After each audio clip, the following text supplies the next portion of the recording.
What's your favorite game mode and Mountain Dew flavor combo? Search and destroy Code Red. Capture the flag, Code Red. If I'm going hard with the boys on a long night at S&D and I'm trying to get some nasty in-game comms, I'm drinking Baja Blast all night. I know I'm a little bit late. High rise. Easy terminal. Ooh, terminal. Most people have terminal Yeah, nostalgia. this is awesome. This is awesome. 100%. So I just replayed that recently and I realized that spawn trapping is horrendous. Easy. Strike. High rise. High rise. Terminal. What's your favorite flavor of Mountain Dew? I've grown up on Code Red, so it's still Code Red for me. Honestly, I like the basic one, just Mountain Dew itself. Dang, I was going to pick Code Red too. Can I get a second one? All right. Baja Blast. Starting October 17th, unlock dual double XP, COD points, and also an exclusive Mountain Dew skin in Call of Duty Modern Warfare 2 when you buy specifically marked Mountain Dew. You thinking you getting me? Is you kidding me? Ripping everything that I'm seeing and never show you.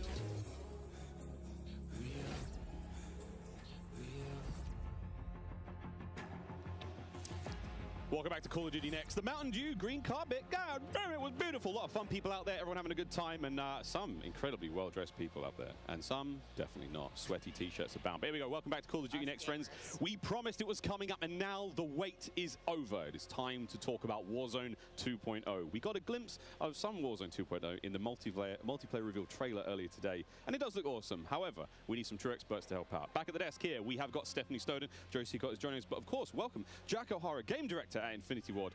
Joe, how are we feeling? We ready to party here? I mean, this is a lot. We need to know everything. Warzone 2.0. Stephanie, the world cannot wait. It feels crazy for me to be up here revealing Warzone 2.0. I ended up at IW as a fan of the game, and so this moment is absolutely bananas for me. But Warzone 2.0 is everything that we loved about the original Warzone, right? Where it's based on the same experience that we all had, that fun, all of those moments, and it's a return to shared tech across the universe for Modern Warfare 2, and that's going to create a really streamlined player experience. And I think the key innovations that we discussed for multiplayer, those all exist across Warzone 2.0 as well. So we're bringing it back. It's all connected.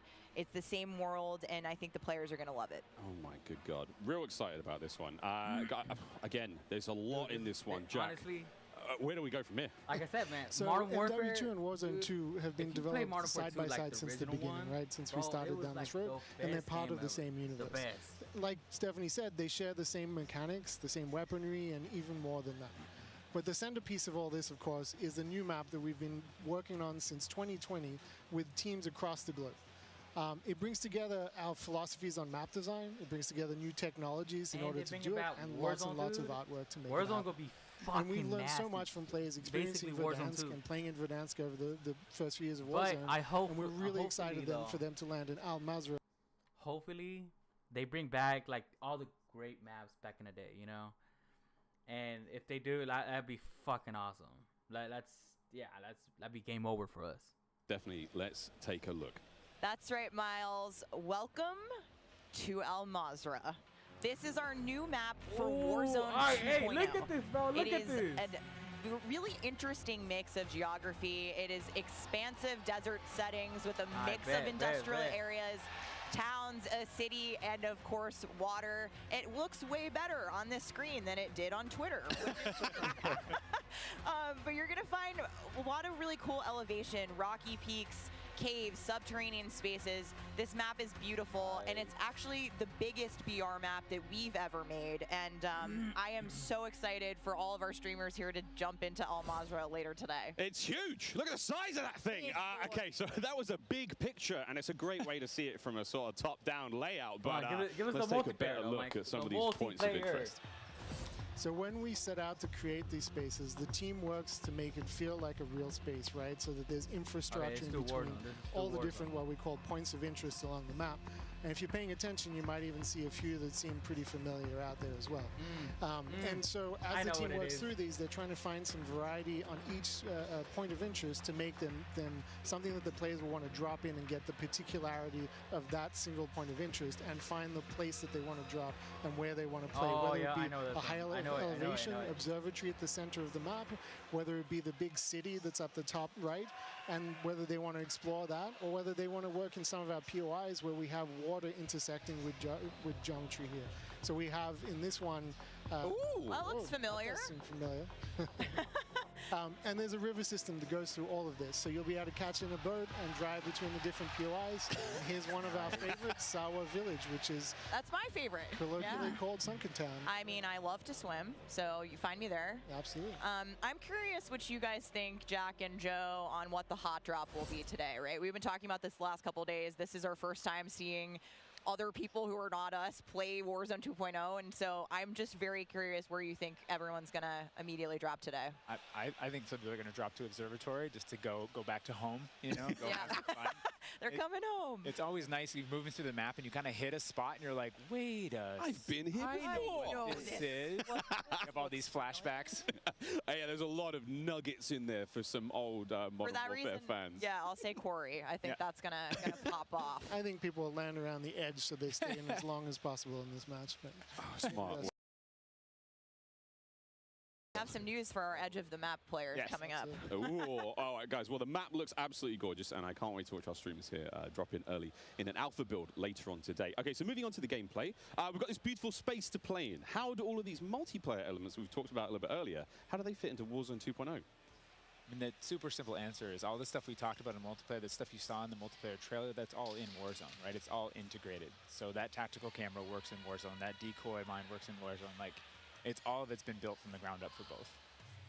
The slide, the dive, the water. Like, more swimming. yeah.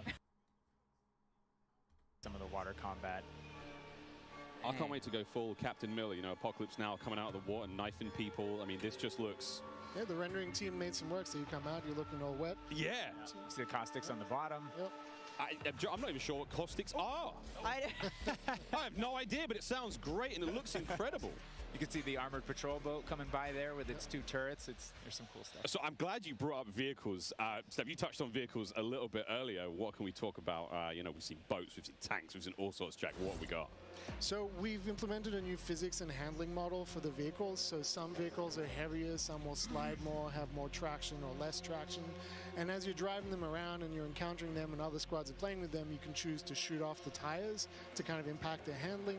You can have them, they react to explosive differently based on their weight. So if you're in a heavy armored 4x4 and get hit by an RPG, it's going to kind of bounce a little bit, but not quite take the hit as a small sedan.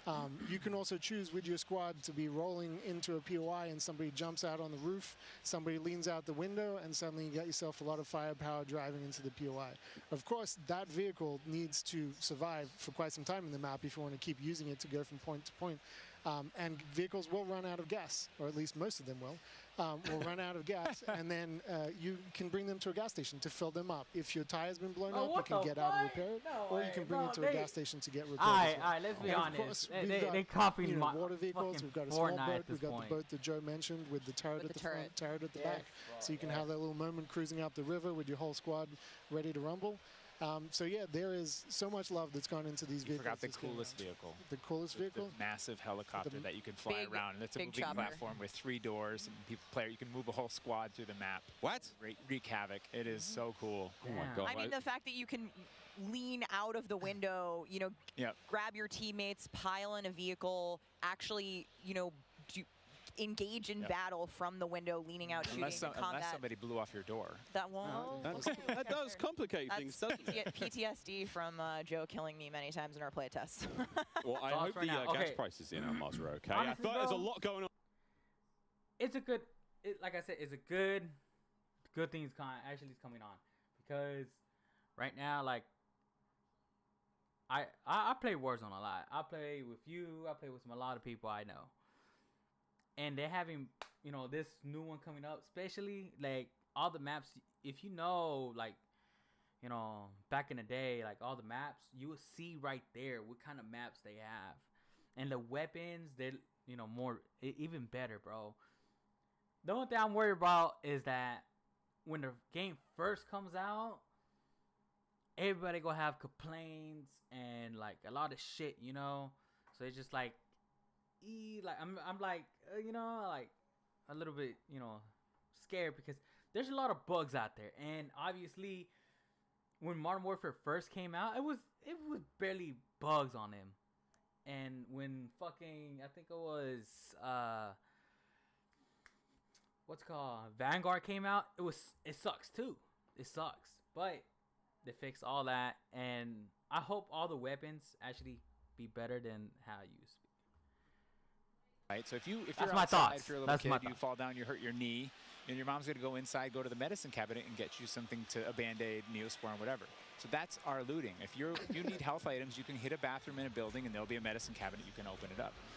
If you want to get loadout items, there are these hidden caches throughout in between the POIs that are in ground, and you can memorize where they are because they're always there. So you can kind of start to develop these paths through the map of how you loot. And there's this logic applied to looting. You know, you can find toolboxes that'll have grenades and things in them. And you find these other crates that are kind of like, it's as if the military that occupied this space came through and Honestly, dropped off I hope it military is, bro. items. I hope Those it is. crates are always there, so you can always have this reliable layer to looting. You know, I'm Incredible. like I It said, sounds I'm really tired exciting. We go on a road trip through Modern our Warfare, quite literally like Vanguard, have a route we plan, hit the Gas gas up, station, pick up gas snacks. up, Black Ops. yeah, pick up snacks, pick But up ammo and all sorts. Okay, cool. I So hope- what about circle mechanics? I mean, this is I hope obviously they do a actually huge better. component of BR's. Way better. Yeah, I mean, the circle's been a staple of BRs. It's been really hard to move away from it. So we kind of talked about what could we do to mix things up with the circle. So we've got this new mechanic where the circle can actually split, almost like a cell splits into 2, 3, or even 4 circles. And then those circles kind of close down. What And the it does is it fuck? segregates teams, and you have these micro battles in those circles. And at a certain point, you're like, okay, we've cleared out our circle. We think we're good. And then those circles merge. They come back together, and you know, you have this very directed fight of like, as the circle's moving, you're like gearing up in buildings. You're like, here we go. It's about to kick off. And as soon as those circles hit, you have that final fight. So it's another kind of like twist in the gameplay that we feel like is a cool world event that would happen. Like, oh, the circle's splitting. We need to do X. Crazy. And scary. Get in the car, we're going now. You don't know who's All right, in the so zone with apart from circle So splitting, you'd be like, what about the you know, Gulag? there's Is that 3 still around? I mean, zones. there's so much change, man. I mean, I'm ready for it, but Joe, what do we got? In the same time, The you remember, Gulag, if you know, have we've been Stan- if you experimenting have with, we've Stan tried some crazy and math. things. Oh, you're But solid. You're the solid. current version of the Gulag that we have running right now, where we're excited for people to play, is you're not in there alone. You actually have this temporary alliance with another opponent in the map, and you have to work together, and if you can defeat the other team, you can get out. And after that, you guys are enemies again. But for that moment, it's like, all right, we need each other. Let's do this. You use the proximity chat to talk to each other. And the other thing we've been playing around with is you may see a little bit of an AI presence in the Gulag. So you have to be on your toes. Like, you're working with an enemy. There might be an AI here. You're picking up weapons. And we're excited for people to try it. And yeah, we're gonna get feedback today too, and like Joe said, we've been through some pretty wild iterations of the Gulag, which I will not reveal here, but there's a lot in store. There certainly is a lot in store. Jack, I have heard of a new concept coming to Warzone 2.0 called Strongholds. That will include AI that may impact how players get their weapons, etc. Can you clue me into what that's all about and if it's even true? Absolutely. So strongholds are reinforced buildings that the AI is occupying inside Al Mazrah in BR. And the players can choose whether or not they want to engage with them and assault them to get cool rewards, including free loadout items, which is one of the new ways that we're adding for players to get their hands on their best weapon. We've worked really hard to bringing AI at scale into Warzone 2, and you're going to encounter them in multiple modes in different ways. In BR specifically, they're in these strongholds, and if you get to a stronghold, you can find the location of a black site, which is going to have even cooler stuff in it, and you can fight your way from one to the next. But in other modes, you're going to find the AI occupying large portions of the map and just kind of protecting different POIs in different ways. Okay, so we've all heard the rumors that Warzone 2.0 is going to have some very, very interesting new modes. Would you care to confirm or deny Stephanie Snowden? It's finally time. I have read about some new modes on the internet recently, but one of the most exciting things about Warzone 2.0 it's coming is up, bro. confirmation that an all-new sandbox experience is coming at launch. I am happy to announce DMZ. Call of Duty's extraction mode will arrive with Warzone 2.0 at launch later this year. I played DMZ for the very first time on my first day at IW, and to this day, playing it nonstop, the possibilities with this game mode blow my mind. So DMZ. I can also confirm that DMZ is real. But we're not going to go into depth on it today because we do have to keep some stuff in reserve. What I can tell you, though, is we've created a rich sandbox where you can define your own win condition. You infiltrate Al Mazrah, you accomplish your goals, and then you decide to extract when the time is right. It is played across the whole map, and the AI is occupying large sections of the map, and they are lethal opponents, and they do command your respect. You have to watch out for them. You have to work with your team. They patrol areas, they occupy strongholds, and they'll reinforce based on players' actions. And then on top of all this, you can choose which mission you want to accomplish, or you can chase after a variety of activities in the world. And you can play this differently depending on your playstyle. You can go loud, like I always do. You can go quiet, or you can hunt other players or avoid them entirely. Or you could just decide, hey, I'm going to explore the secrets of Al Mazrah and see what's there. Loot up, exfil. It's totally up to player choice there, and I'm really excited about the full scale of what we're delivering for this chapter. And we want players to have an amazing experience in Warzone 2.0. We've been listening to the conversations in the community, specifically around small maps, ricochet, anti-cheat, ranked play, and beyond. And trust me, although we're touching on some of the core updates to the overall Warzone 2.0 experience today, and mostly focusing on BR, there will be more news to share over the coming months. This is only the beginning for Warzone 2.0. Okay, I need Warzone 2.0 and DMZ in my life ASAP. Stephanie, when? Warzone 2.0 will be free to play for everyone on November 16th. With the start of Season 1 across Modern Warfare 2. Mark your calendars, that's about 2 weeks after after Modern Warfare 2 launches. And we had 125 million players in the original Warzone, and I cannot wait to see all of you and hopefully more of you in Al Mazrah for this experience.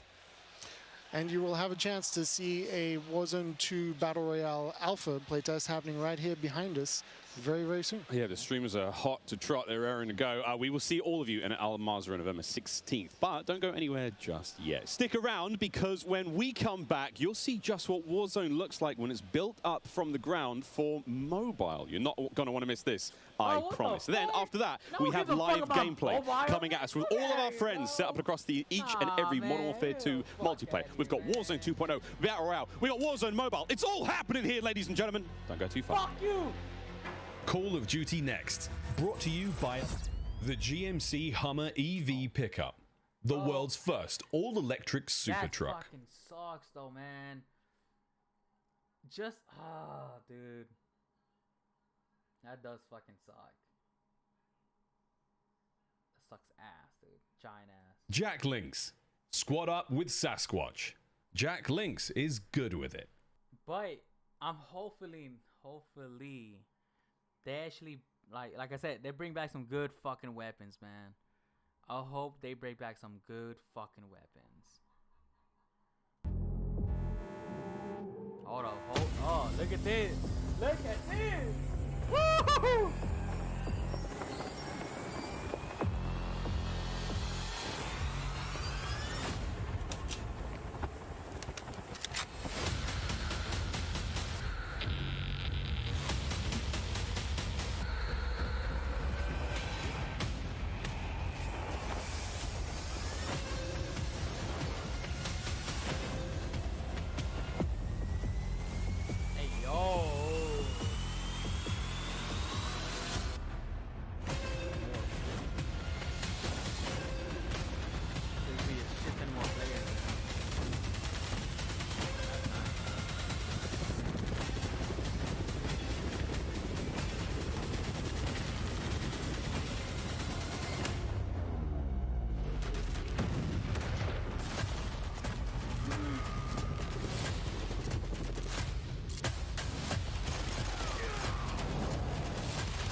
Oh, I heard they bring back what's it called? The map. I know, right? It's like it's fucking mind blowing, dude. No, but this is the map. This is the original map, though. This is the original map. This is not the new map. This is on fucking mobile. So fucking gay.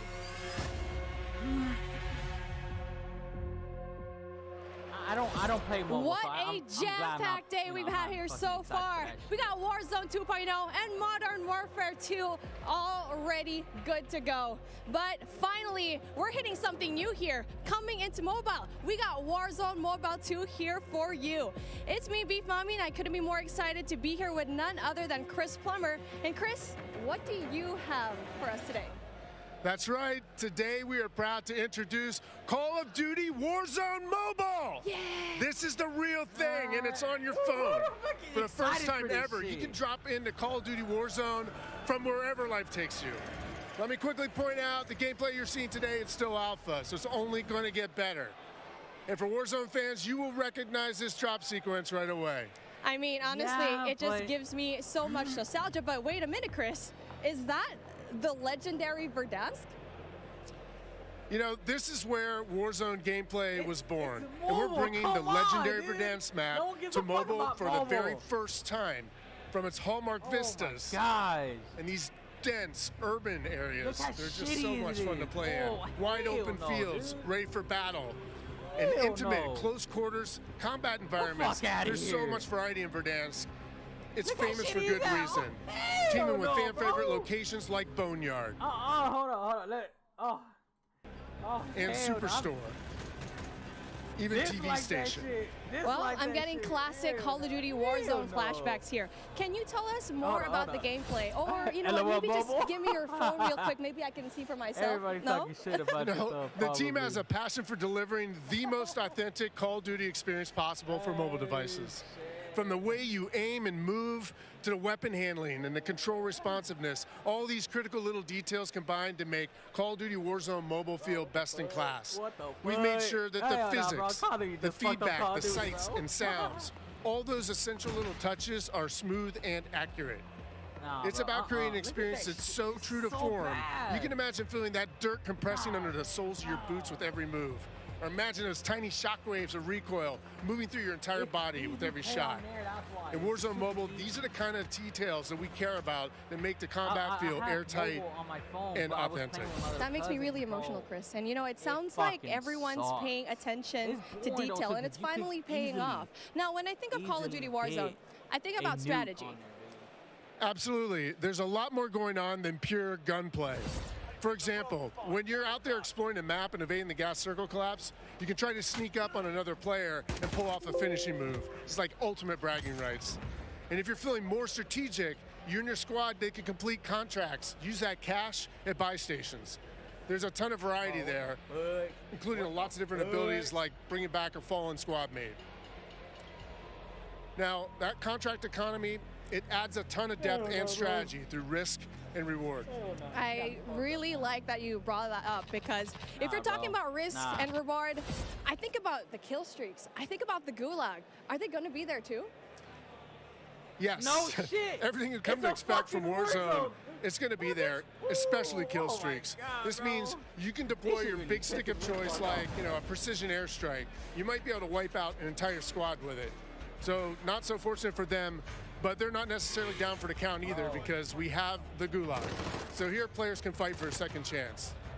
So when you go down, you get to fight one-on-one with another down player, and you can earn your way back into battle. A lot of people can't really, this is how Warzone Mobile plays out on a truly massive scale, unlike anything we've ever played on mobile before.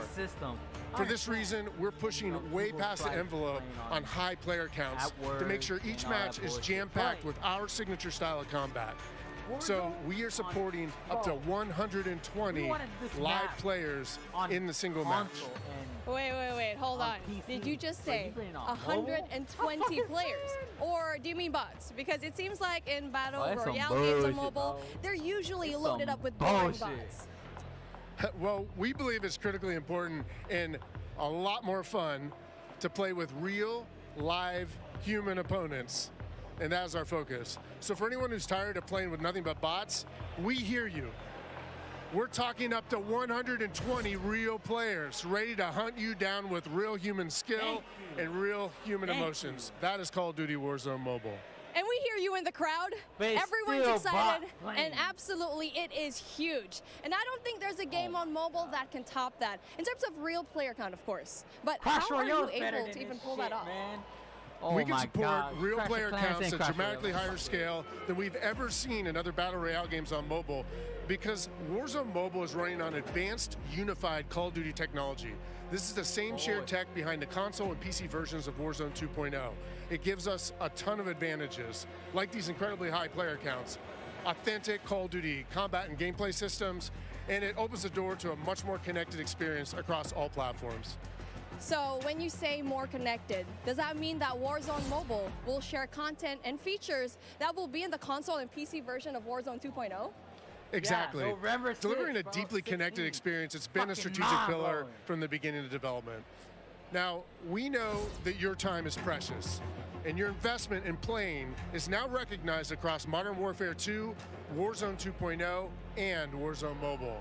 So wherever you're playing Call of Duty, it is time well spent, including on I don't mobile. care about this. I don't care Even your about friends this. list and chat The are shared only across thing I'm caring platforms, about so you can stay in right touch now with your friends, is whether they're playing on console or PC or mobile, when the wherever beta's they choose to play. coming out for us, I mean, though, that like is so exciting. I PlayStation and totally everything get that. to play, Now, like, one of the coolest you benefits know, of having this kind of connectivity how you say, is that Call of Duty Warzone multiplayer and all Mobile that is loaded bullshit, up dude. with the same authentic Call of Duty weapons and operators you'll recognize from Modern Warfare 2 and Warzone 2.0.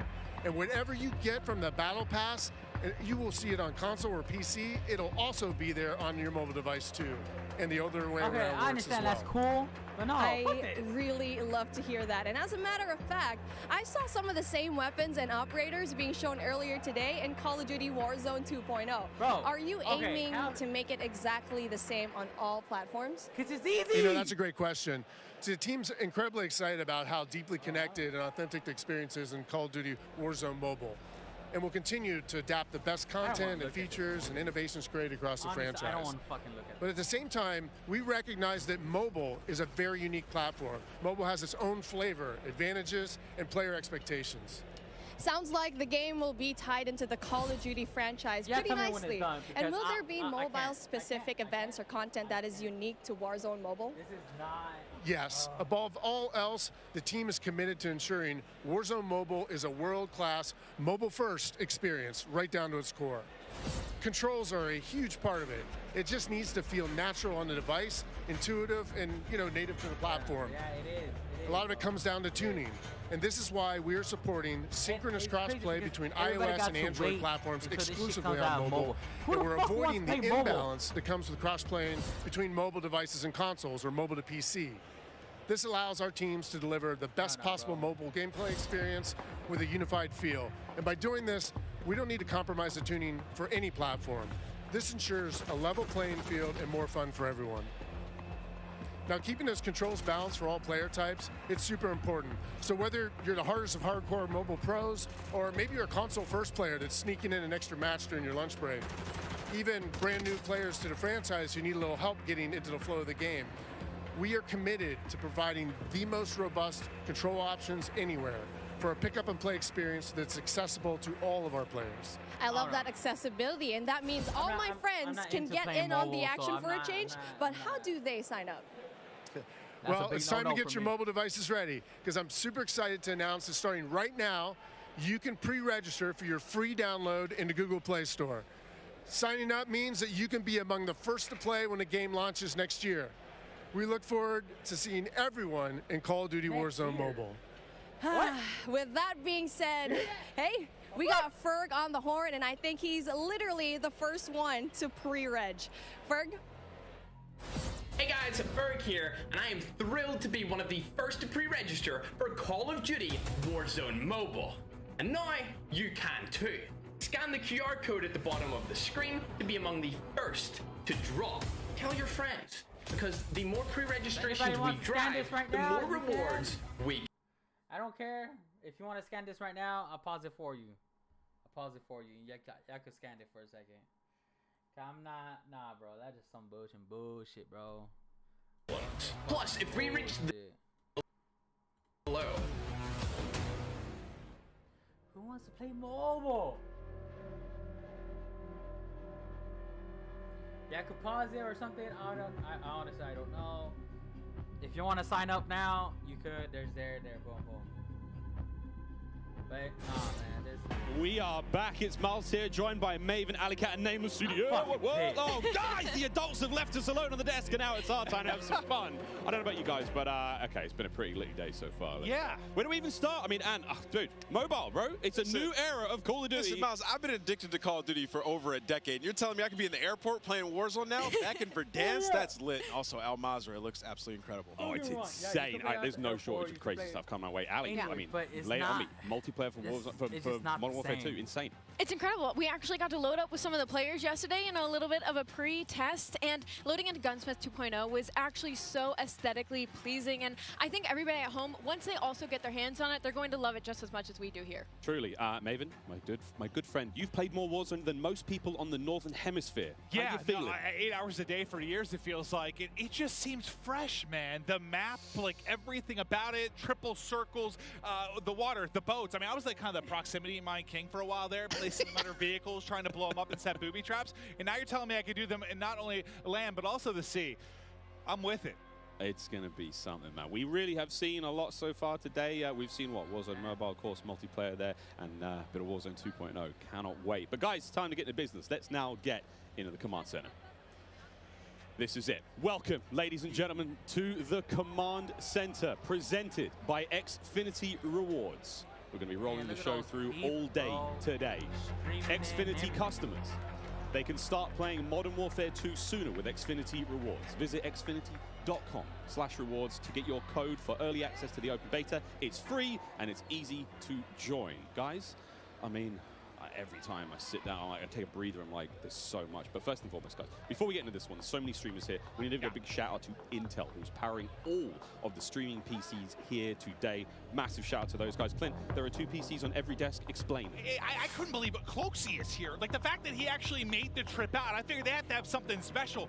The fact that you have a dedicated PC to the streaming side and to the gameplay side, and it's set up for this many people.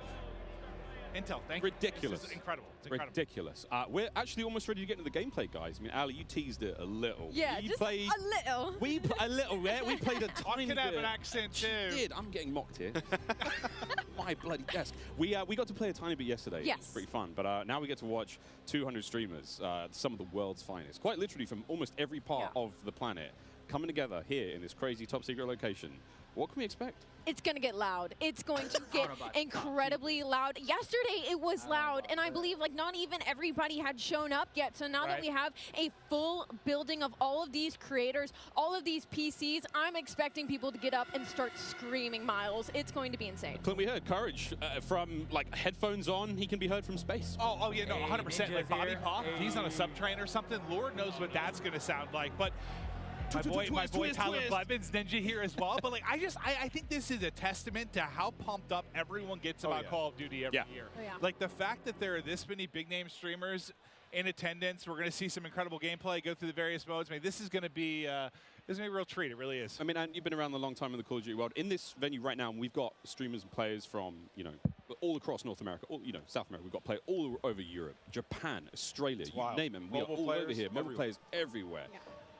How do you describe the vibe in the room right now? I mean, it's just incredible. It's a bunch of homies who love Call of Duty all in one room getting ready to grind. And, I was talking to them earlier. I was walking around doing the round saying what up to everybody. They're going hard, right? Like, I was talking to some of the Warzone guys, Repos. He's like, I'm here to fry. Zuma's ready to go. So I'm interested to see them with these new weapons and the gunsmith, what they come up with, especially every game. I was like, Prisoner, it's going to be lit. Listen, as much as they're here for their love of Call of Duty, they're also here because they want that banger clip. Like, everybody wants, like, like, you're trying to go out and fry some of these big names, get a clip out on social, your YouTube, whatever it's going to be.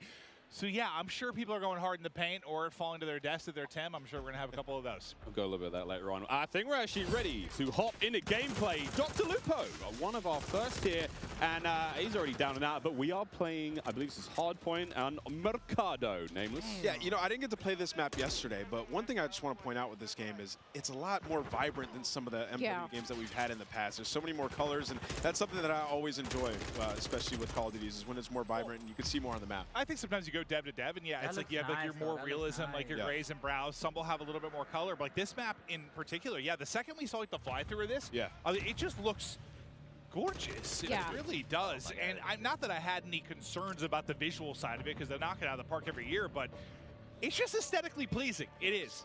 It's very, very pretty. That is, of course, Dr. Lupo. You can watch him stream this live. Every single member of the crazy, I don't even have a name for it, the stream pit here, COD Next, all of them live on their own channels, and unreal, man. Yeah, it's unreal. I mean, all these guys are going hard. You can see he's locked in. Talking a little bit about the game and the movement, though. When I first hopped on yesterday, the movement felt so much different than Call of Duty's in the past. You know, it's not that slide cancel. You got to complete your slide. The dive mechanic, it plays out so much different when you're going into a gunfight. You can dive out of a window. Miles, it was a lot of fun. We were getting into the mix. We really did get into the mix. I'm going to tell this now on air in front of God knows how many people, but last night, Ninja wasn't in the venue. I played on his setup. He wasn't quite here yet. And I found there is an in-game, like, whisper feature. So I was sending messages to other creators as Ninja, talking horrendous, man. Like horrendous trash talk. All very good-natured friends of mine, you know, but I'd be kind of weird to get that from Ninja, right? Multiplayer. Yeah, does Ninja know you did this? He has no idea. I walk up and slap him. I walked past him today and I was like, "Good morning, dude. How you been?" He's like, "Hey, man." Not a single word. Ali, not a word. But not a word. I actually got into a game against you specifically. I was on, I believe, Nate shot streaming account. I don't believe that he's here today, but I was getting disrespectful with some people on the map, and I believe that you were in my last game, and the second I killed you, you left. I remember looking at the leaderboard, and that wasn't me. That was Ninja. A quitter, Miles. That was Ninja. Over to Courage now. He's having a good time. And, you know, we're Listen, he is, as much as he's like a fun, good-loving, like everyone takes a Jack, and it's just like this great-natured guy, he is one of the most competitive human beings I've ever met. Like, he gets pissed, bro. Passion. Raging passion. And look, it's me on the right-hand side. No, it's not. It's Ninja.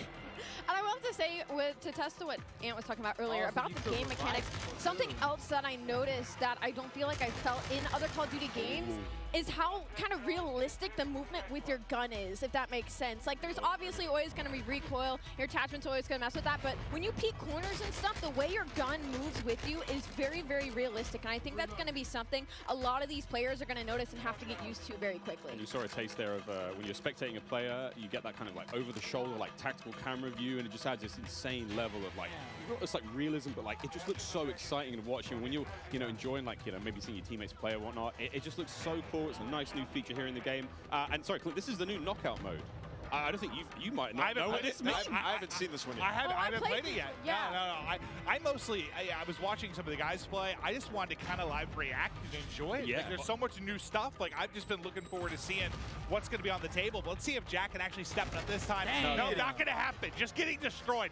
I'm sorry. Superior positioning, Jack. You are awful. Oh, was that too hard? He's my. No. Okay. He's doing the classic. He's going to a set. He's like, he's doing the classic. It was something else. It was something else. It wasn't. Oh, my sensitivity or something. What is it? No, Jack. Wherever he's spectating is using my favorite SMG, by the way, too. I think that's the Hurricane. The Hurricane. What do you think, by the way, just about the changes to Gunsmith and now having 5 attachments and not having, you know, so, you know, I saw the rumblings on Twitter and stuff like that. I think it's amazing, though. I mean, when we jumped into Modern Warfare in 2019, when they introduced the Gunsmith, there was a lot to take in. But now everybody's familiar with it, especially grinding Warzone, switching up those attachments. And it's just a better version of that. Seems like a good middle ground, It's just a better version of that, right? Like, the gun moves around with you as you're in there. You can switch out all the different attachments. And, you know, for the class of weapon that you have, like, you can change it up. You turn an M4 into an SMG. Like, that's really cool. Oh, that was nearly a snap. That was nearly one of the all-time greats in the competitive Call of Duty. One of the maybe the, if not the. Yeah, I don't know why I said it that way. Like the all-time great. Yeah, Ross, he's the greatest. But there we go. Swag now getting involved as well. And to your point, Ali, about Gunsmith, I mean, it's at this point in time, obviously, it's quite hard to recognize, but that is a part of the M4 platform right now. That's his primary weapon. Yeah, I mean, it's awesome. Like, you can switch it up. Like, you can make it into a sniper, I think is what I heard as well, right? So it's going to be crazy. Even with the AK, turning 74U, just make some crazy different loadouts. You know, some of these guys, J-God's going to have so much fun with that. 9.5-hour long attachment video from J-God. Oh, God. You know, he's so excited about that. And I want to talk about the map aesthetics for a moment and, like, the layout. Is the rooftops, like the new ledge, how you can jump and then you can hang off the side of the ledge. That was a new thing that you can add into this game. you can jump from rooftop to rooftop, and like you can jump further than you think. And I found that out very quickly. Like I would get to an edge of rooftop, and I was like, I wonder if I can make this jump. You can make the jump. You can make it across like the map if there's tall buildings. You can make it across the map without ever having to touch on the ground. And I think for snipers, that is going to be their absolute playground. Speaking of snipers, Pomage now, who's having a great time here. I mean, we've seen a lot, Clint, of the weapons so far, but surely a sniper. Well, I heard Pomage too. Like I stepped up. I think it's when he was first walking in. He was walking with Irrational and some people, and he was like, I'm going hard, bro. Oh, yeah. He's like, I'm going hard. I could just hear, like, the competitiveness in him. He's looking right. And this knockout game is not going very well for the red team right now. Pomage's team obviously winning this one. Again, secure the grab, the money bag, hold on to that bad boy. And, oh, I forgot, friends, here at COD Next, it's all going on. Mobile gaming right side of your screen. We've got all of it going on. Really, a celebration of everything that is Call of Duty, and even Courage, he may have just sworn. Do you see the gloves on the thumb? Yeah, they're professionals, true professionals. Wait, I probably need to get this. I've been playing some COD Mobile, Diablo Immortal. Like I've been grinding more mobile games. I have my iPad and I'm loving it. Do I need to get little thumb sleeves? I think you should. Yeah. You know, sometimes it gets a little bit slippery. I need thumb sleeves. What are they called? I'm about thumb sleeves. You're in the right place to ask about that. There is an army of professional. I'm looking into that. No, that's actually an issue. It's like it's a little bit slippery, you know? So they're playing some hardpoint here, and you know, obviously, us coming from the esports side of things, we love hardpoint. Miles, we were talking about this morning, when there's a hardpoint and there's some elevation above it, you can dive into it, turn around, land on your belly, and get absolutely fried. So, you know, there are some movement mechanics for you speed demons out there. There's like if you want to make some plays. Yeah, there's a lot of talks about, you know, the way slide works now, and of course the dolphin dive is back. I don't think we're not officially calling it the dolphin dive, Joe's calling it the dive itself. I mean, it's a really fun mechanic. It's fast. If we get to see some gameplay with it. I've actually been walking around talking to some of the sort of the CDL pros, like, hey guys, try to stop sliding, try to dive a bit more. Come on, Butters. Show us the dive. Nutty Butters. Show us the slide. Now we're looking for the right dive. out the window. Just dive out the window. Send it.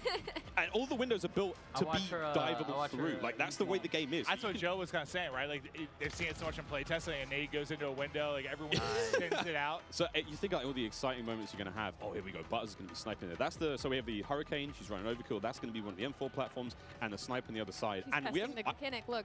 There we go. Testing things out. Trying to find the sneakiest, fastest way across the map. Yesterday. I couldn't. I was trying to see if I could break the slide. No slide. Well, that works out. Yeah, look at her face. Ooh. She's just like going around, testing out the movement. Someone just runs right in front of her. That works out. Give me a freebie. You know what I'm noticing on this map that I actually like a lot? Not as many doors. Just running through. Not as many doors, I think, in general, is the overall vibe. I mean, most of the maps we've seen so far all the quite maps small, very fast-paced. Again, Jeff talking about that, you've got a very distinct feel. It's just like the battle map is very large. Way more intense action. Of course, there's like invasion stuff. 6v6 is a totally different flavor. I mean, that obviously excites us more than maybe it should most. Oh, I mean, we love it, right? Like, we're here to see people go hard, try to win, be competitive, and okay. Another thing, we're seeing a lot of elevation on some of these maps too. The snipers are going to be in heaven. Yeah, I think it's max 2 stories, I believe. I could be completely wrong there, but hit it. Hit it. Also, look at that little stock. Did you guys use the sniper yesterday? Yeah, right? No, I didn't. I used it for a whole invasion cutest little stock I've ever seen. It was so fun. I think we were in the same game, too. Yeah, I was in the back sniping the whole time. I can't wait for the sort of like anime skins and stuff like that, my cute little stocks. Of course, we can put skins on individual attachments now when it comes to making some very handsome looking weapons. Oh, Dylan's right. Speaking of handsome. Oh, also something we haven't talked about yet is the way the perks work. I love the perks because system. it reminds me of back in the day the specialists. When as you get kills, you get more perks. As time goes on, you're gonna have 2 base perks. You can pick whatever you want. As time goes on, you're gonna get another perk. As time goes on, you're gonna get an ultimate perk as well. So it's actually it's completely new. They've redone it, and it's gonna be sweet. Well, the reason I think I haven't really played it yet to deal with it too much to see like how vastly different it makes the gameplay, but I know for a lot of us, when you're playing like the multiplayer experience, I feel like you get a couple perks you like, and you just sort of pick those. They're your go-to. You don't really think about it, right? Like, you figure that out in the first couple days or weeks of playing the game. Those are your perks. Now it's like, I feel like there's more decision-making that goes into it, which I personally think is exciting. Now, I don't know what I'm going to be running, but it does feel like they were saying, what was it, that, you know, the different type of classes they were trying to put. You have your rusher, kind of your more stealth type player, your sentinel. Like they want to even if it's not like class-based per se, like they want to kind of funnel it with that behind the purchase. But I think that's pretty dope. But you can also make your own, so you can create it, pick your own 2 perks, your next one, and your ultimate, so you can figure out what you want. And it's just nice having like a rewarded game, especially when you're frying, getting that extra perk. It really does, change what you start off with the base 2. Yeah. You unlock one after a period of time. You get kills, you get points. The game progresses slowly. So no matter how you're playing, you're going to get your perks eventually. But obviously, higher scoring game, you're going to get more. And it's just really interesting again. And the perks are almost tiered. And again, Jeff and Joe will come on the desk later on and talk about this in way more detail. But the idea that the first 2 perks, they're fine. They sort of help out the gameplay. That mid-tier perk, way more sort of impactful. And that final perk, kind of like the super perk. That's not going to turn you into Captain America, but it is going to make you way more effective. I kind of want to be Captain America. We're spilling the beans right now. Taking Jeff and Joe's thunder. Well, Symphony was just on screen, so. I mean, the wagon on that boy. What? There it is. Right, listen, picture there. Yeah, 2 million views on TikTok, something like that. It's impressive stuff. That's what you're watching? In your free time, Quinn? Yes, it might be. It might be. Okay. I'm watching MW2. It's Brooke's TikTok, she's very creative. This is a Search and Destroy, Call of Duty Classic here on Farm 18. This looks cool. This is one of the maps that we saw in an Intel drop not too long ago. Ooh, let's go. This is simply spectating Ash Sanders. Yeah. Hipfire? And of course, we're talking about like 3-lane maps. This is one of those maps that felt like a very good hybrid 3-lane map that does really, really well when it comes to a game with like their Search and Destroy. Like you have your traditional outer lanes, and they have their hidden corners, and they have their ways, and then that middle is just pure chaos. It's kind of like a little bit of like it reminds me of like a paintball range with all the walls and the corners that there are. So this is probably one of my favorite maps that we are playing right now in the beta testing. And as you can see, everybody is having so much fun on it. I mean, 4 and 5, everybody's doing pretty okay. It's a close game. Aiden has 14 kills. I just saw the kill board. He's on the other team. Mason just realized he's on the stream, though. He's ready to get nasty. He's going in. Oh, he's fully loaded. Look at the bottom. He's got all his perks. He is perked up, quite literally. Come on, Mason. Show me something special. He is flying. Oh, wow. That's what I'm talking about. Oh, no! That's the Fennec. I was loving that one yesterday. Oh! That thing turns... That's an OG weapon. That turns people into super close range, but Bornyhoff just gave him the business. Smoked him. Nice try, Mason. We still love you. Huracan OP. Hurricane. It's such a different look. Like when we're spectating these players and they're having gunfights, stuff like the way the player animations are, the sound effects, like the game has just been... Like it's everything I liked about MW19, all the stuff that was already there existing, and they've just been. I mean, it's Salt Bay right on top, just hammering away, sweet seasoning top to bottom, and it was a close game, and now it's done. Another thing. He looked very sneaky, and then he was just evaporated. I gotta say, the bunny hop is back in full force. Oh, yeah. Man, the bunny hop is clean. We know Sam LaRue Octane. Gotta give him a shout out. He's gonna be bunny hopping all day. Baby. We got Myth on the screen here. What's he using? M4, I think. Again, looking at these weapons, you know it's an M4, but the configuration he has. I was using the bigger sight, the double, I forget the name of it. I like the extra zoom. And of course, kill streaks. Cruise missile back. A lot of fan favorites, Clint. I mean, everything you would expect from a Modern Warfare game is there. We get to see one. That'll connect. Myth able to hit it. He's vibing right now. But it's crazy. Like, bottom right, you were kind of mentioning like how different the guns will look. The same type of gun is based on the attachments that it has. It's wild. There's also in-game settings where you can make your gun a little more narrow, a bit wider, further away. I mean, there's options, just create that sort of visual. Look, you want the game to be as appealing as possible for you. Maybe you don't want the gun to be so big to obscure the view. Maybe you're one of those players. Settings personally. Like, give me the option to tweak it how I want, right? There's a lot of settings in this game. I'm gonna get lost in that for the entire first day, probably. Once campaign hits, I'll spend about 3.5 hours messing with settings and then getting that first mission. When I see Courage on a 5 streak, that pop up at the top of the screen, Courage might be popping off. Oh, well, he just died, though, so take it back. Ooh. Come on, Swag. Swag styled. Hit it. Swag. Yeah, this sub looks like it's dominant. Also, all the sounds and everything when you level up guns. Everything is there. I mean, I wish everyone could experience just this environment, though. Like, as much as we're enjoying the gameplay and stuff, and how cool it's been. Because, like, a lot of these content creators, like, they're friends or they're familiar with each other. They play games online. But, like, it's not often you get them all in one place like this. It has just been a vibe. Seeing everybody going up, some meeting for the first time. Like, I know Iceman and Isaac, we have interacted so many times on social. I've never met him in person, dude. We hugged for a solid 30 seconds. It was beautiful. And it just shows like how hyped people get for Call of Duty. I was telling you, I was like, I can't believe I still get this amped for Call of Duty after over 10 years. I don't think many things like bring everybody together like this. It is it's special.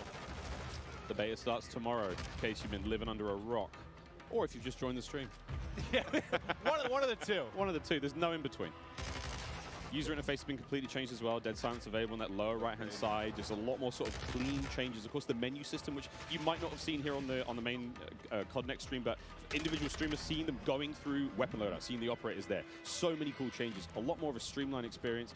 It's sexy. That's not a lot of ways to describe it. I love that, especially like when you click start, you go and you look at your loadout, you switch weapons. It looks good. You can see everything. It's just right in front of your face. You know exactly what's there, digestible, and that's what you need. It's such a fast-paced game like Call of Duty. It's digestible. I also quite enjoy that it doesn't obscure too much of the in-game screen. Yeah. So if I'm hitting pause, I'm checking stuff out, I still have some kind of like situational awareness when I'm in game. Yeah. And I will say, in terms of balance of like ARs and SMGs, of course, this is all of our first peeks into it, but they've looked pretty balanced so far. Like the SMGs have been absolutely disgusting up close, whether the AR gets first shot or not. And at long range, the SMGs haven't been ripping as well. The recoil gets insane at that sort of range. So I feel like it looks like the gun balance as well, regardless of your attachments and what configuration you end up coming with, is fairly much there. I love that because, I mean, it just feels like sometimes it turns into this one gun that can do everything. Yeah. Right? and I think everyone appreciates a little bit of variety. Like an AR feels like an AR. Literally what this game is, because you could change your gun up to whatever you want, right? So well, in a way, yeah. But like I think to Ali's point, like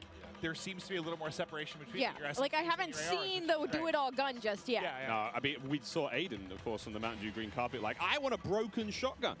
And I'm sure he can make it, but broken, we'll find out what that really means. Of course, as the game like develops. He wants a sawn-off that kills people across map, that makes them move real fast. I mean, hey, who knows? Gunsmith is crazy. 2.0 even crazier. Well, I mean, we'll see if he can do it. Wild. I mean, no matter how much work has gone into this, we've got the nerds in the building, and this is where if anyone's going to test some stuff, find some, weird combination that turns a shotgun into a sniper. This is the crew that's going to do it. We've only scratched the surface. Yeah. Oh yeah, we've touched it for 20 minutes. Of what people are going to do with this gun. That's just not enough, is it, Miles? Not enough. No idea what these guys are going to come up with, but it's going to be crazy.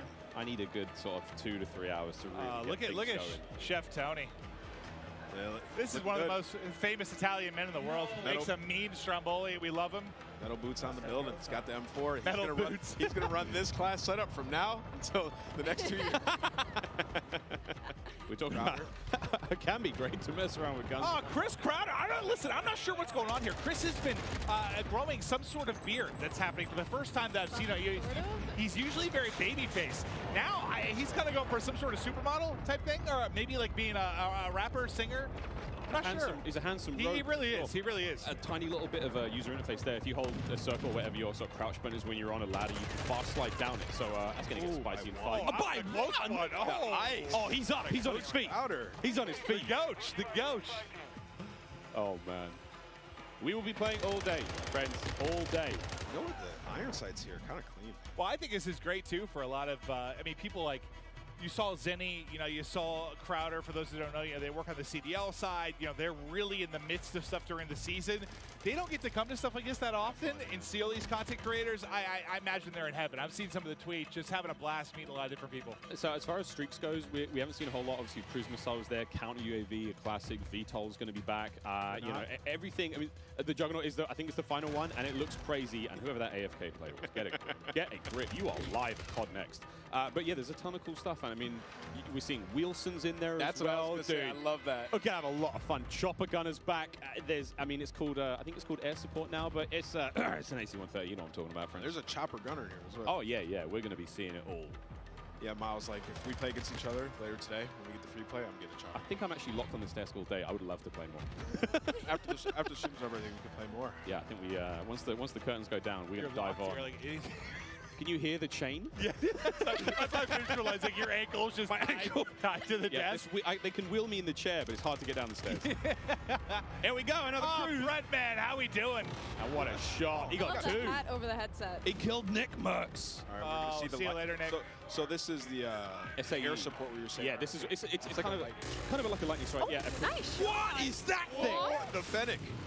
Or it's a custom one. Wait a minute. Longer range, maybe? But that looks like the Fennec. Yeah, that's the Fennec iron sight. That boy don't recoil. What?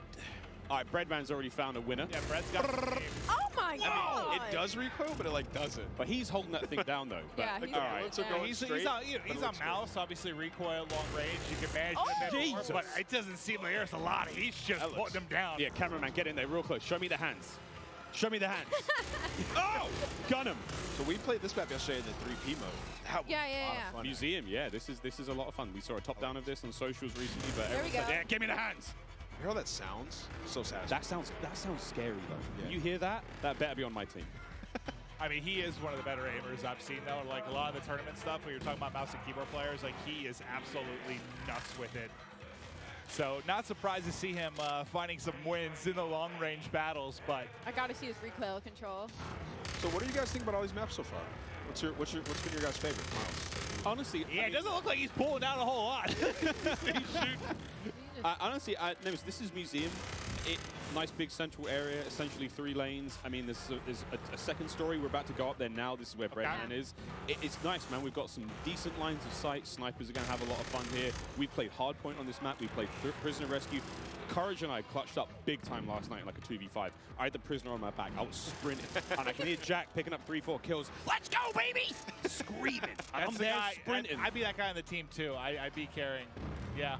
It was great. It was really great. We had a lot of fun. There's a lot of cool, you know, the opening breaks and stuff. Like he's on a 15 streak, by the way. Excuse me. He was frying. He's literally annihilating the lobby. Yeah, let's stick with him. He's on 15 in a row. Another cruise coming in. Bang! This is the Elgato replay of how this all started. Oh, he gets 2 again. Just ripping him. It's the same 2 people. No, sorry, this guy. Oh, it's a replay. Oh, is it? Yeah. I was about to say. Yeah, it's a replay. He was on 15 in a row. I thought he got another one. I thought he wrapped his streaks. It's all good. Dude, I basically just pulled a symphony, dude, when he was casting the pregame lobby. Oh, and it was a tournament. I thought he earned another one. Glorious. Well, last thing I saw was 15 streak. I was fired up for my guy. So he put a. Oh, so it's M4. His just sounds crazy. I think it's the dubbing of the audio. It might be his stream, but either way, it's his stream. That boy is ripping metal.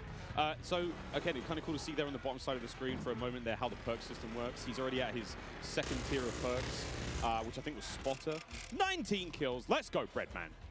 And, of course, he's working his way towards that final perk here in this Hardpoint. Yeah, it's not that crazy. I thought he wrapped streaks now, is it? He is annihilating everyone. 20. He's farming. Yeah, he's literally farming. Somebody kill Breadman. Wait, do you guys see the movement, though, that I was talking about? Like, how when you're moving, like, your whole body, like, it's different than other Call of Duty games. It's very hard to put into words, but once you get your hands on this game, like, you can tell everything moves with you. Like, usually the gun's fairly stationary, but, like, everything is moving with you at all times. And you can see it, so that's you can see it. For more of the hardcore players, the players are going out there and they're, like, jiggle peeking, your hips and your head Yeah, like, everything's going. So it's a little bit different. When you play the 3P mode, you can get a better understanding of, like, how that looks, and you'll see that a little bit later today. Just like the physics of the character. The physics of the character has been reimagined, so it's different. So throwing those shoulders. You got to be a little careful. I mean, everyone's like Shakira out there throwing the hips around. You got to be very. I mean, the animation. I've been compared to Shakira, yeah. I don't doubt that, but you got to look how smooth the animations can be, and it's been so much fun so far. Oh, is this what it looks like to be on the other side of the Breadman? Yeah, that's what I was actually wondering. Wait. We're gonna get up there and kick his ass. Oh. I think that was Breadman. That was Breadman. Yep, I believe that was Breadman. He's got 25 kills. He's got that thing locked down. Squid, get up there and get him. Just go back in there. I mean, this is going on the timeline for sure. Breadman's got clips for days. I mean, Destroyer's calling the streaks to the SAE above. What have we got here? We got a sniper. I just think about, imagine loading in, like trying to check everything out, run some different guns, and Breadman's just up top. Yeah, no. He just looked dialed in. I don't think he said a word. Hit it! ADS not quick enough there. 2 posted up on the bridge, just shutting him down. But so he has the pistol on, Miles. Remember we were playing with it? We turned into a fully auto sub yesterday. Yeah, Wait, what? But yeah, so of course, Gunsmith is ridiculous. 2.0. Yeah. You can turn your sidearm into something pretty mean, and then of course the ledge hang mechanic. I'm hanging on ledge. Clint, you were singing the Spider-Man song earlier. Hey man, not too. If Spider-Man carried a Glock, yeah, baby. But it is crazy to see like how much damage you can do with that thing, and just I mean, it's something that we have to learn now as Call of Duty players. I have to now look at funny ledges and see where players are. Yeah. I was also trying out some of the field upgrades yesterday for the short amount of time that I did have. I tried the camera one. It was so interesting. Just like throw it down, go hide in a corner. You can see when they're pushing at you. It's You hold your own. You hold your own flank at that. Yeah, you got your own choke points. That's great. And again, another thing. Oh! Oh, Isaac. He nearly got both of them there. And of course, Isaac, one of our streamers coming in from Europe, made the long trip across. Yeah, I was wondering how many people we had here internationally. I've casted over him in a bunch of Warzone tournaments. He's made some deep runs. Guy's a monster. But as he's just trying to hit some snipes and try some of the different weapons out, Breadman's kind of been annihilated in the lobby. But there we go. Another shot gonna hit. Bang. I'm already really liking the sounds of these guns. I'm liking the Right. crosshairs look. Like, this is something I cannot wait to get. Oh, hello. Breadman just got a 3-piece, and then Isaac followed up with the 4th in the feed. That was very satisfying. Oh, yeah. They are just tearing them apart, it feels like. What's that field upgrade he has there? I can't tell from here. That could be the portable radar. That might, yeah. So that little bad boy kind of gives you sort of a local sort of UAV, but the radius isn't obviously great, but hey man, in a pinch, I'll take it. Dude, look where that bullet hit. Just hit like right on the panel of the window, so the first shot didn't hit. Second one, that'll go through. I was using this yesterday. It's a powerful shot. It Got feels, a couple it collabs. feels. Oh, wait, somebody saved him. Oh my god. It was Breadman. Oh my god. Nick Merckx was trying to assassinate Isaac. All right, get us out of there. Over to crowd. Here's the Fennec. You run so quick with this thing. I mean, look how different this POV seems versus like the sniper POV. Yeah. Right? Like you're moving. You're going. That. Oh, wow. doesn't matter, Okay. though. Okay, Sean J. Sean fries him. Again, this is that sort of idea of like the different, maybe not play styles, but kind of like player attributes here, what you're going for. You know, Crowder is obviously, he's way more aggressive, you know. He might be hitting flanks soon, but the way he's kicked himself out. Whoa. He's in the mix. I think something that you could learn a lot, that all these creators are going to learn very quickly, is there a lot more paths on the map than you know about. Like, on this one specifically, behind Crowder, there's an underground passageway where one of the flags are, and, like, I didn't even know you could go down there. Like, I had to wrap the entire building before I figured out how to get underground. So there's a lot more angles and a lot more passageways than I think a lot of these creators are expecting, and that's why we're going to see possibly a lot more assassinations, possibly a lot more credit corners, and people just popping out of literally nowhere. Crowder is locked in. And that is the power of the Fennec. That player didn't stand a chance. Yeah, he's in the perfect area to use this weapon. It's like going out, getting peeks, close range combat. It's a lot of fun to use this one, man. I was using it in the majority of the games. I mean, they're not doing a great job in-game. They've got the lead for now, but again, classic Dom. Capture the flags. UAVs and all sorts, kill streaks coming up. No one's, I don't think it was going too crazy with any of the kill streak choices. We did see Crim6 with a VTOL earlier. Again, classic from MW2. Yep. I wonder if we're going to see any more today. Ooh, you saw that? He I can imagine. I mean, this is the chance to test every run through, try different weapons. I mean, as much as I say that, we know how a lot of these people are. They're going for crazy clips. They want to drop bombs. They want to have high kill games. So some are going to find stuff they like, little combination they feel comfortable with, and they're going to send it. But Crowder, yeah, he's in the mix right now. Movement, I mean, he seems pretty comfortable so far. Just the little hop chows. Yeah, the bunny hop freebies. Like earlier, just hopping around. You can even hip fire this one. He's picking up a ton of kills. He's loving this class setup. He switched it up from last time. So one of the big things, I mean, before the show started, I walked around and talked to as many of the streamers as I possibly could, and I was just like, you know, you've had a tiny bit of time with the game. How you feeling about this? And almost every single one of them said, I'm really struggling not to slide everywhere. They've been so used to doing that. Get used to it. From MW19 all the way through to Warzone when, you know, we're on Caldera. It's not the same. It's not the same. I can say that just from all the Warzone I've played, like, it's going to take, like, my hand, just the muscle memory of it. Like, I'm just so, I've been slide canceling now for years across the map. It's just going to take a little getting used to, 100%. Yeah, but I do think my hands are going to be very happy, though, not having to do that constantly across the map. Yeah, if you try to slide around now, you might even be slower than just sprinting. Honestly, yeah. That's how it looks. Again, it's how you use it. It's the dive is a really great mechanic for escaping. The slide gets you into different positions, obviously. I like to leave in my head, you know, the ball head. So I think the diving thing's going to be good for me. Just like a bowling ball, you know, Miles? Just sending it through a door, sending it through a window. Maybe diving into someone. You think I can knock somebody out that way? I wonder if there's an attachment for you. You? Yeah. Like a unicorn like type bayonet power? or something. Yeah, bayonet on my head? Okay, that sounds sick though. Honestly, hold on. If the devs are listening, let's think about that a little bit. A bayonet dive kill. Oh my God, I want that immediately. I'm thinking like, you know, I've got this idea of like, you know, Yondu from Guardians of the Galaxy. He's got a big fin on his head. Yes. But make that a blade. Absolutely. Isaac. Oh, quick swat again. That is his sidearm. That's his pistol. Again, the range on that bad boy is going to be all that crazy, but you know it's going to rip when it hits. The sniper's just so satisfying when you get to feel the sound, how deep it is. It's amazing. It feels like there's no drag in the sniper. When you were using an ant, did you have to lead your shot at all, or was it a direct hit? It felt like an invasion, like I had to lead my shot a little bit, but that could just be because I'm rusty. Oh, and I was trying to shoot across the map. But you can get some feeds, man. Like I got a couple collabs with this gun. It's super powerful. Sniping is back, friends. Not to dub. Snipe's still fast and fun again. 64? What? We thought Bread was popping off. Destroy's up there frying. He's got double the score of everybody in the lobby. Ooh. All right. Look at this.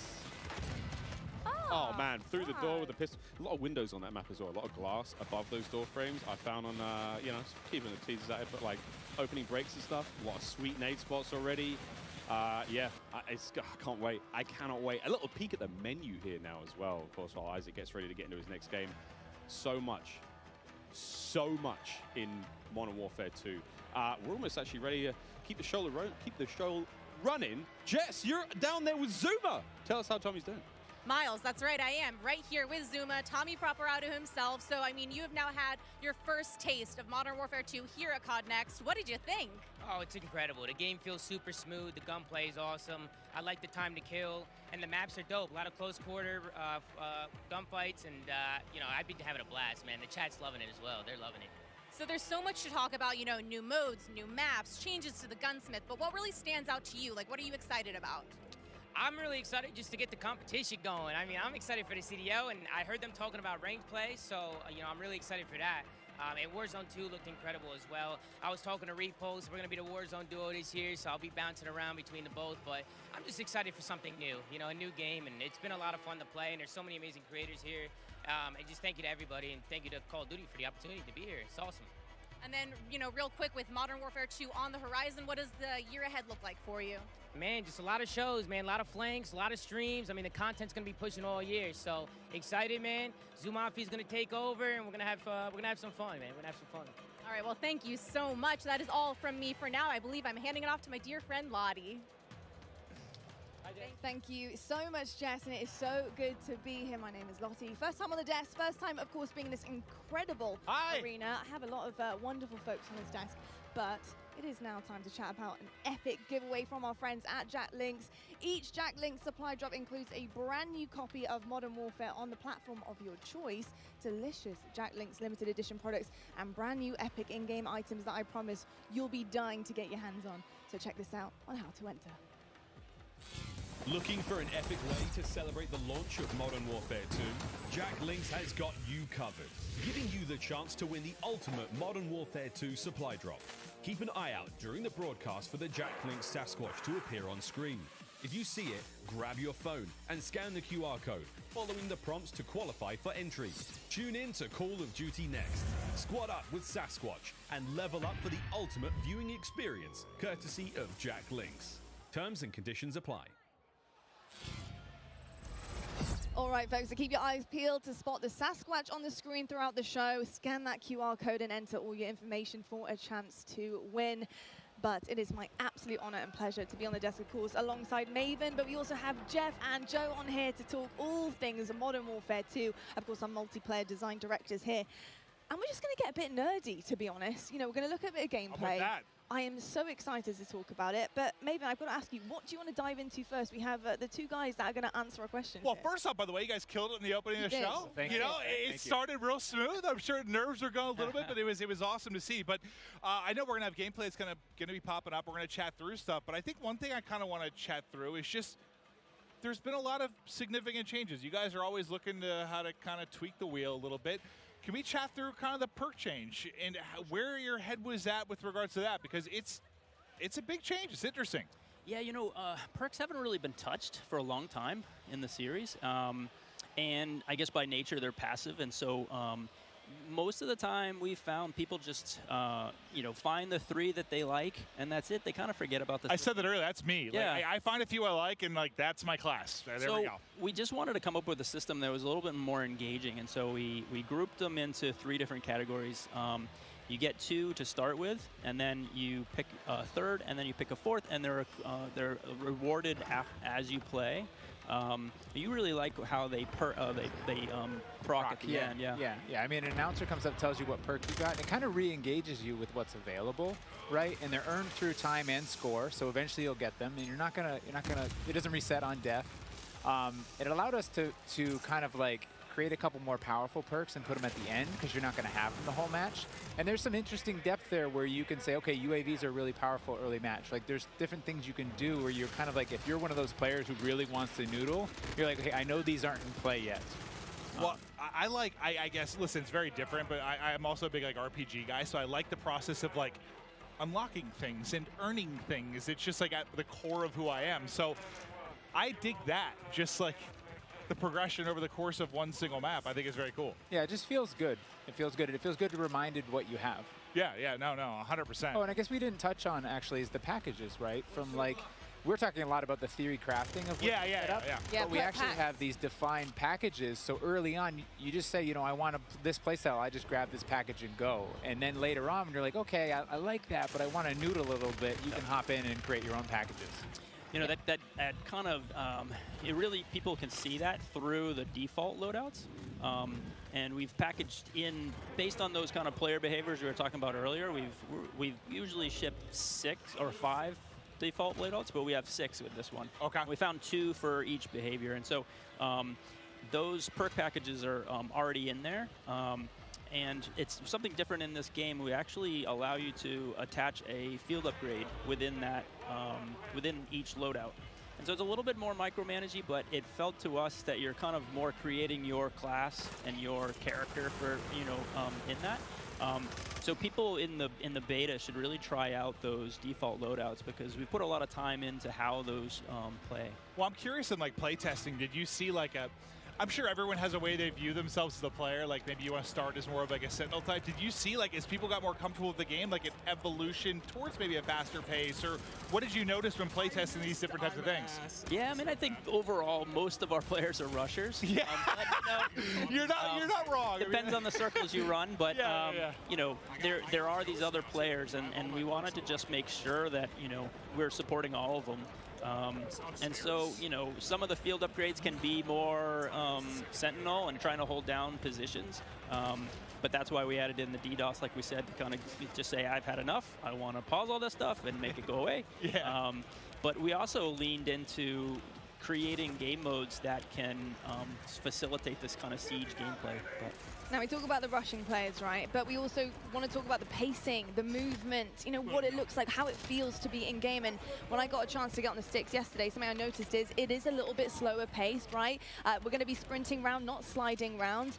And I think another thing I want to talk about is the dolphin dives. I've been diving down escalators, getting prone, looking at hard points, trying to figure out, can I see bomb site B or A? Like, you know, it's pretty incredible with the movement and how it feels. What was it like making that? What were the decisions behind that pushing forward? Because the feel of the game is huge. Yeah, I think fluidity, and I mentioned it previously, is like really, really important, right? But we did make some small tweaks, right? Like slide has a little bit more of a hang up so that people aren't just sliding around the map, so that they're actually moving through spaces, checking corners, and kind of like pacing themselves. But the general movement of guns should be almost exactly the same. And Jeff and I regularly check in. We're like, okay, how are we doing? Like, let's look at last game, let's look at this game. And we try and be consistent in that regard. But there have been these small tweaks, and the dive is one of those tweaks. The ledge hang is one of those tweaks. And those will change how people move through a space, right? You won't throw yourself over a wall, you'll peek that wall first. Yeah, I love the ledge hangs because, you know, just testing out yesterday, being able to kind of ledge hang and really use it as intel as well. I think when it comes to multiplayer and competitive side, that's kind of where I'm at here, is being able in S&D, just being able to know where people are, give that intel to your team, peek that back down again, making sure you're not getting your dome ripped off by a sniper, of course, major stuff here, but and exciting that the fact that you can get your secondary weapon out and start to put a bit of damage in and help out there. So in terms of ledge hang, where did that come from? What was the idea behind it? You know, why is it so special to have that in the game? To be honest, it came out of face planting too many times, parachuting in, just missing that ledge, and you're like, nope, that's frustrating. Let's fix that. Well, we've all been there. Like, whether you've been playing Warzone, like you're trying to like hop and grab it, and you just like, it's like you want to hit the button to like activate the pull-up, but then you hit your shoot and you're like falling down. It can be so frustrating. Yeah. So I mean, really, that's where it came from. But yeah, it was also the high mantle too, right? Like late when we were developing Modern Warfare, and then Warzone started to come out. We had these walls and things. We ended up turning up the mantle height in Warzone. Okay. And it didn't feel as polished, but it allowed people to get over walls they otherwise couldn't. But like I said before, you kind of commit, and now you're like throw yourself over a wall and get shot as you make that transition. So the high mantle is definitely like get up, you can peek, or you can just double tap it and pull yourself over if you're in a hurry. It just adds that that extra layer of like I can be a little bit smarter about how I move through the space. That's a good note that you know, we make all of the equipment, all of the movement, and all of these things for scalability, and we have to kind of check ourselves that everything we put here is going to show up in Warzone. Well, now you've got this like metaverse of like there's so much. It's a big kind of, like I was saying earlier, right? It's like not hard, man. I'm sure. It's like, how do you add different things in and make sure it all stays in check and not mess up this ecosystem? Well, it feels like, I guess for me when I view it, well, what has been the one thing, at least for me, that really separates Call of Duty from a lot of other shooters? It's like, it does feel so fluid, but like there's a limit to that too. You don't need to be an amoeba, like it's just like floating through the map. Like you want to be some realism to it, but like how can you add that realism and the ability to, I mean, think about, I don't know, 10 years ago, what you were able to do with just like interacting with the map and what it's come to now. I mean, it's insane how much it's changed. We had to argue to get sprinting into, I think it was COD 4. I'm sure. We didn't have that, and so like just the evolution of where. Yeah, it's come a long ways. I played the very first one, so yeah. Yeah, it's been pretty special, and something else that's a bit special as well is the fact that we have all these content creators behind us. We have an Elgato replay for you guys. It's actually Myth here on Prison Rescue. Just gonna check this one out and see exactly what went down here. And Prison Rescue is gonna be a really exciting one, of course, because you have to get that objective done. You need to go rescue the prisoner, and carrying them out is gonna be huge because that icon does disappear. You know, how did it work with this prisoner being able to put them in the game, knowing that somebody's gonna have to run this prisoner back and extract them, and having that defense to be set up later on and have to completely and utterly change the game, go to that defensive mode? What was the kind of makings behind that? So it was actually kind of a hard mode to make, and we went through all these different iterations, and we had these problems where we're like, hey, the modes around rescuing these prisoners, but people, they weren't able to, right? We're like, hey, do this heroic thing, and rounds just kept ending in elimination because it was so hard. And that's why we added the radar sweep that you get when you get the prisoner, and that's why we took the icon away when you pick the prisoner up. Because we were going through, and we tried with one prisoner, we tried with two right next to each other, we tried all these different iterations, and it took a while before everything kind of clicked. And often when you're making game modes, you don't really know. Like some of them pretty quickly, you're like, oh, there it is. Yeah. But this one took a lot of work, a lot of finessing, and then we finally got it to where there is this balance, and we're seeing more hero moments. And that replay we saw, he actually, I think of that one, but while we were talking earlier, I saw him actually pick up the prisoner and take it all the way to extract and have that run, and that's what we wanted, that hero run. Yeah. I'm just thinking about like how crazy it's gotten. Like I don't envy you guys at all. I mean, I do. You have great jobs, but like the fact that you have to think about like everything within this sandbox, like from when you're trying to make a new mode, like how is some new movement or anything going to affect Warzone? How's it going to affect Ground War? Like, I think every game you have that moment at the end of the previous one, you're like, okay, how do we squeeze more blood from this stone? Yeah, right, right. And it's like, but then you start iterating and trying different things, and you do kind of like, all of a sudden it's ballooned and you're like, oh no, we have to cut stuff. We have too much. Yeah, I mean, Jeff, Joe, this is a pretty hard question, but just to kind of wrap things up here, you know, I think when you talk about Call of Duty, when you listen to feedback from players and different generations, they always talk about that nostalgic feeling that they get when they get on the game. What is it about Modern Warfare 2 this time around, this title in particular, do you think that is going to bring generations back, years to come, and say, look, Modern Warfare 2, excuse me, was my game, and this is why I want to play it year in, year out? Yeah, you know, nostalgia is a weird thing, and I know from working on past games and people speaking so highly of these different things, and it's kind of where you're at in your world and your friends and things like that. And so for us, we can't really control that, but we try to lay out kind of, I don't know, for the lack of a better term, like you're kind of laying out a nice meal and you're hoping that everyone enjoys it. And from all the systemic play with all of our equipment and all these different interactive systems, we're just hoping that fans find new and crazy ways to play the game. I don't know. What about you? You just want it to be fun. I mean, at the end of the day, right? Yeah. Yep. Because nostalgia, you got to probably tune some of it out. Like some stuff, that's tough. You don't know what's going to become nostalgic, right? You don't know. And I think one of our strengths is that I run into people all the time, and they're like, I'm an S&D player. Yeah. I'm a Warzone player. I'm a Plunder player. Like, you know, like I love TDM. I just play that. And so it's interesting that we're fortunate to be able to make all these different offerings so that people can come into our game and they're like, I love big war vehicular combat. I'm going to ground war, right? And so I think that's an advantage that we have, that people can find their place, the thing they love, bring their friends in, and then years to come, they're like, I remember that. That was awesome.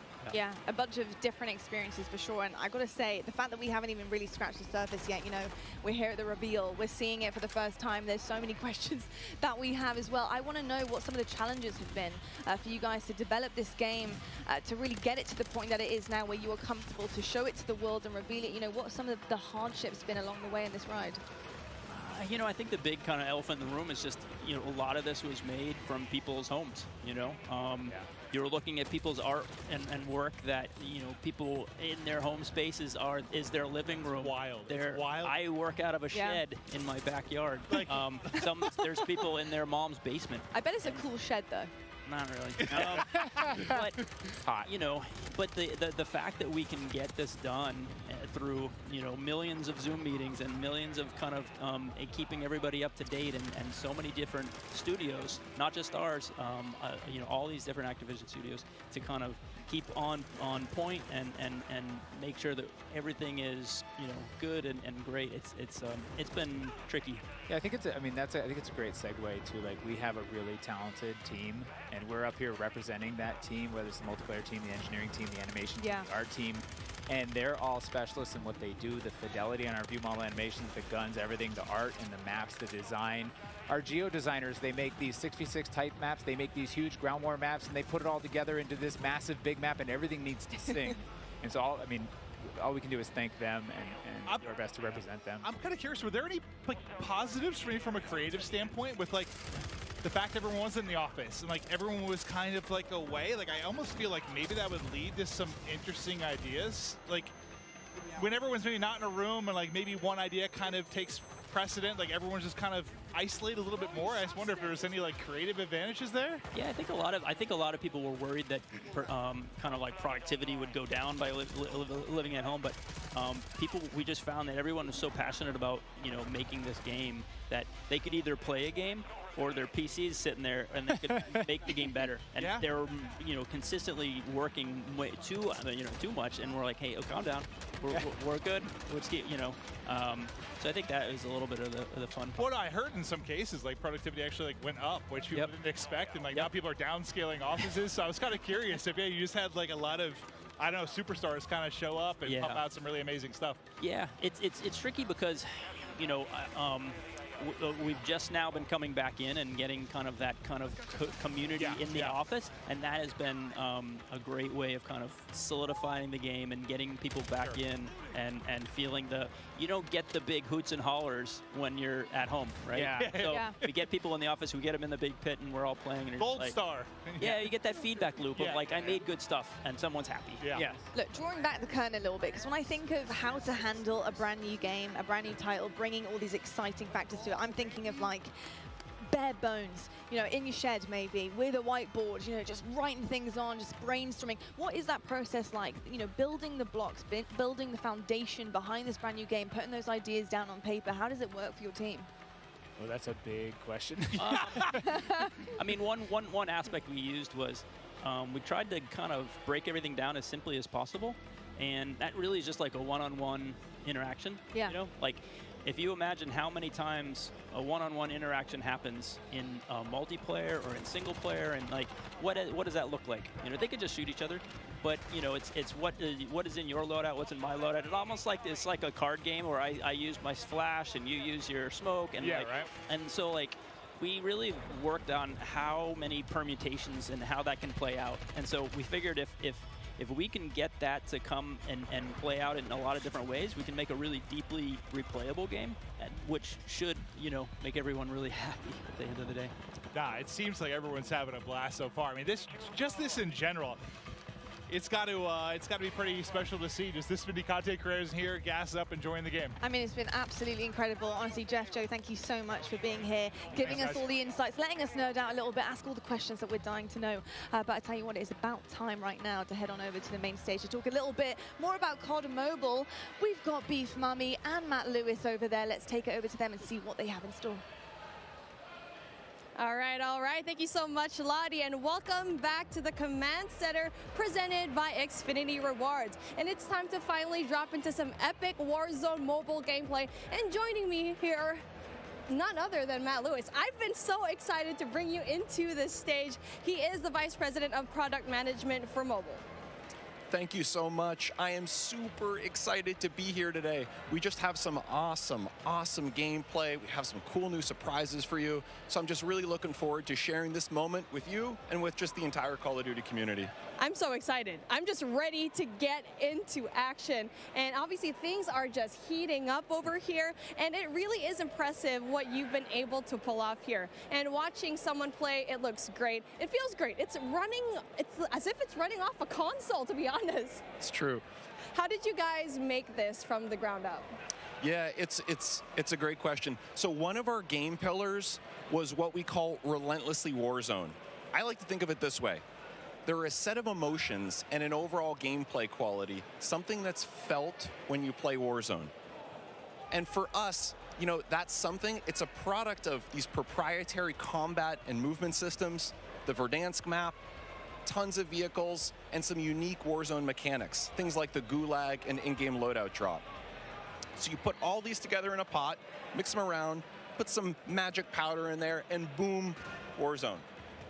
So games, they can try to match this recipe and they can spend a decade, you know, iterating and testing and trying this and that, but they're just not able to quite get there. So for us, being on the same technology, it means we don't have to tinker nearly as much. It's just an incredible advantage for us. So how was the team able to do it and just really pull off everything that you've had here so far? With tons of coffee. No wonder why we don't have any more coffee here backstage. Yeah, exactly. That's the truth. All the coffee in the world is how we were able to do it. No, you know, one of the things that I just love about this project, it's a really great mix of talent and experience. And for us, that concoction was what allowed us to have this kind of great end product. So for us, you know, there are 4 major studios who are working on Warzone Mobile. Activision Shanghai, Beanox, Digital Legends, and Solid State Studios. So our philosophy, it's been to mix together really amazing Call of Duty console and PC developers with some of the best mobile developers in the business. Because that's what we want, you know, an authentic, adrenaline-pumping Warzone, but something that is ultimately in this made-for-mobile, amazing, super polished mobile experience. It's been so much fun watching all of these streamers today, and this game looks like a really great time. What is the best way for our viewers at home to guarantee they will be the first to drop in and play Call of Duty Warzone Mobile? It's a great question. It's a great question. So for us, pre-registration is going to start today. We'll have a little bit more on that later. We're super, super, super excited. And if you're on Google Play, if you log on to the Google Play Store right now, you'll be able to start to pre-register. If you're on other platforms, please keep an eye out on all the social channels. We have the social channels live now, so follow, comment, all that kind of good stuff. And we're coming soon on the Apple App Store for pre-order. We have some incredible rewards. I'm going to talk about those maybe in a few minutes, but maybe for now, kick it over, check out some gameplay. Oh yeah, I can't wait to go and pre-register for myself. I'm just so excited. But that brings an end to our coverage of Call of Duty Warzone Mobile. And honestly, it's been such an amazing, great time here. But obviously, before we do end all of these, we're going to try to see what kind of fun all these streamers are bringing it up over here, because we are taking up on the screen right now. I mean, this ends with us just trying to introduce the game, but obviously every one of us, we want to see the gameplay. We want to see everything that's happening here, and obviously I am with the best person to talk about everything that is happening here on your screen right now. Oh man. So when I'm looking at this gameplay right now, for me, one of the things I love about Warzone is that vehicle play. The vehicle play, the movement, and the combat systems all tied together.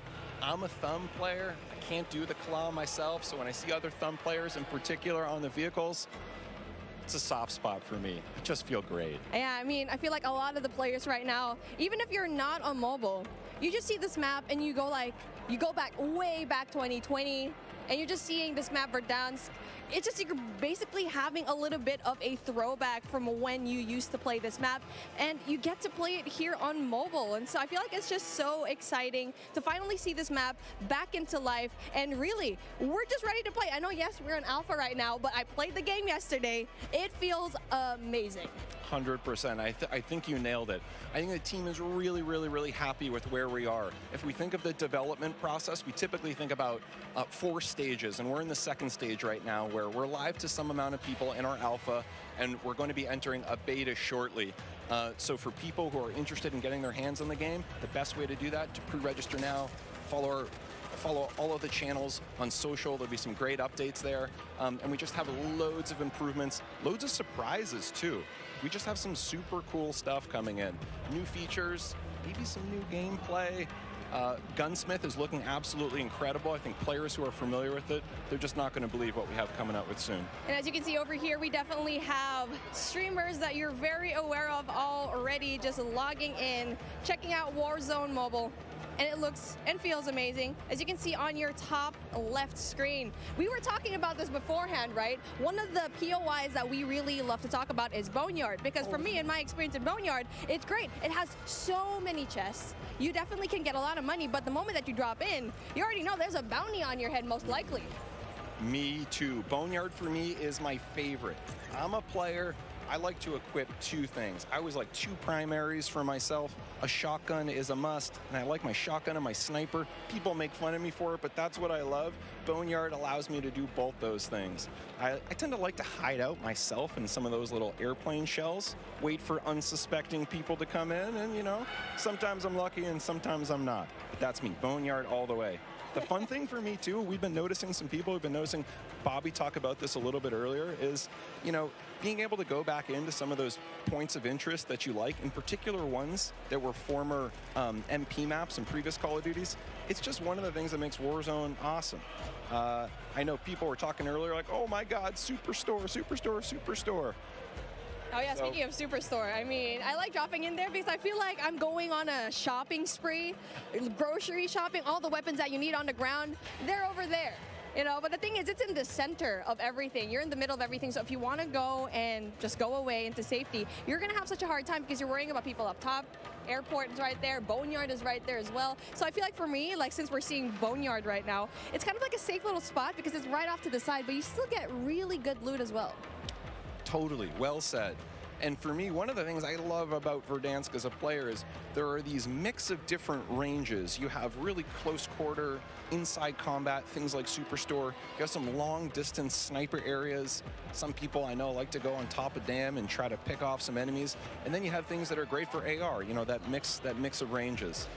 So it really is kind of like, you know, choose your own adventure. How do you want to have that kind of gameplay?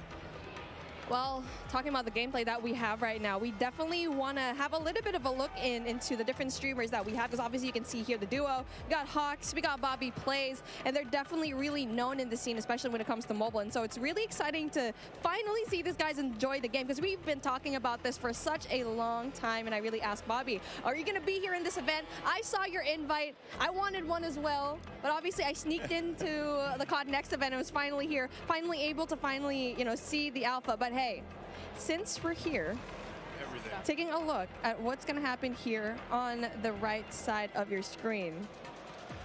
You're taking a look at the map, and it's like, it's exactly what we saw in Warzone. Totally, and it's getting to one of those end crunch periods. This is my favorite.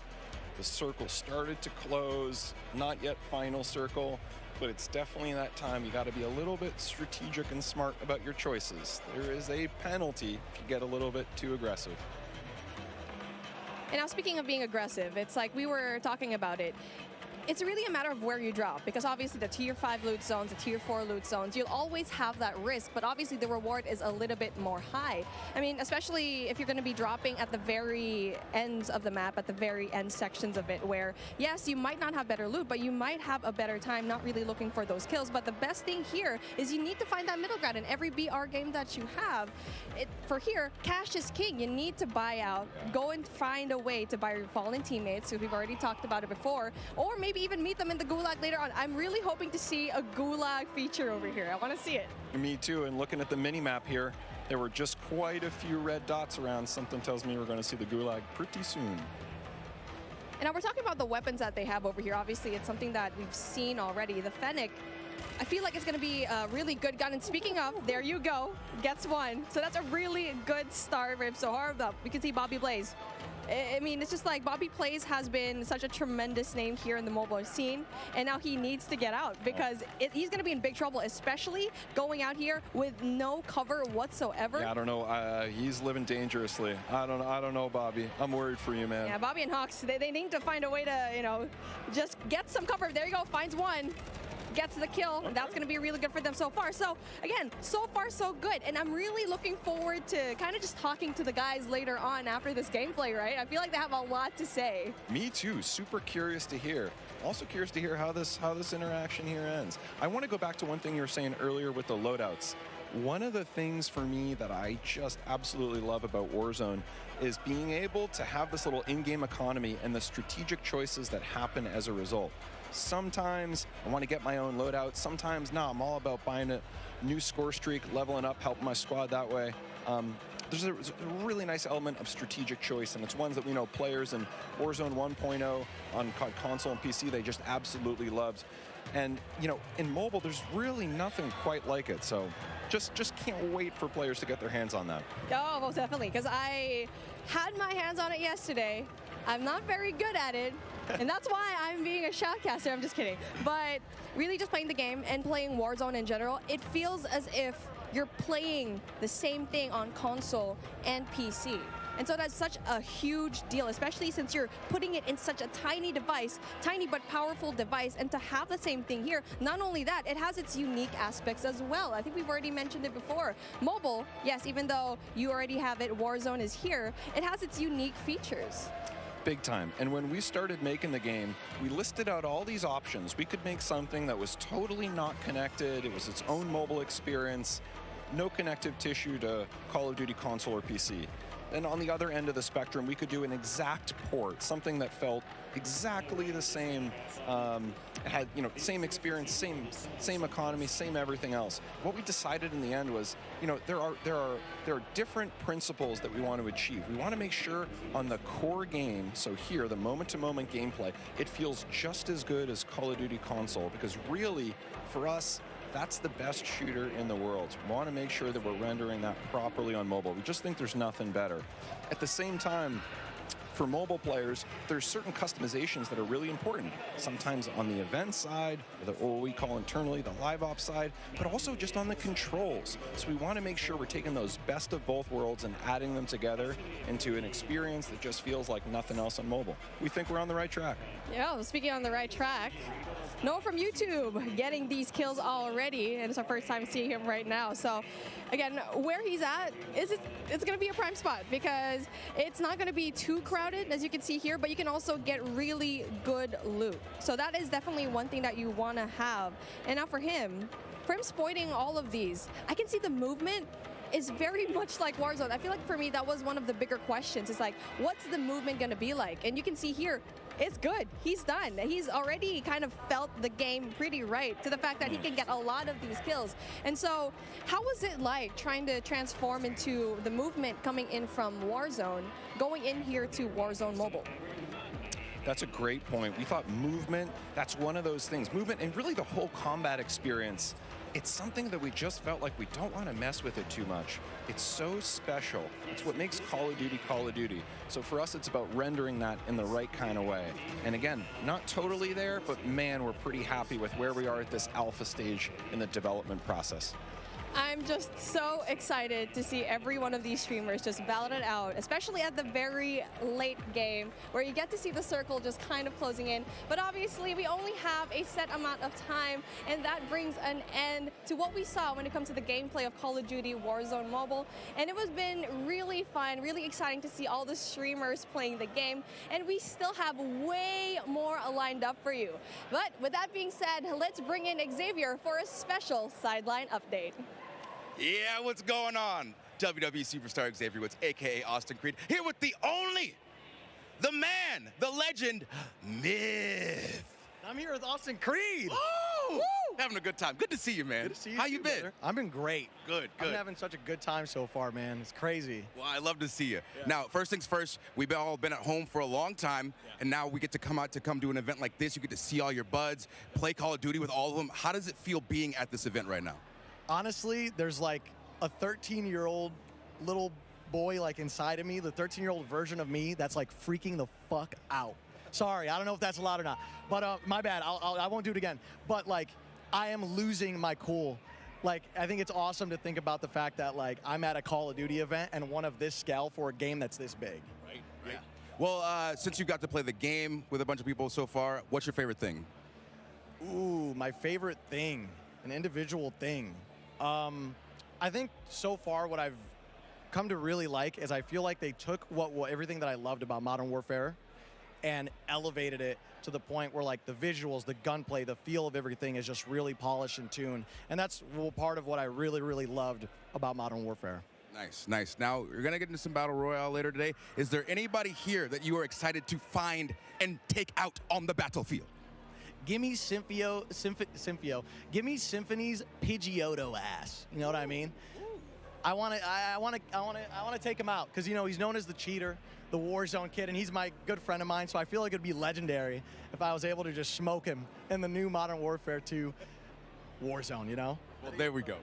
We're going to be watching. Yeah. We're going to see if you get it. All right. Appreciate you guys listening. Back to you, Lottie. Great job, guys. That was awesome. Did they freak out back there? Awesome. Yeah, that was great. That was so fun.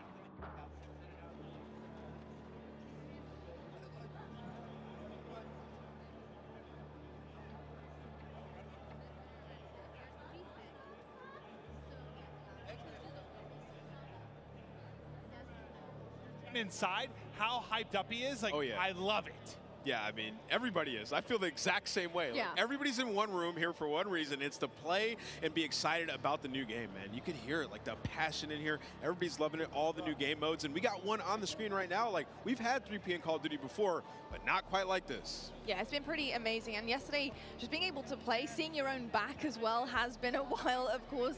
I gotta say, it felt pretty damn good. And when you got used to it as well, Ali, like, yeah, I thought frying, and I know you fry. I was having an incredible time yesterday. I was on other streamers' setups, so I made sure to change my clan tag to CXT, so everybody knew who was absolutely world starring them on the map. But I will say, the energy in here compared to like a competitive event is just, it's intense in a totally different way. It's intense in the fact that everybody is just so excited and everybody is just having pure fun and bliss, loading into a new game, figuring things out. Like, the energy is just on a different level. It really is on a different level. This looks sick. It does. Yeah, what I like about this, Clint, is in 3P, you know, it's 3P, you use the corners, get that advantage. But when you aim in, I was worried about... It feels really natural. It looks really natural. Yeah, I was worried about how seamless it would be from like going from 3P to aiming in, but it's perfect. Your centering feels on point. If that's how you play the game, you try to keep your, you know, red dot in the middle, you can play like that, right? So it's really nice, man. It works well, great. The only time I'd really mess with it too much for me was the COD Mobile BR, like the first iteration of it, like that kind of that 3P to first person. That was the first time I really had messed with it much, and it felt great. So it's really cool to see them try to double down, create a game out here. Yeah, and you can also kind of looks really seamless, like you said. You can also kind of see how your character moves. Remember we were talking about earlier, Ali, where it was like the character, the movement, like it feels different. It's reimagined. Like when you're jiggle peeking, you can see the hips, the head move, everything. Yeah. You can really see that in the 3P. That's what you know. When I had that realization, I was playing that earlier. I was like, okay, I'm gonna have to play these angles a bit differently. And you know, if you're a little bit more of a tactical player,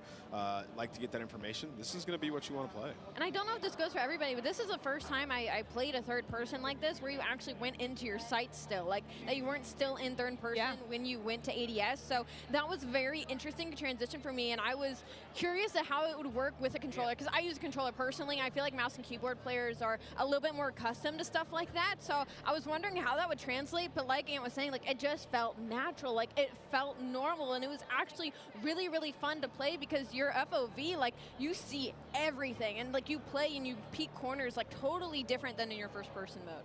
Well, the one thing I really like is, like, one thing I'll struggle with sometimes, like, you get this really cool operator or something, right? Like, a battle pass comes out, like, this really dope operator, and you don't really get to see him that much, right? It's more about, like, your gun when you're in the first person. Yeah. But with this, like, if you get something dope or some of the different emotes you can do, like, Your skins. You want to show off. You get to see what you look like. I think, going back to quickly your point there, Ali, about getting used to kind of the zoom in then into the ADS as well. It does take a second to get used to, for sure. How would you handle that, though? Because I think, traditional Call of Duty games, straight up, first person, you can snap really quickly, right? Your ADS, you can put perks on to make sure that ADS is as fast as possible. This takes a little bit of time. So are you pre-aiming when you're going around? Like, what are you doing to try and kind of combat that? Well, I'll tell you right off the bat, when we first loaded into it yesterday and got a little bit of a taste, I thought it was a bug. Like, I thought you weren't supposed to be able to ADS. I was like, oh my gosh, no way. Like, oh, they're going to be playing tomorrow and this is going to be happening. But that, it was meant to happen. It was such a smooth mechanic. And talking about getting used to it, I was pre-aiming quite a bit, but as you got used to it, the hip fire on a lot of these weapons is actually incredibly accurate. So if anything, you're going to find yourself hip firing a lot more than ADSing when you're playing this game mode. Again, might leaning towards the mouse and keyboard players who are more used to not actually. I think your centering is just your centering. Your centering is incredible. Guys, I'm not gonna lie, I've played tournaments 3P on Call of Duty. We had it back in the day. Like, I've grinded 3P Call of Duty. It's actually a lot of fun. We used to have search and destroy tournaments all the time. I think these guys are having a lot of fun with it. I mean, you can see, like, it's a completely different play style. Where did you come from? Hitch is surprised. Yeah, he's not happy with that for sure. But it's absolutely incredible. And another thing, you get a different kind of FOV feel for the map as well. You see things in a different kind of scope and bigger picture here.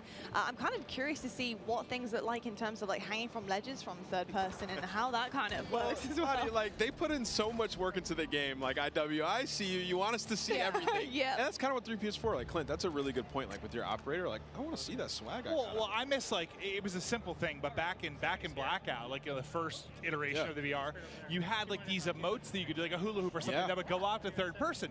And I kind of missed that going forward because I like to see, if I get this really cool operator, I want to see it more.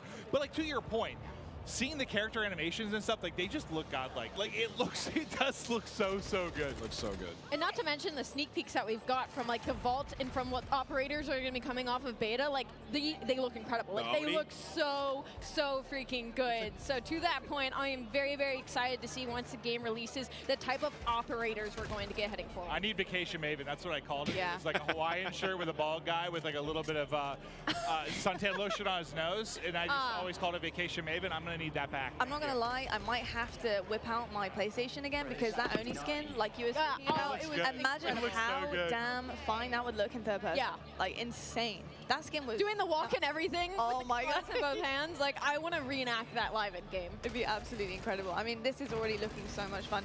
I remember playing this yesterday. I got in a lobby with Aiden, and yeah, that was really rough. I was actually playing on Cloaksy's station, and I've definitely given him a bad name. I've got to say. You said that you thought Aiden had a personal vendetta. I did. I mean, this guy, he really doesn't like me. He really doesn't. But you know, it was so fun. He doesn't like play. Cloaksy. It wasn't you, Lottie, I promise. Exactly. He's probably like, who is this? This can't be Cloaksy for sure. But pretty exceptional stuff, and we can see a lot of the ADS here. Look at Tommy's face right now. Like, he's just got this. He had this little little smirk and smile on his face. Like, you can just tell people are having fun, and that's what this is all about. It's been awesome to see. Tommy was having fun. He was sitting there capturing C, just like jumping up and down with his camera sort of angled down so you can see over the wall. Like, he's like, oh yeah, he's like, I played this before. He's having fun, man. Absolutely frying. It wouldn't be a Nick Cam if his face wasn't in it. Yeah, like, what I walked through all these setups. I saw the cameras were in the right spot. How is it still only half his face? Like, he moved it. He had to have. That's the classic Nick Merckx. It's the forehead. It's the eyebrows and the forehead going strong always. You probably talked about this a little bit, but just while it's on the screens, I've got to say, the aesthetics of this game look so good, and in terms of third person as well, being able to see it all encapsulated, as well as your, of course, skin and your operator that you're looking at. All right. Stunning. And so is the gameplay here from Nick Merckx. Yeah, it really is. That was sweet. The color I'm loving, but he's got the gunning up point right now. Nick Merckx absolutely forehead cam and all, just frying. And you saw what he did there, up the lobby. He was pushing up and he was turning left, but he had his camera angled behind him. Yeah. Saw that, jump backwards, and absolutely that was nasty. So you know Nick, I mean, he's got a history of third person. So this how are you guys feeling about the angles? We're seeing Nick do it a little bit here and just kind of shimmying and making sure he can see what is behind the corner. How are you feeling about that for third person? I mean, he's a cut above the rest when it comes to this. Like, he's super used to it. He's won championships on 3P, so he's having a blast. I mean, he's played a lot of Call of Duty as well, so it's like the best. He is torching this lobby right now. He's bullying them. But no, I think there is definitely there's a learning curve to it if you haven't really played it. And yeah, he has a lot of experience with this type of camera, this type of gunplay, and I think you're seeing that absolutely right now. Just the use movement with the crouch to the block. He's a little disappointed. I think it's a nade that takes him out, but he was tearing the lobby apart. Yeah, it makes it look way too easy, I'm not going to lie. He makes me feel like he looks a lot more natural than some of them, right? Yeah, he does. Even some of the POVs we went to, I think you could tell they've been playing a little bit, but his looks a bit different, without question. Oof. It's going to be a rough one. He's not happy. He's not happy about that. Absolutely insane stuff, though. It looks absolutely incredible as well. Yeah, he's frying. He's absolutely frying. That's your teammate. That's your teammate. That's what I always struggle with when I'm playing something for the first time. Allie, I'm yeah, no, I did that yesterday. Yeah, I was shooting at teammates. I'm shooting at teammates, locking on teammates all the time. When it's like new maps, like new game, I don't know. I always. You guys just need to dial it in. What do you mean? Listen, especially if you're not in comms either, and like you don't know the routes on the map yet. Like you run into something, you don't see that name. There's by no the head. excuse for Allie. Clint's like. Allie, I'm pretty confident if you put the time in. Yeah, what's up? You would have had a better professional career than Ann. Like I don't even think I'd have to put the time in, honestly. Listen, bro, I can't understand. You guys. I used to always mess with Ann. I got if I skipped college and I was grinding, like Ant's in trouble. We're gonna take a look at a replay now. Nick was absolutely popping off in 3P. We know he's got the experience with it. Let's check out the Elgato replay. Yeah, this guy obviously has been here before, but of course on a new game here, Modern Warfare 2. Looking amazing. I'm pretty sure this part he does snap off. I thought that might have been the part where he died there. I was going to say surely not. But just really, really seamless gameplay from Nick Merckx. And it's something to expect from him for the future. The fact that he's getting it down already, brand new game, brand new maps. I mean, it's pretty clean, isn't it, Nameless? Yeah, he was frying, and he wasn't even using right-hand advantage there. Like, literally using the left side of the screen. So that's part I always struggle with is that toggle between shoulders. Like, I mean, it's very natural when you play more, but like at first, I'm not very. I just end up like looking at over one shoulder, basically. Yeah, I just mean, I always look at the right side, man. It's so tough. Left side, I always get gunned. Oh my God. gosh. I say he got a couple hip fire bullets. Rogue. Got Almond here. Was that a shotgun that killed him? I'm not sure. Looked like a shotgun. The shotgun looked disgusting. I was watching Tim use it earlier. He was No running way y'all like around using shotguns. That's crazy. Yeah, I probably need one, to be honest. I probably need one, for sure. What do you guys think of the perks as well? Obviously, the perk packs, we talked about that with the devs earlier on the desk, and we saw that pop up a few times now on the screen. But obviously, having to earn the perks and kind of produce the goods and secure those as you're playing is pretty cool, too. Yeah, we'll see what people play around when it comes to the perk setups. You can create your own, but they also have different like classes. You can be a support player. Clint was mentioning it earlier. You can be a sentinel. Joe Cisa was talking about that. So there's different categories. I think most people just like create their own, run some of the historics that we have at EOD, which is back battle hardened. You can stay away from stuns, nades. And then Dead Silence is a field upgrade. I know everybody's always talking about, is Dead Silence in the game? Well, yes, it is. It's a field upgrade. So you can still have that while you pick your additional perks. And as the game goes on, you'll get more. So you're just going to feel like a super soldier this time. Yeah, it's interesting. It's different. We're going to see how it plays out. But it seems, I just like the concept of unlocking and earning things. I do. So. It's satisfying. You get kills, the game goes on, you get an extra perk. Like, we've had like something similar before back in Ghost with the Specialist, and you felt unreal as you started to unlock some of the other perks. So I'm excited to see how these guys play around with it. All right, Papa App. I know. Father of two. Here he comes. Dominating the lobby. I love seeing a sub in his hand. I mean, this is probably one of the better opponent views we're going to get, as he is just looking to be a menace right now. Using the 74U, looks like a version of the AK. Yeah, he is. Oh, yeah. Do it to him, my Ab. goodness. Oh my goodness. Forget as these guys grind, they're going to start unlocking more weapons. So we haven't seen this yet. We've seen Phoenix, we've seen the Hurricane, the FSS Hurricane. We have not seen the 74U on the stream yet. There you kind of get to see the Dolphin dive, from the third-person POV, which I still think that's what I'm appreciating the most about this, is just seeing some of the animations from the 3P. It just, I don't know, it's a different beast. Nice to see. I just want to see somebody Dolphin dive in third person down an escalator. I'm still waiting for that. I'm with that. You can turn around mid-dive. Yeah, 360. Yeah, so like, people are going to be getting twerked on. Just, yeah. Definitely are, for sure. I mean, the 360 down an escalator is going to be pretty nasty. Lobby. Yeah, Crim, App. These guys are turned. Speaking of, I want to know how you guys feel so far about competitive play. I mean, we've got some incredible pros or ex-pros on our screens as well. I mean, so far, so good. How are you feeling about the pacing? How these guys are playing great. These guys are playing great. Yeah. But I think, the main things are like, going into it from a competitive aspect is like the maps, which the maps look pretty good. Yeah. Auto looks great, and we've only seen a Yeah, it's like impossible for you to say. Yeah, just gotta spend more time on the maps, see how they play out. Feels good. Like for me, Get when some I sit grinding down, Clint, like the first thing that I look at is like the gunplay. How does it feel? Yeah. And it felt great. Like the movement feels good. You got some, you know, extra mechanics. You get good gunplay and movement. It's like everything else is kind of, will be all right. If it's fun to play. Yeah. So I think so far, like, it's W. See, and I'm on the other end of that spectrum where I'll look at the maps right away. Like, I'll go through my attachments and like, all right, I'll try this one out. But really, when I first load into the game right away, I'm looking at the map layout. That's kind of like my forte. And I will say, the Mexican Village, that map, I love that map. And like a competitive aspect, it gave me a little bit of like a 3-lane, as well as the paintball map that had the middle section of Chaos. I was talking about how there was the underground passageways. It's giving, again, like a 3-lane hybrid. So with the maps that we are given to play with on this alpha test, I am looking forward to the game release. I'm looking forward because for competitive side of things, at least my personal opinion, things are looking bright. Cool. Amazing stuff. I love to hear that. And I'll tell you what, I love to hear from some other people in this amazing arena. We've seen a ton of action so far, of course, our third-person mode as well. But it's time to toss it on down right now to Gina Darling and Stephanie to give us an update on how things are on the floor and what is going on over there. Hi, Stephanie, and welcome back. Now, listen, we've heard it teased a couple times today. Raids are coming to Call of Duty. Now, would you mind letting the people at home know what they can expect for this new experience in Modern Warfare 2? Thank you, Gina. It's so exciting. I feel like I have been able to announce so much cool stuff today. So this is sort of the cherry on top of the sundae for an awesome stack of all of the Call of Duty content that's coming your way this year. But Raids, an all new experience, different gameplay than we've ever really brought to fans. And this mode is ultimately all about communication and coordination, the things that you expect from a raid. And we're actually going to be looking at episodic missions, all of them sort of a couple hours in length, starting with Season 1 and the launch of Modern Warfare 2, and then having that narrative, which will actually, you know, play in with the campaign, continue to play out across every chapter. Exciting. Oh, I'm so hyped for this. Now, can we get a little bit more detail on the gameplay itself? Yeah, so we're looking at 3-person teams. And like I said, this is all sort of a mix of combat, of narrative, and puzzles.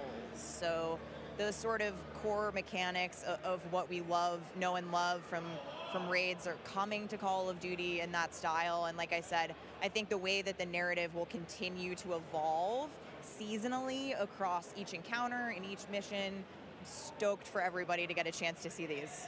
Now, listen, as a longtime Call of Duty player, lined up during midnight so many times, and still streaming at the Best Buy. Shout out to the mom and pop shops too, and still streaming Call of Duty to this day. This gets me so hyped. So please let me know, how and when can we dive into Raids?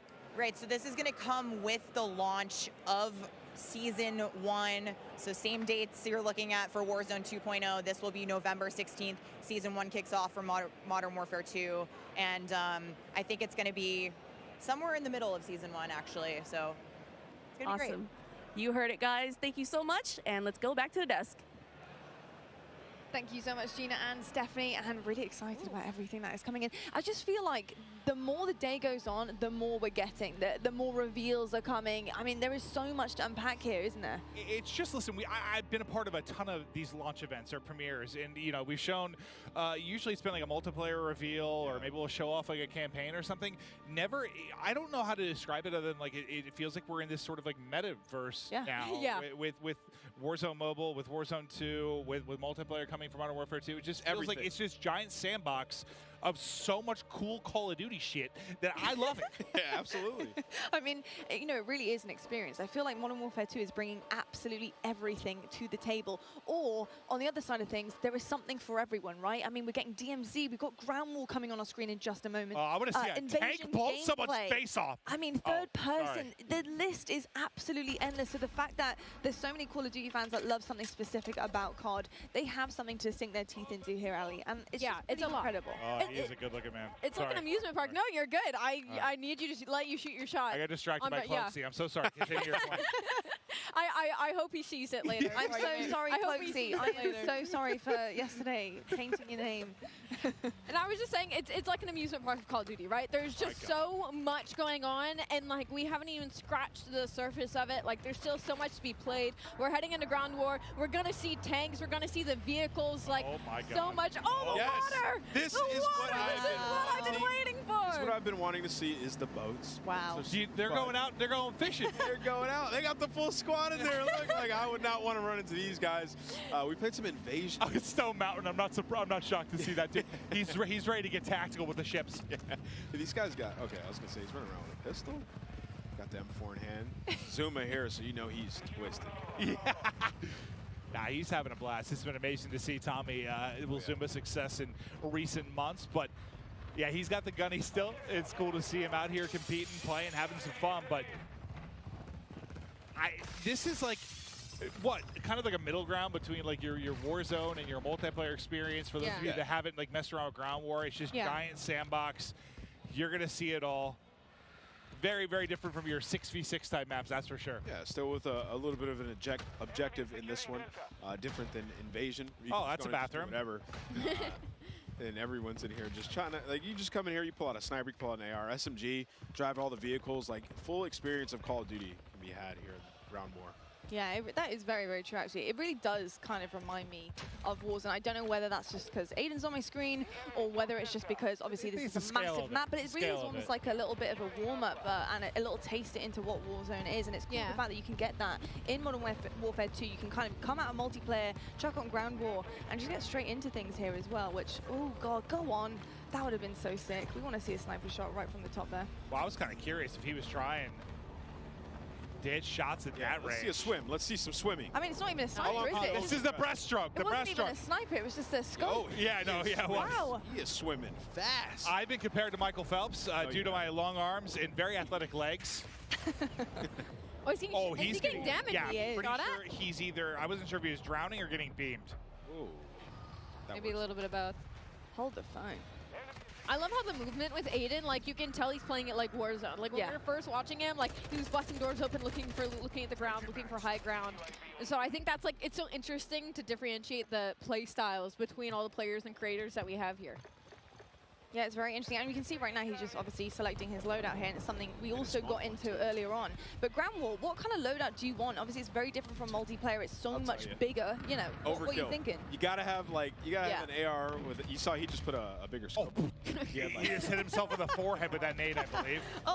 Split. Hey, listen, it happens to the best of us, Aiden. It happens to the best of us. Not me, but it happens.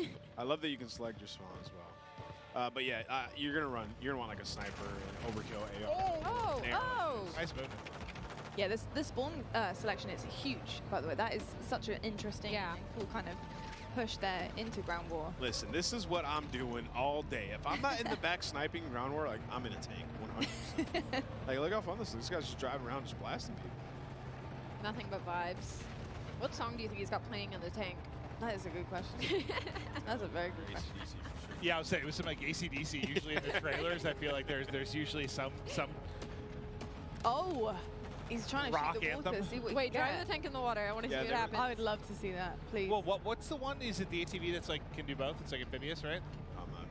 I believe they talked about it. I think in like the opening of the show that there are some vehicles that you can take right to the water. Like this is some James Bond stuff. They said they sink slow now when you drive a vehicle in the water, which I want to see a tank sink slow. I know. It's kind of cool just to see people diving in, by the way. Isn't it? It's kind of cool to see people jumping into the water. Stuff. Dip your toes into it. And just like when we scale hot. up, They're in the desert. when we come out of game and we see the view like this, it just blows my mind that they were able to set this up. Yeah. Oh, just like the venue everybody itself. grinding, like everybody in a ground war, queuing up. It's been absolutely amazing all day, man. You can hear everybody's getting loud, passionate. They're ready, man. Oh yeah, there's been a fair amount of trash talk. Just, I mean, a lot of these guys know each other. They're in the same lobbies, just screaming at each other across. They just redeploying on a giant heli?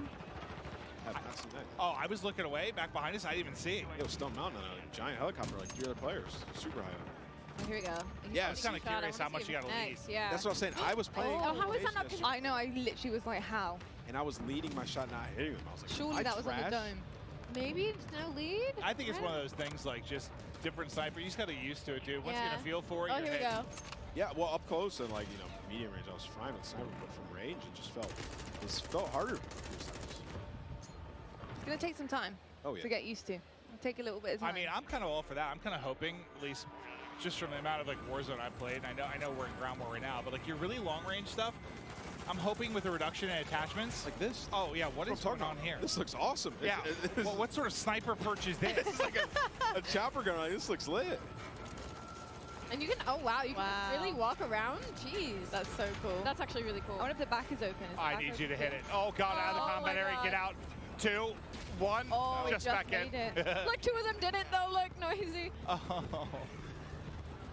But I hope like with the reduction in attachments, Try to snipe. it's Oh, a little bit harder. Like, you know, we've gotten so used to being able to just beam someone at 200 meters. Yeah. There's a little bit more of a challenge to it. Yeah, a little bit more of a skill factor coming in. Oh, someone Gap. saved his life.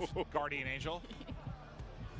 I really do feel like the way that this game plays so far, the pacing, everything about it, honestly, the skill gap I feel like is there. I feel like we're going to see that a lot. Well, especially that guy's thigh is no longer there. That's so true. a lot of Very it just true. ripped off of the 50 cal. Very true. He was just moving with the sniper in his hand, by the way. Like, really quick. Speed demon. Yeah, he changed the attachments there for sure. Ooh. Hey, Cloak. What's up, buddy? I'm your #1 fan. I ordered your merch and I wear your shirt every other day. Big That's fan. some pizzas in the background. That's a Are they big fan. hand-delivering pizzas to the Oh, are setup? they? Okay, because I'm looking forward to that. Wow. When I'm thinking we get a hand-delivered pizza? I'm thinking that's a I little don't know hand-delivered when Little Caesars going around right my now. whatever my next break is, I'm throwing back an entire I hope pizza. they're getting napkins. Yeah, I'm not gonna lie. Some- Having pizza, watching some Very gameplay on this greasy. desk right now is a vibe. Yeah, I mean, what I see right now is I see Call of Duty, I see a bunch of streamers, I see Mountain Dew, I see pizzas. I mean, This is literally opening night. Like, This brings me back to being 18, right? I know. Just the best. We're waiting in line for the game, go home, like, I'm taking school off tomorrow. Like, sorry, I can't go, Grandma. I'm sick. Yeah. Gotta put that temperature thermometer on the radiator. Make sure that's the highest it can be. Oh, there it is! my God, Of come course on. it's Pammy! Who better to watch for the sniper? Of course! Yo. Hit it! Ah! Hit marker! Wow. Oh, he is just flying Oh, his that? wow. He said, I'm getting this one. It is Pam. What a moment. Pamashi bombed. Oh! Oh, he's gonna rip in there. He's been doing this for a while. Oh, no. Ah. He got one, though, from the chat. Look at the It smile. was You can see him. gross, too. He's so happy. Oh, I can see it now, Clint. All the 360 snipes off of that chopper. Oh, yeah. In the montages, like, it's gonna It's like, what you know those moves they do off of like the diving board, like at the Olympics, right? It's gonna be like triple cal sal, 720 backflip into a snipe. Yep. Okay. Look, the dev said that they wanted fun, and this that is sounds pretty damn I'm fun kind to of me. with that, yeah. Oh Yeah. my God. What just happened there? Sniped out of the sky. Adios. Oh. Farewell. Was that bread? I don't know. I think it was bread. Look I at don't know. I might need a replay. Oh, we got a demon lobby. I saw Biffle in here. Jack's getting popped. I saw Miles actually getting pretty diffy in a lobby against Biffle. Okay. He was top of the leaderboard. That's who we needed to 1v1 Biffle from. I actually think it's a Miles. Oh, versus there's the Biffle, pizza. yeah. that looks glorious. Of course, Jack takes full parade. Oh, my mouth is literally watering just thinking about pizza. Go ask Jack for some. I could eat it every Yeah. meal. I'll be honest with you. I really could. Oh, is he bringing? He's bringing the sniper out. Yeah, he switched to his. He was like, you know what? Let's do it. If you can't beat him, join him. I want to know who's winning right now. Unfortunately, like I think it's Cam. Is, oh, they are winning there. I can see just the top, the 45, 49 winning. There we go. I need a loser's point of view now to see the score. I have not used this gun yet. This looks like a Okay. sniper. Oh, I'm confused. Is somebody actually driving that? I thought it was like a I thought it was a spawn but maybe chopper. not. I don't know, but Courage was Hello, trying to find out. Noche. How we doing, sir? Looking very dapper. This is cool. Selecting spawns is just sick. I'm not gonna get used to that. For a I while. just like the you know, in older games, you know, you pick your spawn, Yeah. you sort of appear there, but now like the whatever you call it, like the thing, the animation, what do you call it? Like no, how it like takes you. It takes like the flies zoom in. with It's like you. the zoom in, isn't it? Yeah, there's a word Yeah, for it yeah. there that I'm not finding, but like I the know. zoom into Transition like your into spawn. it. Transition, there we go. That's probably what I was looking for. But I like that a lot. Thank you, Lottie, for saving my You're brain. very It was welcome. struggling because it needs pizza. Mine struggles on the reg. Yeah, yeah. So don't worry. Yeah, no, I think it is really, really cool. to see that. And I think it just suits ground war, honestly. It really does suit ground war. And I think in terms of the objective work, you have a huge map here and you have to cover so many different areas. So the fact that you can choose your spawn spot is pretty sick. I love it. I think Myth hybrided his pistol to like an SMG. Whenever he switches to that, look at it, because that looks the auto, right? Insane so to me. there's an auto version of that pistol, and he has it on, but he has like a stock on. Nice. He's got it pretty loaded up. It's the attachments that you can really make it your own. Yeah. You can make an AR into an SMG. I mean, we've been saying it. You do a lot with And a this gun pistol since 2.0. into And a an pistol SMG. into an SMG. Maybe That's that same SMG pistol into an AR, who knows? So I've just looked at the kill feed, and Symphony is on the other team. So perfect. That's exactly what I need. I needed to snipe him. Oh. That'll bring me a whole lot of happiness. Oh, that's a tank. That was Optic Can't snipe Blake that. getting plucked. I want to see that drill charge being thrown on the ground and a tank running over it. We saw it in the trailer, but I need to the one like through the roof. No, like there's one you put on the ground. Well, yeah, you can do it through a wall as well. But I think it'll just. I really want to see the Oh, floating, okay. Off. He's popping off now. floating nade. I want to see so bad. The floating mine. Oh, Wow, there's a this lot of looks red arrows insane. over there. Yeah, wow. Oh. That looks so beautiful. Has the It's whole map awesome, on it. yeah. Like, in color as well. It looks great. Cruise missile out. He's calling everything in. Doesn't see anyone. Oh, there we go. I think they were inside. Unfortunately, not able to hit it, but the fact is, Myth taking over the lobby. Snipe looking hot. I mean, we've seen everything so far in this. We've seen vehicle combat, aerial, some crazy gunfights in buildings. Cloak was just chilling inside of a tower. So everybody, your specific taste of Call of Duty you can find in Ground War. Yeah, it's a little bit of everything. Just fun. It's just fun. You can look a lot of the settings right now, you know, because it's never their fault. It's a settings problem. So I think Oh, we're on the hunt for what's wrong right now. I love going through this. It's just my favorite thing in the world. Just making sure everything's exactly how I need it to And you be. never thought it could be your thumbs? No, oh, no. I just really like tinkering with it. Oh, yeah. But do I blame it when I have failures? Yes, I do, Lottie. Oh, yeah. Yes, I do. No, It's I think rarely we all my do. fault, Lottie. We all do, to be honest. I understand that. Got a lot of red up there right now. Wait, Yeah, so you right? can spawn in a vehicle. You see that? That's dope. Yeah. Yeah, it says full, so I guess he's waiting for somebody to deboard. That's sweet. What? Did not notice that. Right, somebody get knocked out of it.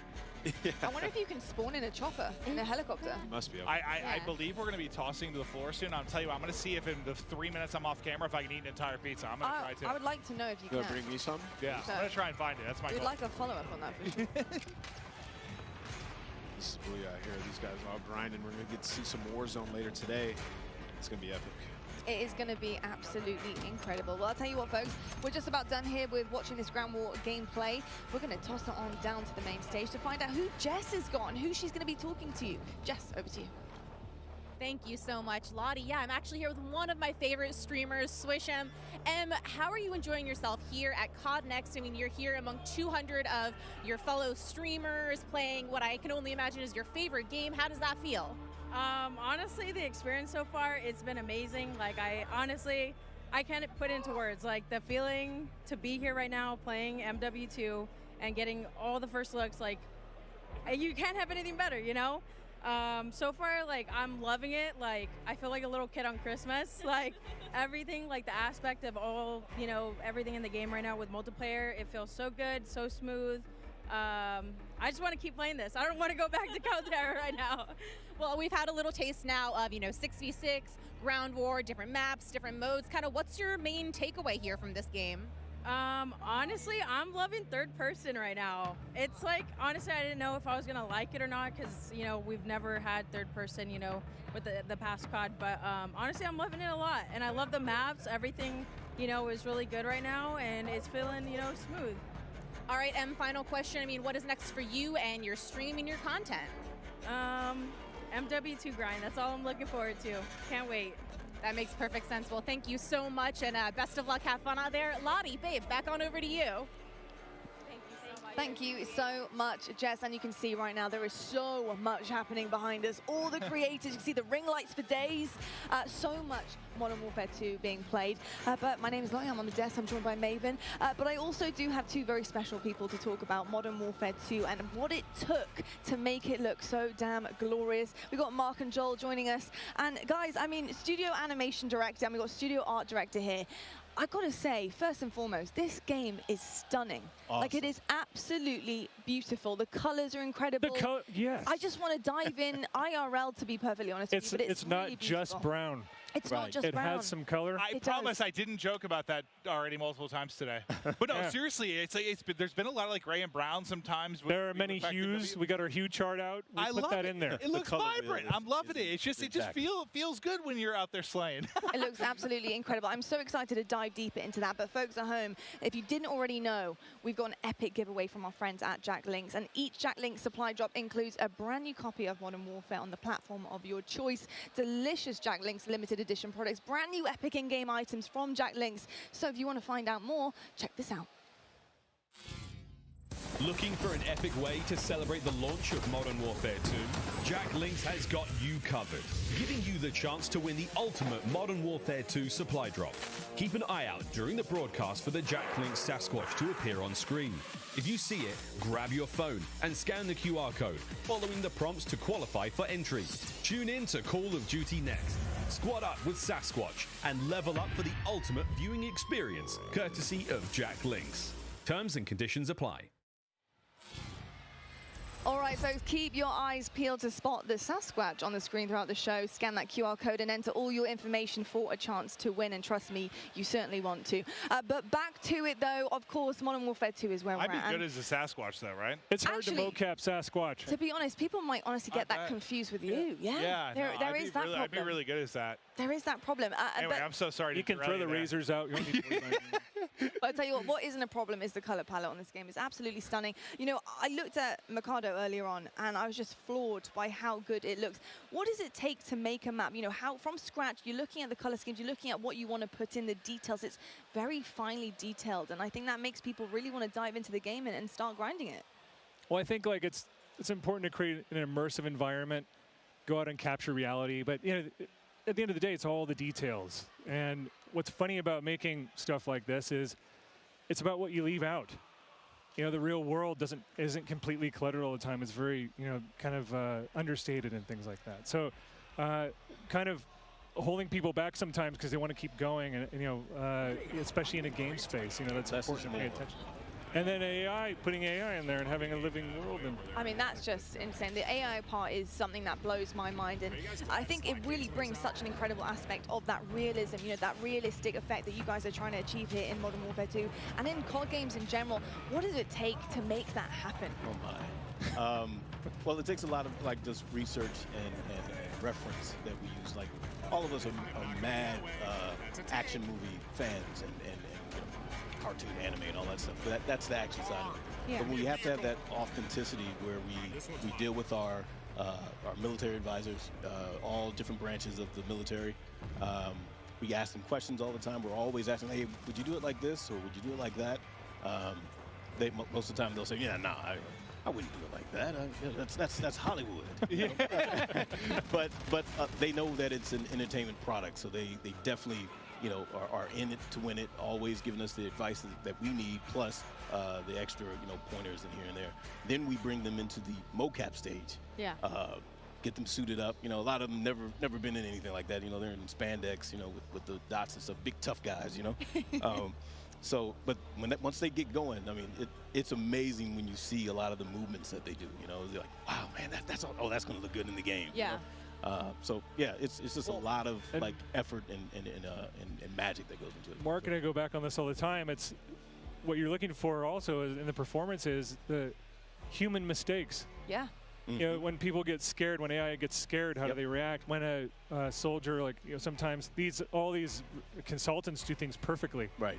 Right. And they rehearse it. It's muscle memory. But you want those moments where they're making mistakes and they don't do it perfectly. Imperfections. Human, yeah. You know? Well, yeah. I feel like the hard part, at least from the outside looking in, is just like finding that fine line between realism and fun. Mm-hmm. Because I play games, I'm not going to call it any other games, but like they try to have like sometimes like a realistic weighted movement to it that to me is just not as fun. Like I want more arcadey sometimes because that's just we're playing a game at the end of the day. It's a fine line. It's got to be very tricky. You can't go too overboard and, you know, WrestleMania or anything like that, and you can't go too, you know, I don't know, whatever.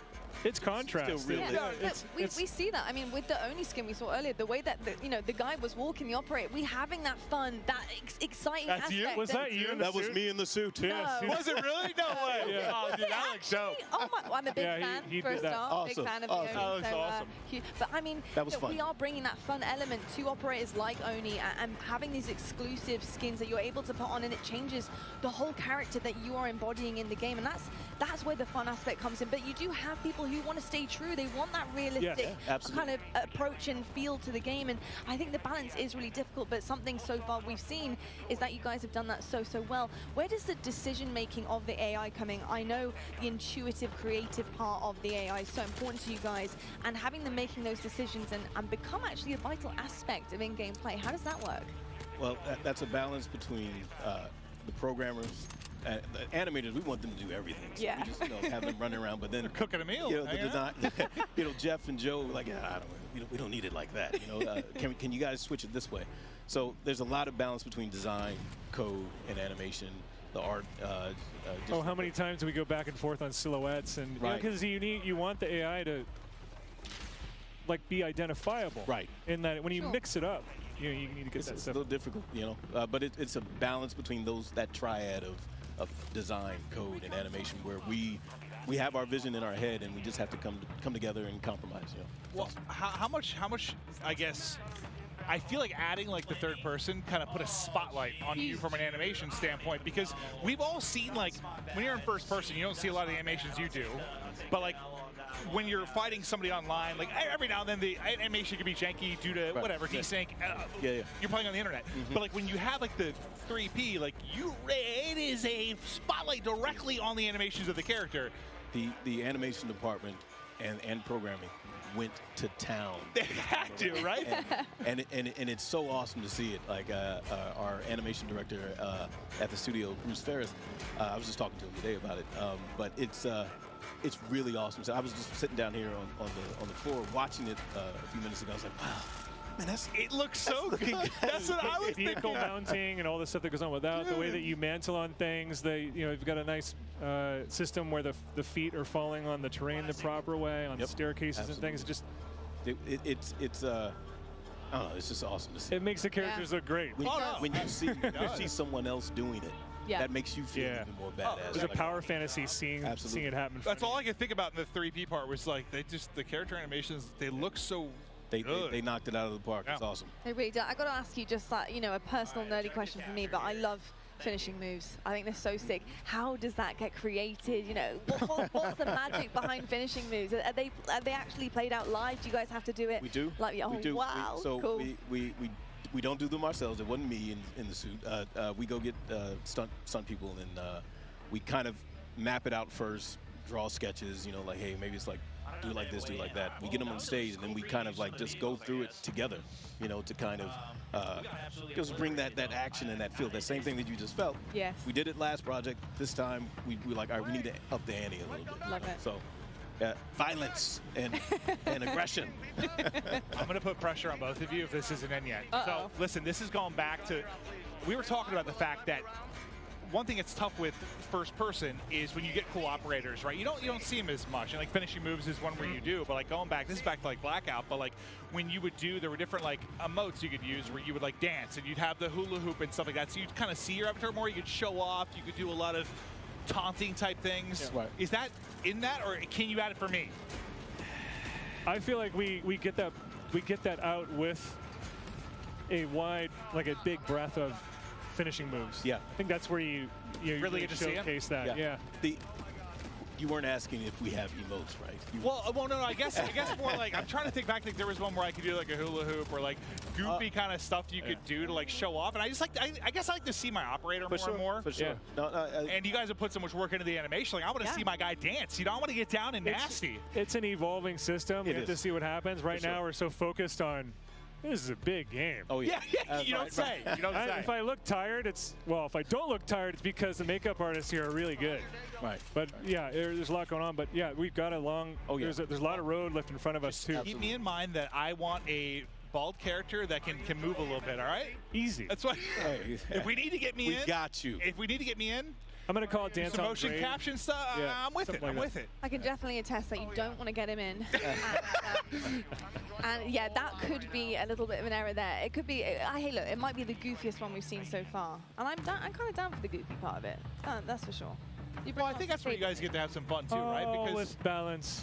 Balance and contrast. It's the balance. It's the balance for I sure. imagine all the realistic stuff talking in the military, but you want to have some fun too. Absolutely. I do. 100%. And we are. Very And we will. Very true. Well, look, it's my job to balance the desk out here, and I got to talk about something very, very exciting. And Mark, I want to know a little bit more about the shoe surgeon. What have you been cooking up for us here? Hey, shout out to the shoe surgeon. We all, a lot of us at the organization, we're shoe heads, right? So sneakerheads. But we're really excited to work with a huge name in the sneaker world, which is the shoe surgeon. They made 2 incredible shoes for us, based off of the brand of Modern Warfare. Okay. 2, with look at that. That's wow. So these actually all unique for these 2 shoes. One of them is for the Modern Warfare brand. The other one is for Al Mazrah, the big map. And it's a lot of desert tones. It just is really, really, really awesome.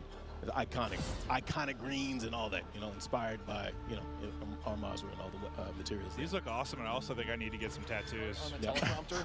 and they both have ghillie snap-ons too. Like some people don't even know. What are those? You can ghillie your Like you don't know nothing about these. You got to put your ensemble together. Right. I like that. When you go out on the town, put your ghillie suit together, clip them on there, and you're set to go. I love it. I love it. But if you want to be one of the 6 lucky people to win a pair, maybe 5, because I might get one. You need to follow Call of Duty. Okay. Then you need to tweet hashtag CODNext and hashtag sweepstakes, or you can scan the QR code there and enter to win. It's as easy as that, folks. Absolutely incredible. I've got to say, I really want to cop that desert color pair. I want the Modern Warfare 2 one. Ooh, I like that. The iconic green. Yeah, the iconic green. Absolutely. I'm wearing it today. I've got to say, it looked pretty good with what I'm wearing right now. Did you see Joanna's pants though? I did. I mean, who didn't? Yeah, I mean, right. icons everywhere I look. Including on the stage, though, it's right now time to toss down to Beef Mammy and see what she's cooking up. Right down there with the content creators. Wow, I'm ready to have another slice of that action here in Warzone Mobile. Did you like that? Yeah, Little Caesars right here. We're ready for another round of gameplay here. Amazing, amazing, amazing, amazing. Ready for another slice of action? Me too, me too. So yeah, only in Call of Duty Warzone Mobile can you have the type of intense, up to 120 player real action. So let's get back on in and see what we have going on today. Well, you can already see it. It's after the turns and what we've seen here so far, because so far it's been absolutely crazy. It's been Warzone 2.0, it's been Modern Warfare 2, and now we're going back in here. We're going back to mobile. And now I'm pretty sure a lot of you guys at home are really interested to see what is happening with our streamers that we have here today. And if you don't have it yet, comment down below what were your favorite moments here yet again, because we've had so many things happening already. Incredible, incredible. Now, and one of the things that we wanted to make sure we do is go over, let's talk to some of the talent, talk to some of our friends, see what's going on. Why don't we head over there? And another incredible round of Warzone Battle Royale comes to this, and now it feels like such a great time. And now I'm really excited to go and move around, especially with my little box. I wonder if all of our streamers playing today wants a slice of this pizza, because obviously we've been eating this the whole day. That's the reason why we have so much energy. And not only that, it's absolutely delicious, but we are heading on over to our streamers right now. I think we're going to take a look at Hawk's Nest and Bobby Plays. We're taking a look at what they're doing right now, and it looks like here in the action. Let's see if they kind of want to slice, but obviously they are very busy when it comes to the gameplay right now. See, you can see the comms. They're just so into it right now. The focus. Bobby and Hawks, they don't even know what's going on outside them. They have a camera, they have a pizza box. Oh, maybe if they smell the pizza, they'll want some. Hi, would you like a slice? Are you hungry? Yeah, actually, very hungry. Okay, maybe we can help them out later on with a slice of pizza. We can be your personal pizza holder. But we're moving on right now here to Bobby. I kind of want to ask him, so far, You're just walking inside, you're chilling. So where are you guys right now and what's happening so far? Well, there's a guy right ahead of us. I'm going to go ahead and die to him. Wait, no, I killed him. We're chilling. You know, we're just dominating. We obliterated Godsley earlier, and he didn't really stand a chance. Noah managed to outcamp us. Wait, there's multiple people, multiple directions. Oh my God, I'm probably dead. I'm concussed. Okay, we're gonna get back to you later on. You guys focus over there. I don't want y'all to die just because of us. Oh, and speaking of, Bobby's gonna be headed on into the gulag, but you know what? It's okay, it's fine. A lot of these gameplays happening right now. So far, how are you feeling right now, Matt? Like, you're seeing all the gameplay. It's been crazy here so far. Great question. You know, feeling really good. Feeling really good. We still have so much longer to go in terms of development, but right now, you know, we know people are loving the game. We know people are excited to get in there, and more than anything else, at this point, we want to make sure the moment-to-moment action is just good. For us right now, moment-to-moment action, and you know, the other thing that's worth touching on a little bit is cross-progression, really breaking down what that means a little bit. Absolutely, that cross progression. If you are at home, if you're playing Warzone 2.0, if you're playing Modern Warfare 2, that progression that you have over there, it can transfer over into Warzone Mobile, where if you want to grind for the Battle Pass, you can do so at the tip of your fingers. Yeah, that's right. If you have things going down at home, you can definitely bring it down into wherever you are. If you're on the car, you can grind for it. So again, so many new things. And for me, I think it's such a revolutionary thing for this to happen. Yeah, exactly. You know, we were talking the other day around like, well, what does that mean? If I'm a player, cross progression, how does that benefit me? And there really are a handful of experiences we think are just made better by cross progression. So I want to talk about those just for a little bit. The first one is, let's say I'm playing for, you know, a couple days. We have some new functional weapons that are unlocked. If I'm playing on console or PC or mobile and have a long session, maybe I, you know, do pretty well, then I unlock that functional weapon. That time investment that you just made, that now carries over to all the other platforms, regardless of where it happens on. So think about the time save there. Exactly, not just that, you're interconnected. I mean, we like to say it again and again because it's just a revolutionary thing to have. But I know you have something else in mind because you have so much new features here, and we're only in alpha here. So again, we're just talking about all the main things that's happening right now. Exactly, and you know, so that's the first one for me. Unlocking new functionals, it's fantastic. It saves me a lot of time. The fact that whatever I unlock on one platform, I find on the other platforms.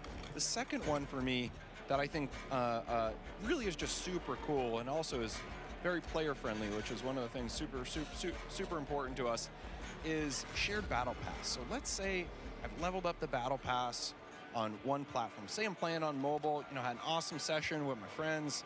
The next day, all that progress again carries over. So the stuff I've unlocked and my level, just those benefits now kind of really carry over with me. And the final one I just want to talk about for 1 sec. Let's imagine over the years I've built up a group of people. Now some I know in real life, maybe others I've met playing. That friend group, so the chats and the larger social experience, now they're going to carry over across platforms and across our sessions. Why are we doing this? We're doing this because we can, honestly. Other games can't. And also because we just think it makes for a better social experience. And now that social experience is definitely really important because it's the first time that we can cross over finally from mobile to PC and console. So if you're playing a game, you can literally just call up your buddies, message them, and there you go. They're gonna know you're playing. Hey, what are you doing? I'm playing Warzone Mobile right now. No way, you're playing us from your phone. That is just absolutely revolutionary stuff. And so with things like that, I'm really excited to see how it progresses later on into the game and really just excited for its launch. And now, speaking of, we're taking a look at our duos yet again. So we're going back into the gameplay where we're taking a look at Jokesta.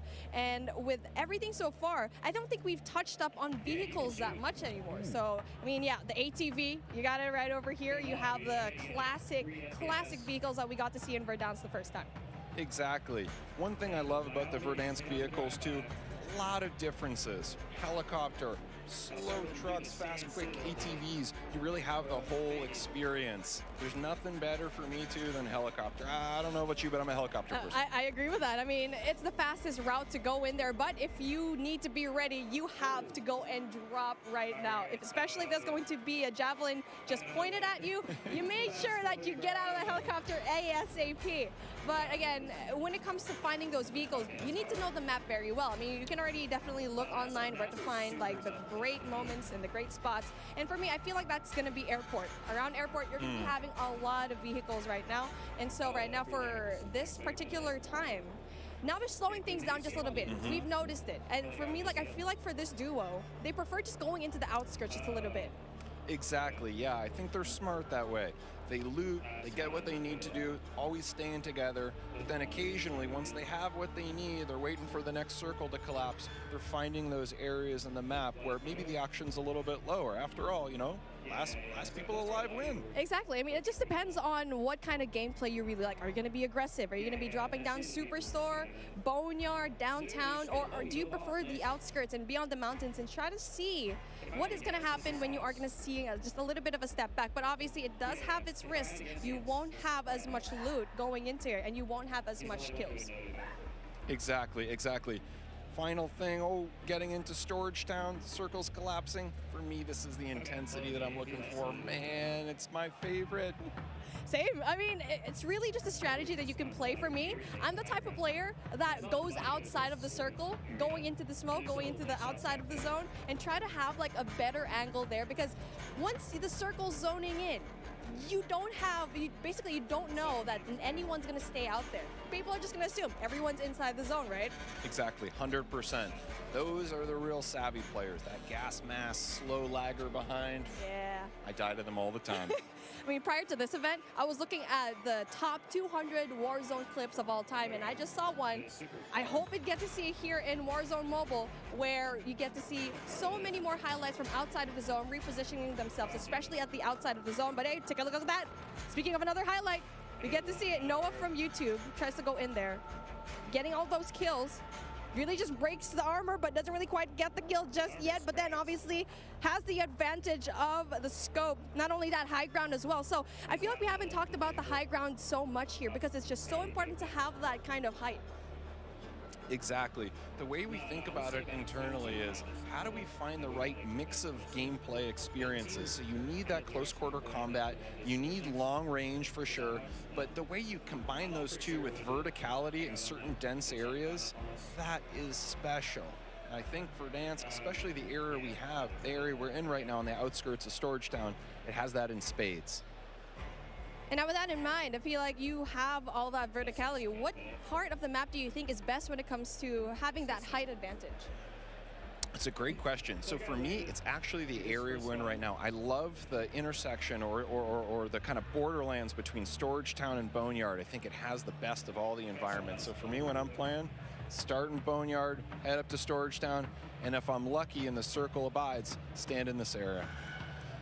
And, you know, I'm just so proud to say that starting today, as we've said before, you can pre-register for free on the Google Play Store.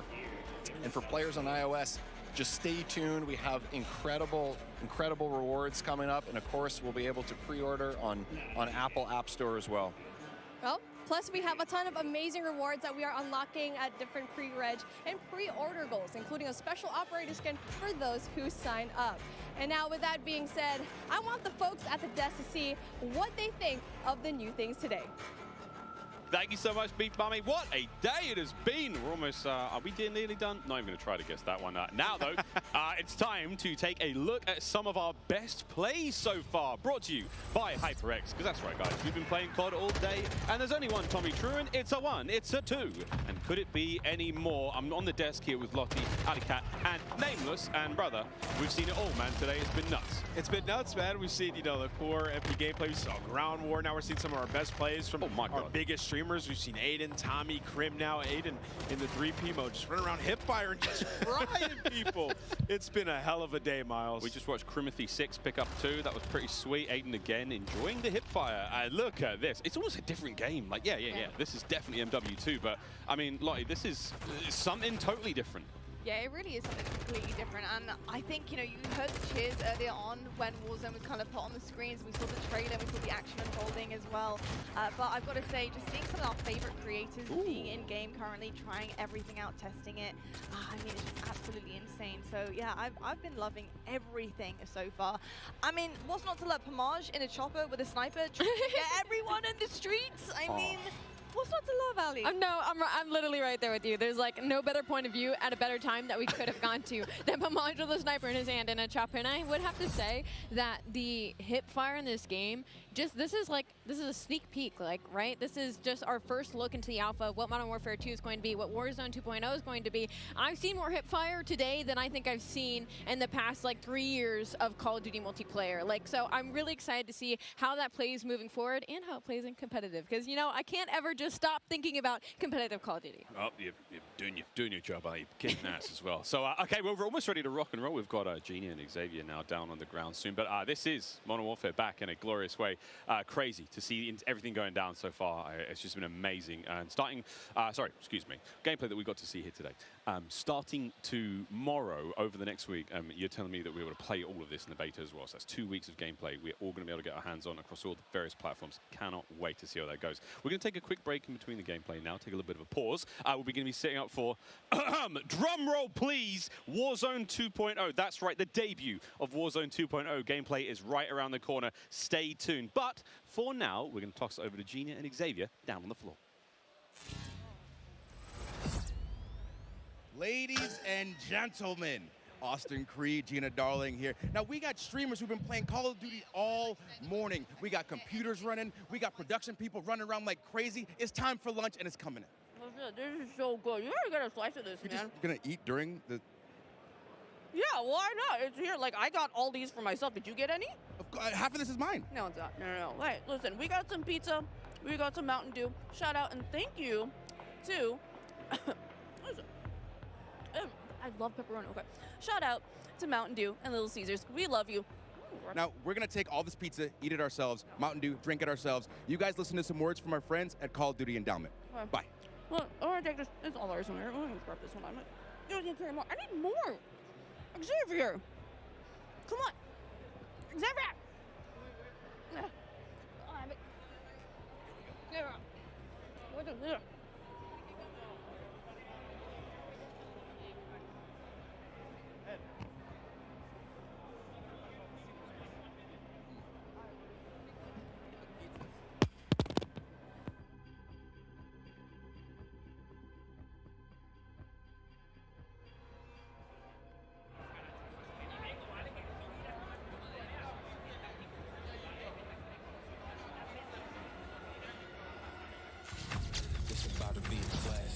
We have 200 creators here on site, marching down the green carpet with one mission in mind, to be the first players to play Call of Duty Modern Warfare 2. This one you're gonna have to do. And there is so much in this game. There is almost too much. This is like one of those days where I enter and my hopes are so high. And what are you looking forward to most when it comes to Warzone 2? Prisoner rescue. I'm looking forward to using that inflatable soldier decoy to mess a lot of players. Kill streaks, I think. I'm honestly here just to learn as much as I can to prep for Old Men of Optic, because those guys are very old now. So maybe some OG maps coming back. A map that everyone can play. Honestly, give me a broken shotgun. What's your favorite game mode and Mountain Dew flavor combo? Search and destroy Code Red. Capture the flag, Code Red. If I'm going hard with the boys on a long night at S&D and I'm trying to get some nasty in-game comms, I'm drinking Baja Blast all night. Terminal or high rise? Easy terminal. Ooh, terminal. Most people have terminal nostalgia. Terminal. Terminal, 100%. I just replayed that recently and I realized that spawn trapping is horrendous. Easy. Strike. High rise. High rise. Terminal. What's your favorite flavor of Mountain Dew? I've grown up on Code Red, so it's still Code Red for me. Honestly, I like the basic one, just Mountain Dew itself. Dang, I was gonna pick Code Red too. Can I get a second one? All right. Baja Blast. Starting October 17th, unlock dual double XP, COD points, and also an exclusive Mountain Dew skin in Call of Duty Modern Warfare 2 when you buy specifically marked Mountain Dew. You thinking you getting me? Is you kidding me? Ripping everything and I'm beginning to show you.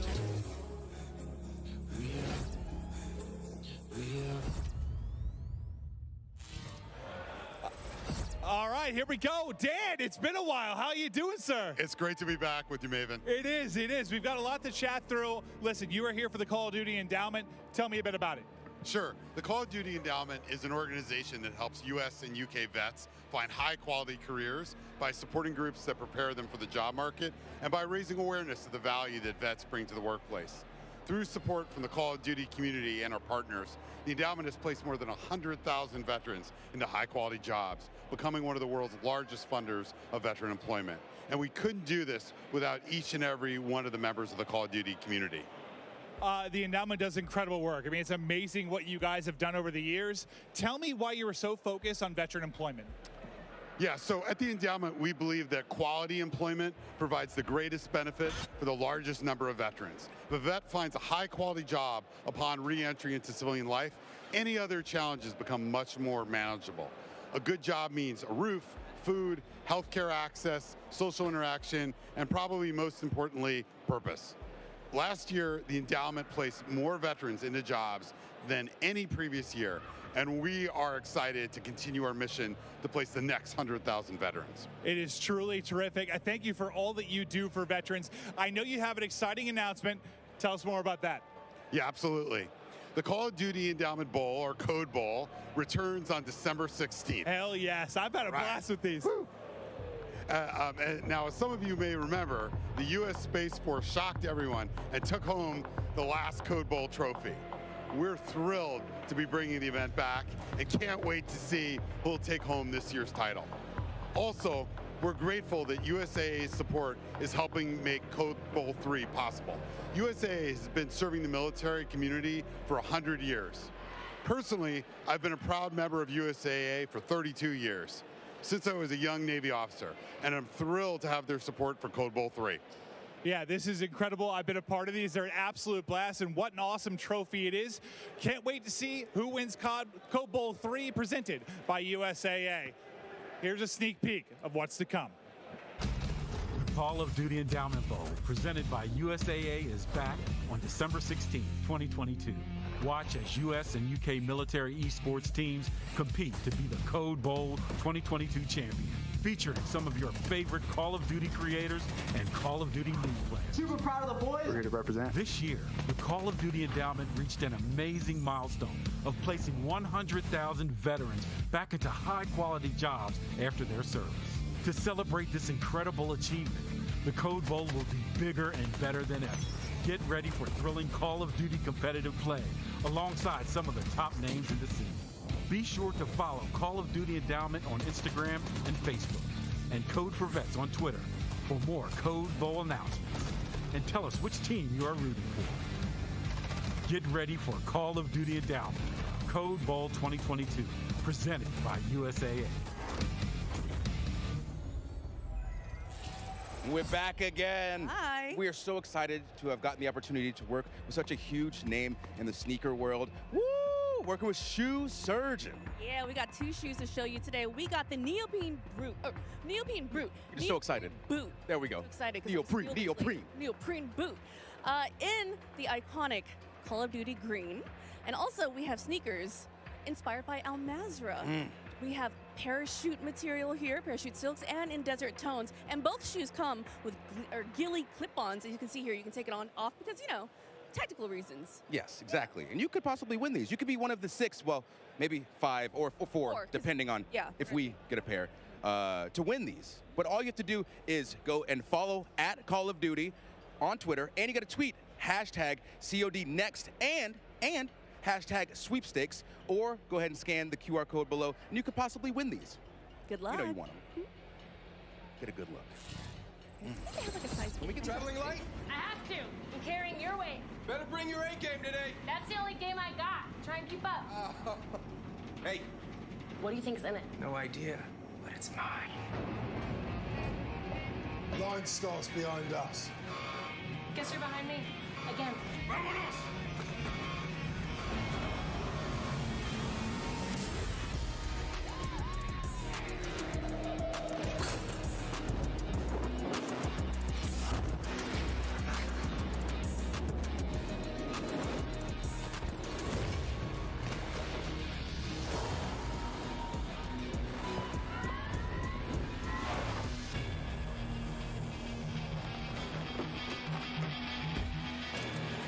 Adios, amigos.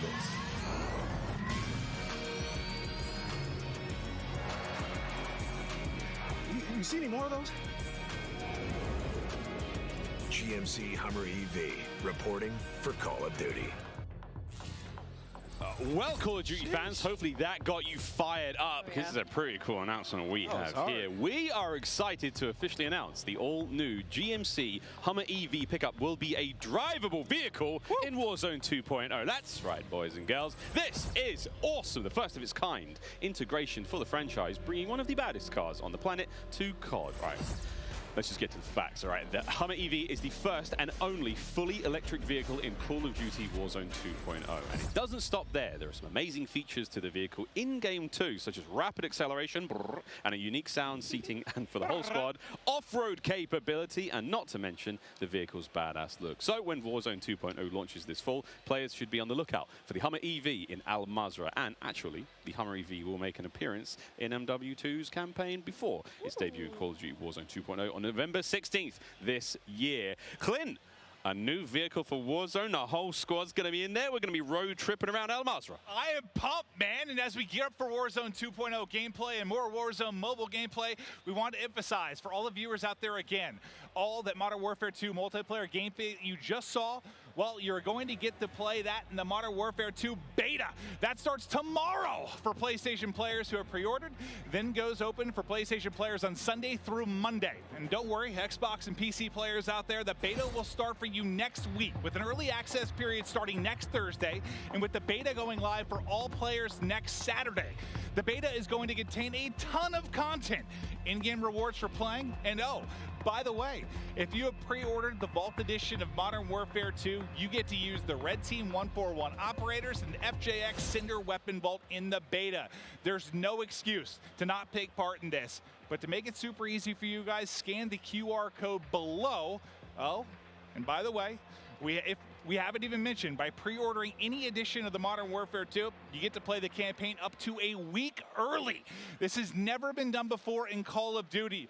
Think about it. Getting to give campaign your full attention before diving in on day one into multiplayer. This is awesome.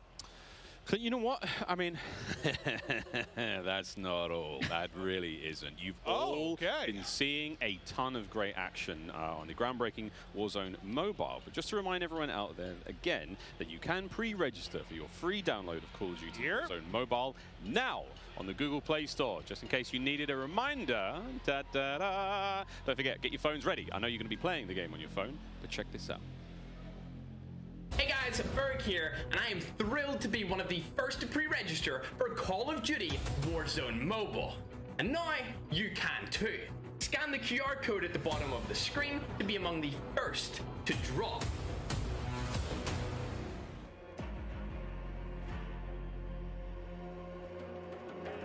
Okay, so we've seen...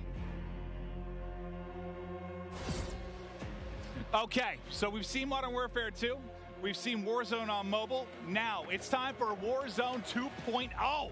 November 16th is a date it's going to be available across the world. But today, we all get to see it in action for the first time. This is a huge moment, and we can't wait to see everyone behind us diving in. With that, no need to delay any longer. Let's get it going. I cannot believe, I mean, I just looked around and everyone's sort of, there's like 200 people. I've been waiting for this. I play so much. I'm pumped. Oh my God. Sorry, before we get into it, I want to give a shout out once again to Intel, who is powering all the streaming PCs here today. All of them outstanding. Cannot wait to see how that one goes. Again, Clint, 2 PCs on every table, one of them exclusively for streaming. Listen, I stream on 2 PCs. Whenever I travel, I just pray that I'm going to have something that somewhat mimics what I have at home. The fact that they have this here, it is one of the coolest things I've ever seen. The support is unreal. This event is effing dope. I'm pumped up. Effing dope, namely? Listen, this is incredible. Like what Clint said, like having a PC specifically for gaming, because you don't want to take anything away from Modern Warfare 2, and to have one to stream as well. You can see it here. Like, this is a gamer's paradise. Like, coming out to play the game early and also being able to create content and not have anything taken away from your graphics is absolutely phenomenal. Shout out to Intel and shout out to everybody that put this together, because I've never been a part of anything this special like this. Yeah, and as we do the flyover, do you see the size of that thing? It's on the top right of our streamers' desks. Like, it's not taking up a lot of space either. So the fact that it has that much power to be able to run a stream as well, run this many streams, it's incredible. I need to get something like that for my giant PC, honestly. Well, guys, you know they say size isn't everything. Now, though, it's time for the TCL Power Hour. There are so many exciting so much exciting gameplay moments we can't wait to see for the next hour. We're going to be tracking along with these. We've got a bingo card, ladies and gentlemen. This is it. 9 challenges. This is going to be across the entirety of our Warzone Alpha gameplay. And basically, you've got to try to manage to nail a couple of these. Name us any fun ones? Yeah, I mean, fall damage death, Tim's going to get Timothy. 100%. He has to, right? Ledge hang elimination. Like, I'm looking at some of the CDO guys, like looking at Zuma trying to get one of those crim. And it'll be interesting to see this bingo card. Who can complete it? Alec, vehicle elimination. We've got so many vehicles now to play with. I'm so excited. Like, one of my first introductions into Warzone was with, you know, the Berthas, was with all the vehicle kills. So now with also that hover being in, how dope some of that action's going to be. So tell us what you at home are most excited to see. Tweet at TCL_USA and let us know what you think. Don't forget to include hashtag CODNext and hashtag TCLXCOD sweepstakes during the next hour, and you'll be entered for a chance to win a TCL TV. I actually think we almost all have one of those, and they're amazing. I got one of those. I got one too. A couple years ago, I've been using it ever since. That thing's elite, so make sure you enter. Oh, make sure you do enter indeed. Well, Clint, this is it. We've waited. The world has waited. Warzone 2.0. I'm one of the greatest Warzone players on the planet, and I'm excited to see some gameplay. Listen. No, okay, I'm not at all, but We have made it there. This is the power hour. This is when the stream goes off the rails and some craziness happens. We're gonna have some fun. We've been so excited to see this, guys. We haven't seen too much of the Warzone 2 yet. We've seen the map, so I can't wait to see how it plays out. I'm getting my monitor ready so I can enjoy every single second of this one, as you should be as well. We saw DS before they're getting settings right, everyone getting that very first drop. And I mean that, the very first ever drop that most people outside of Infinity Ward would have ever seen. The world will see for the first time. Well, boy, am I excited. You could cut glass with these bad boys. We've prove it. No, we've talked a lot about some of the features that we're going to see in this. You know, we chatted through with the devs about different thoughts behind stuff. Like, I'm curious to see. They were talking about loot. Like, you know, if you're looking for a bandage, you're going to be looking in a bathroom. If you're looking for ammo, it might be in like a gun cabinet or on top of a desk. Like, there are some things that sound great, but I need to see them. I'm really pumped to see how it's going to play. Yeah, triple circles, like a Hydra. I don't know what's going on. We'll see. Ali, like, this is the change. A tremendous change for Warzone. And honestly, it gets me so excited. I'm not, you know, a typical player that loads into Warzone nearly as much as Maven does, but I love to watch it. So now they're moving into Warzone 2.0. Not only, you know, it's a new map, it also has sections that are very nostalgic that make me, as a normal multiplayer player, want to hop in. And then the new vehicles and the new circle mechanics, like, all of this is so exciting, and it's so exciting as a new player to Warzone to hop in. Here's the countdown. In we go to Al Mazrah for the very first time here in Modern Warfare 2. The streamers here at CODNext are getting lit. Yeah, I see some fist pumps. They are ready. Here we go. These guys. Dude, look at Isaac smiling, bro. He's so happy. Yeah, I think these guys put the hours in, 8, 10, 12-hour days. So they're ready to see what their life's going to be like for the next couple of years. Yeah, right? And again, this is the largest Battle Royale map that anyone in the Call of Duty world has built. This bad boy is absolutely huge. Al Mazrah's got it all going. And here we go, Clint. The first drops. Where are we dropping, people? No, like, I kind of want to drop near one of, like, the central hotspots, but, like, surrounded by water. It looks like I'm in, like, Venice or something, or... I'd like a boat. Yeah, I want a boat. I want a boat and floating proximity mines, and I'm going to kill someone with that. Think about Joe. He could have a little team called Boats and Joes. That's good. I stole that from Stephanie Snowden, Communications Director at Infinity Ward. Thank you, Stephanie. Clint is foaming at the mouth right now. Can't wait to hop into Warzone. I have my face in the monitor. Those at home can't see, but Mr. Evans is very excited. Here we go. The first boots have touched ground, and let's find out what exactly. Again, everything's changed. Loot has changed. All new. I mean, we saw earlier, I was like, loadout or high loot spots, it's going to have AI around it that you have to kill. Dude, I thought maybe fall damage there. That was going to be the first. I think he did. No, he did. Definitely did. So there's still loot crates. Looks a little bit different in the UI when you open it up. Okay. Oh, you can pick what you want? Okay. We're all learning here, by the way, friends. It doesn't just pop out when you open it. Like, it's a list, and you just pick it. Yes, instead, I kind of like that, because one of my complaints lately has been like the sheer amount of like clutter that'll be on the floor. It sometimes have like gotten me killed. Yeah, because there's so much loot on the ground. There's like somebody laying in there. It disrupts like my visual line of sight. I mean, Whoa, that's a first aid kit on the wall. Okay. I just grabbed a self-revive. Now that toilet was lit, by the way. That was 2 stims and a self-revive. Yeah. Wow, first one we see. That was fantastic. What a bounty that was. Again, so we are still playing at home for those of you with the TCL Power Hour. Does this? Oh, my hello. God, you can use the elevator? That's Where are we dope. going? What floor are we headed to? Do we have elevator music? Oh. Wait. Did Jorge decide the elevator? No way! Please keep your arms, legs, and heads inside the elevator at all times. Oh, sorry, George. That is how TST first gets into the new map. Hitch killed Jorge with an elevator. Oh, it's going to be a good few years. I didn't even see what happened. Like, did his leg just get chopped off? Was he a little too close to the door? I just seen him dead, and then I it just saw him creased, dead. he just started dying laughing. That was great. Oh, man. First looks again of Al Mazrah here in the Warzone world. Warzone 2.0 already. Content. Nothing but content, Ali. I'm not over it. I'm still not over it. So guns are still on, like, just on the floor. Okay. It seems like it's not as much, like, all over the ground, though, which I actually dig. I guess I'm just curious to see how much loot there actually is, because obviously you need enough to loot everybody up in the game. I'm also interested to see what happens when we kill a player. You know, we see their belongings will hit the ground. I feel like that still has to be a thing. I just wonder if there's like a item sorting thing to it. Maybe. If it's all over the ground. I don't know. Yeah, really interested to see how that one goes down. Again, already liking the, the quality of life, the user interface changes there, the way plates are laid out, everything is a real item that sort of sits in the world. That's dope. Cha-ching! Just cashed out. Just literally robbed the register. I love that. Everything has meaning here. You can find it in the spots where you'd expect to, which is really cool. I like these changes. You know, it's just like reimagining what Warzone already is, making it better.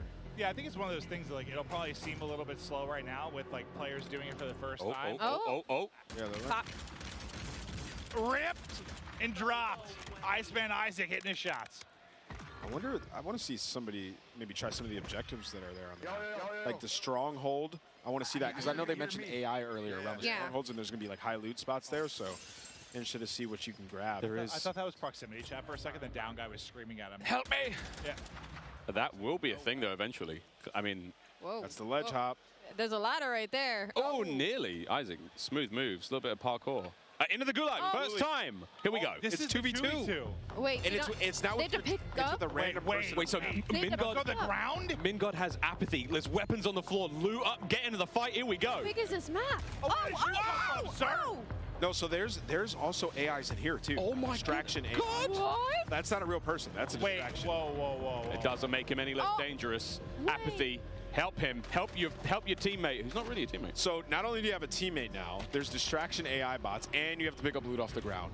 This is wild. This is way dude, different. you could see like question marks on his face. That's the first time you've been in there. Sorry. Yeah. So it's 2 versus 2. You can have a random enemy team as a teammate. Yes. Then plus I didn't realize there were AI Yeah, I in there didn't realize that either. Spicy. It didn't look like you could kill the AI either. Like as many shots as he put into it, it just kept pushing at him. You got to earn your way back for a second life. You got to fight your way back in this one. Here's the first look at the heartbeat sensor with the battery life. So this is something we've been talking about for so long. Players who, say rely on the heartbeat sensor a little bit too much. That battery life, oh, she's dipping. Okay, I was actually very anti heartbeat in Verdansk. I was. It was like an unlimited UAV to me. What do we call it? The baby monitor. Yeah, the baby monitor. But now with the battery life, that's seems interesting. stacked. And we saw the buy station for a moment there, but didn't get too many looks on it. We'll get a look at that later on. But now, first look in a vehicle, we have a fuel gauge. Again, this is a big deal in the game. Your vehicles will run out of fuel. You have to visit a gas station. Wow. Check out the prices, of course, before you go in there. You've got cash to be spending. I actually don't know if you actually have to buy it. And also, if you're running that GMC Hummer EV, I mean, it's a recharge station, surely. Gas prices like mimic real world prices. There's a surge this summer, unfortunately. Just can't fuel up. Yeah, the vehicle meta kind of dies for a week or two. Everyone's on foot. It's just so expensive right now. That would truly be something. But yeah, I mean, I feel like that's kind of the big takeaway so far. I don't even want to say, yeah, I guess you could say a realism thing to a degree, but just more logical, I guess, is almost the thing I would say. Like, it's more logical loot. There's money in a register. Yeah, exactly. Exactly. I mean, if I open the register and there's like a shotgun in there, I'd be surprise. surprised. Oh, howdy. Adios. And this looks like it could be a stronghold. So was that an AI? That was an AI Yes, combatant. it looked like it might be, but I don't see it on the map. Which is, okay. Yeah, yes, we do. We see it on the right side. Buy station over there being marked as well. Also to note, the backpack down on the D-pad there on Pramage's screen. See what that looks like if he presses it. Pramage, let's go, bro. We've got a lot of people to infotained right now. Yeah, it's true. We haven't really seen what that looks like. Here's Tim. Maybe he might have already fallen to his death once or twice. Not entirely sure, but Tim and Ninja. Look at this dynamic duo. Wow, what a duo. What is this? Tim's just excited, happy to be here. It's like a looting system, bro. You gotta pick stuff up. I love how he's explaining That's it. a good assessment. You got to pick stuff up. Tim's like, okay, you can't just put the food in your mouth, you have to chew it. Yeah, you have to chew it before you swallow it. Like, yeah, man, you got to pick it up, brother. He cannot get through this window. Ooh. Is that a bot? He shredded that guy. That was the AK-74U. First time I've really seen that played with today. Tommy, Kluxy, and Swag. What a fun team that is. They have activated something on the top side of the screen. I've got no idea what this is. Jack, Jeff, Joe, if you're here, we need you. We are excited, but we are ignorant.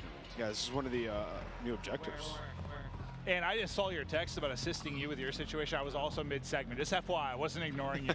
I just saw that. Thank you. I just looked at my phone for 1 second and needed help with travel. That's my guy right there. Yeah, just look good out. Just let you know, I was thinking about you, buddy.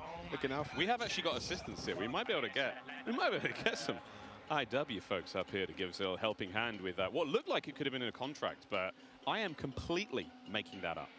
No, I mean, it must have been some sort of objective. Like Miles, you are a cerebral genius. Yeah, I'm just really like mastermind. The circles, how they play out. Very, very smart. The skull's up to here. Aiden on the right-hand side of the screen having a good time, just, you know, running around, flowing. Actually, he might be in the lobby. He's probably chatting it up. He's probably dead. Yeah, I think right now, I mean, you're just seeing everyone kind of learn and explore and just. There we go. Gas circle splitting soon. Okay. Look at that icon. This will be new. So is this going to be a 2 split? You're trying to jump the fence, but just go around. The end is literally right there. Just please. Wait, why can't he jump? Yeah, I don't know why you can't jump it, but like just go around. I feel like he should be able to mantle that, and maybe that'll be something. Maybe test from the side, trying to mantle it. Booyah doesn't. Oh. Well, Gotta hit those shots. Booyah doesn't have the hops or the shots, apparently. Oh, got the bushes. Nice new bushes. A little bit of little bit of bush action. Miles, this is where you spend. Yeah, dude, you see me dive into the bushes. As soon as the trouble hits, the Australian outback. Oh, but then I'll pounce. Dude, Clint, these are deep bushes. I'm gonna lose. I'm gonna get absolutely torched from one of these. You know, I'm looking at this and I'm just thinking Molotov. Dude. Do you think the fire spreads? Oh, we'd have to ask about that. Do you think the fire spreads? We go back toss a to, like, Molotov. That'd be a lot of fun. That would be At awesome. that point, you gotta have like destructible environments. You're like shooting a building and it's falling apart.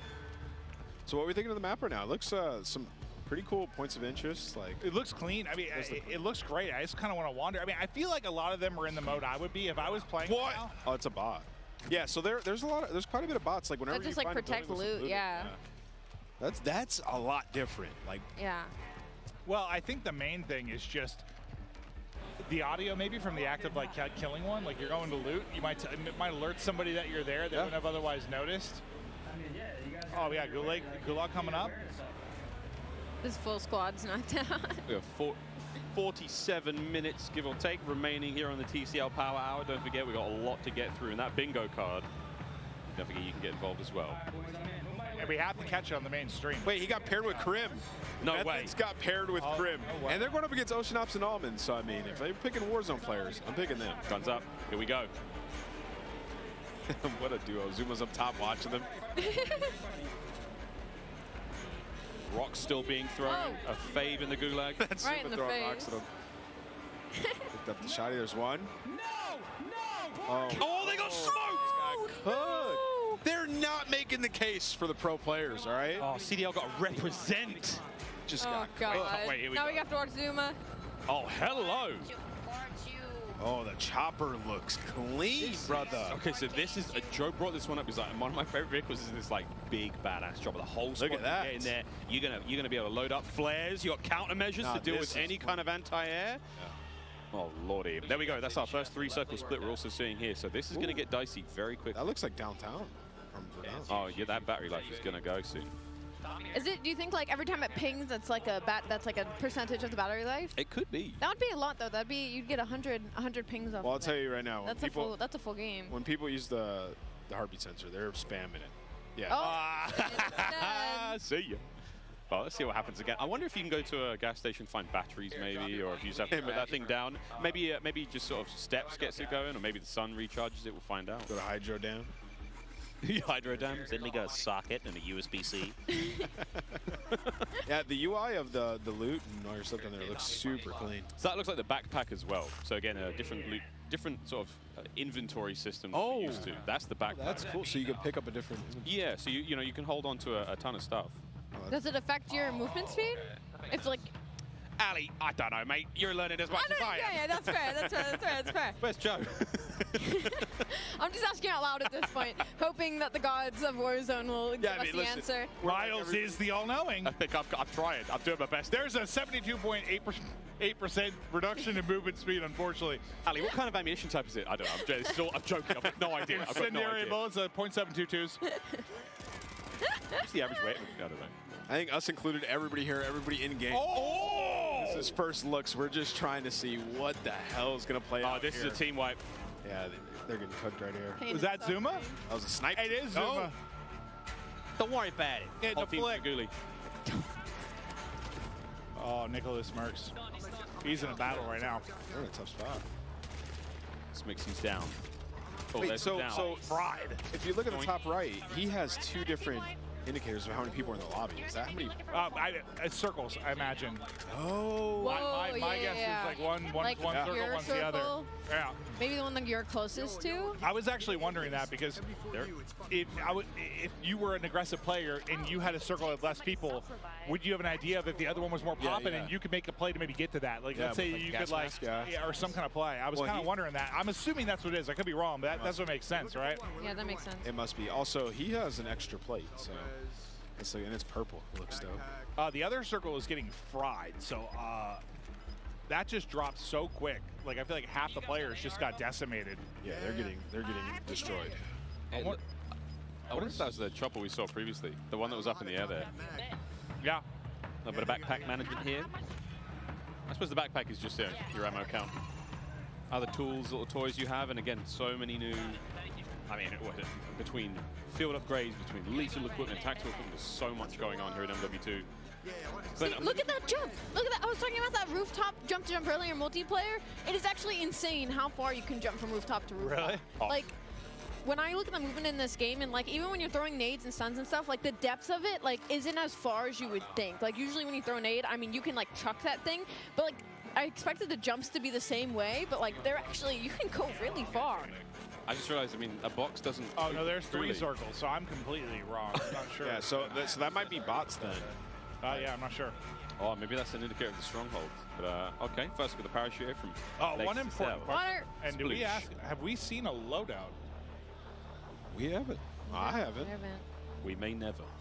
Well, I don't know. I was so curious. pretty. I wasn't sure if that was a thing. I It's haven't got to be seen one loadouts in purchased. here. This looks like a loadout weapon right here. More on that later. Yeah, we don't know. Live react. But the circles. We're doing it live. I want to see how the circles merge together at the end of the game. All right, let's go, Blake. He spotted at least one. A lot of vehicles around. I didn't even realize that was Blake at first. Howdy. Mustache. He's got the mullet Get the as angle, well. hit it. Ooh. A little crack. Isn't it nice? It's kind of similar. Familiar. Yeah, it's like familiar enough, different. but seems fresh, right? Like, Yeah, you don't want to mess with it too much. Like people love it, right? So they're just making it. well, you like, could just strip it down and change it entirely. Yeah, there'd be chaos. in Yeah, the be street. chaos what it is. Yeah. So it's like they changed a lot though, man. Like it looks a lot different. Oh, ledging? And like the movement's different too. Blake's been You working can't just out. slide cancel around the entire map now. I'm trying to fill out my bingo card. I'm getting like teased with like a ledge hang and a little bit of swimming, but we don't have the elimination just yet. Run, Blake. Oh. Uh-oh. Here they come. This is a 1v... Oh, yeah, no, it's done. I was going to say, this could have been a 1v3 survival. This team's there though. Oh, wait, it's still on. And they're frying. All right, listen. Wait a minute. The Warzone squad's been taken out. That's Oh, never wait, mind. it's Biffle. Never mind. No, it's Biffle. Biffle's back. Here he goes. He self-res and just popped up. Yep. Oh, he's smiling. I wondered what happened there. The self gets off. He makes the play. He's got a streak. Okay. Look how much cash he has. Okay, so it is still on the ground. This reminds me a little bit more. It looks like stuff's divvied up. This is a little bit more like a combination of Warzone and Blackout in the sense of like Warzone, you know, it had all the loot in the ground. Blackout, you'd have like a backpack and then you'd open that and see all the stuff. This is like it has it on the ground, but it segments it off into various things. Like you had your armor, right? You had your mask, you had your backpack. So it's kind of like a hybrid between Warzone and Blackout with looting, I think. Yeah, you remember the times ground loot. Yeah, remember the times that you're trying to like, I just want to pick up that gas mask, and there's 100 things on the ground. And you can't find that one thing on the ground. You know, it's like trying to lift Thor's hammer. Yeah, that was like a nice. I want this one thing. I'm gonna grab that. I'm gonna look at this item on the ground, pick it up, done. I could tell you how many times I just run over loot. I grab everything. I'm like, oh no, I left my sub. Let me go back. And grab it again. There, So it's like it's clean. You just like can't make any mistakes there. 3 circles almost coming to a close here. This is a spicy one. He's got paper, 15 grand in his pocket. So I'm in a buy station, see what he can get. Yeah, can we hit a buy? I mean, firstly, you have to buy a teammate though. I think everybody here wants to get that first win so bad. We are 40 minutes into the TCL Power Hour. We're 40 minutes in, or we have 40 minutes left? 40 minutes left. Okay, let's say. Don't trust me. Oh, no. You said that? I was like, dude, time is flying. I was really into this because we have teleported in time. Like, I'm Doctor Who. Hey, why did you go? I don't know. Yeah, this has been my favorite area of the map so far. That building was dope. Like a prison almost. Can you go on that mountain over there? I'm more interested in this giant mountain. You have to be able to. It looks like it. Looks like it's part of the map. I love high ground. It's my favorite. That bed's very dirty. Oh, hello! Oh, God! Is that a zombie? Hey, I've always thought about it, man. Imagine like a real horde of zombies on a Warzone map. Kind of did it in Blackout. I'm talking full-blown, you know, World War Z. Yeah. You had like a little bit in Fortune's Keep, a little bit in Blackout at times, but not like a Daisy. All right, go. So you saw the buy station there was a section that said buy weapons, so you can buy a specific weapon in the buy station. That was interesting. Oh, here comes the circle move. Well, that makes me think loadout might not be as much of a thing. Yeah, because it said buy armor, buy weapons, and then I think it was buy ammo or something. Uh-oh. Come on, Cloaksy. Hit it. Don't get run over. No, he's getting ripped. Oh, his teammate just dropped and eaten like an enchilada. I might be hungry because I... Oh, precision airstrike. Keep You just had a slice of Little I had one. Pizza. I need more Little Caesars though. I need like 2 whole pepperoni pizzas within my mouth. This is the best LAN party I've ever been to. There is pizza everywhere. Oh, it was Isaac and Krill. Yeah, I mean, we told chat like this is off the rails now. Oh, wow. He got hyper beamed with the vinegar range there. Listen, guys, my AR is fucking trash, but my... Whoa! Nicholas. Is it the aim or the AR? No, I'm kidding, Nick. It's definitely the AR. You're the best. Don't hurt me. Hurt him. Dude, this is Cloaksy and Swag versus Biffle and Champion. This is actually a lit racked. Like, wow, these are... Wait for it. Key? Jail key drop. Wait. Recover the key and escape. Get the key. Get the kill. Here. Oh, he sent it and Swag just shot him in the forehead. Now down to a 1 versus 1. Is the key? Wait, 25 seconds. So I guess that's kind of like how in normal Gulag you'd get to that flag or whatever when you went to like OT. Maybe the key's kind of like there it is. Freedom. Oh, did he dip? He dipped. Curious. There was a door at the back. He cracked the key. Just walked out. He dipped. Awesome. I'm not sure. That was great. He picked up a key and just ran for it. I'm out of here. Okay, so that's actually pretty cool. I would lose full though. Nah, yeah. If somebody did that to me, I'd be so mad. Do you imagine that? Like you just lose. It's a 2v1. You're like, where is he? He's got the key. It's another cool little area of the map. Again, it's a big old map. Yeah, it is. Al Mazrah. Bring comfortable shoes. Word to the shoe set. Well, there's a lot of vehicles on the map. I've been seeing them on the mini map. I just haven't seen many people hop in them. We saw SEAL Team Crim6. Yeah, we saw that. Pull up and absolutely destroy. But I want to see the Big Bertha, see what it looks like. Well, there's different kinds of vehicles. So there's like little sedans, family wagons, whatnot. You know, they're all going to have different properties, which is really fun to think of. If you have like a military class vehicle, get in the hatchback, Jack. I feel like there's somebody close. You can see like buy weapons, and you can upgrade your weapons. So I'm really... Oh, the clutch up. He gets Bop with his teammates back. Yeah, I'm intrigued to see how that works though. It's like, what do you like buy a weapon with some of your attachments, then upgrade it to the attachments that you have, or is it attachments that the game sets for you? So we'll see. Oh, so many questions. Yeah, I have so many. I'm seeing a lot of highways as well. This is a lot of fun. We're going to see, I think there's a little bit more of a lean towards vehicular combat, which I'm very, very excited about, given the fact that like there's 19 ways to battle each other in cars now. Well, the one thing I'm kind of digging, like, yeah, there's going to be some new versions of combat, but like at least what we're seeing so far, it doesn't look like you have, and that might be the loadout change too, but I think it's with 5 attachments, like you can't beam someone with an AR 400 meters. Like it's going to force closer range combat. You're not going to be terrified to cross any open gap, which I think ARs have been too easy to shoot. Like this, that has more recoil than I've seen in 3 years. Yep, that M16 was kicking. Krim was like, I'm gonna rethink this fight. Like, get my mind. But I think in general, like it's better if it's a little bit more difficult to shoot at long ranges. It just needs to be, in my opinion. This is what I wanted to see. How powerful is it? Can you finally shoot them? It's running out of gas, man. It's running out of gas. This is Greeds, one of our streamers or content creators coming from Japan. That's awesome. Also, though, man, shoot them tires. I'm just thinking out. I mean, my mind's going forward. Solo YOLO is going to look real different when everyone's driving around with vehicles with no tires and like running out of gas. Running out of gas in the end. And it's like, and there's one person at the end that's got this like super high-tech military vehicle, or who has the Hummer EV? Who's got the Hummer EV? It's like, I don't need gas. Oh my God, that's the meta, dude. Find having the eco-friendly vehicle. Go green for the green. This is a duo. The Hummer EV. Big Bob. He's got a key. Wait, what is this key about? Wait, you see the key on his head? I'm not sure. Bobby's got a key. He's got the key to my heart, but that could be one of the sort of special loot locations. There's some subterranean spots. Chilling, dude. These are the guys I hate in Warzone.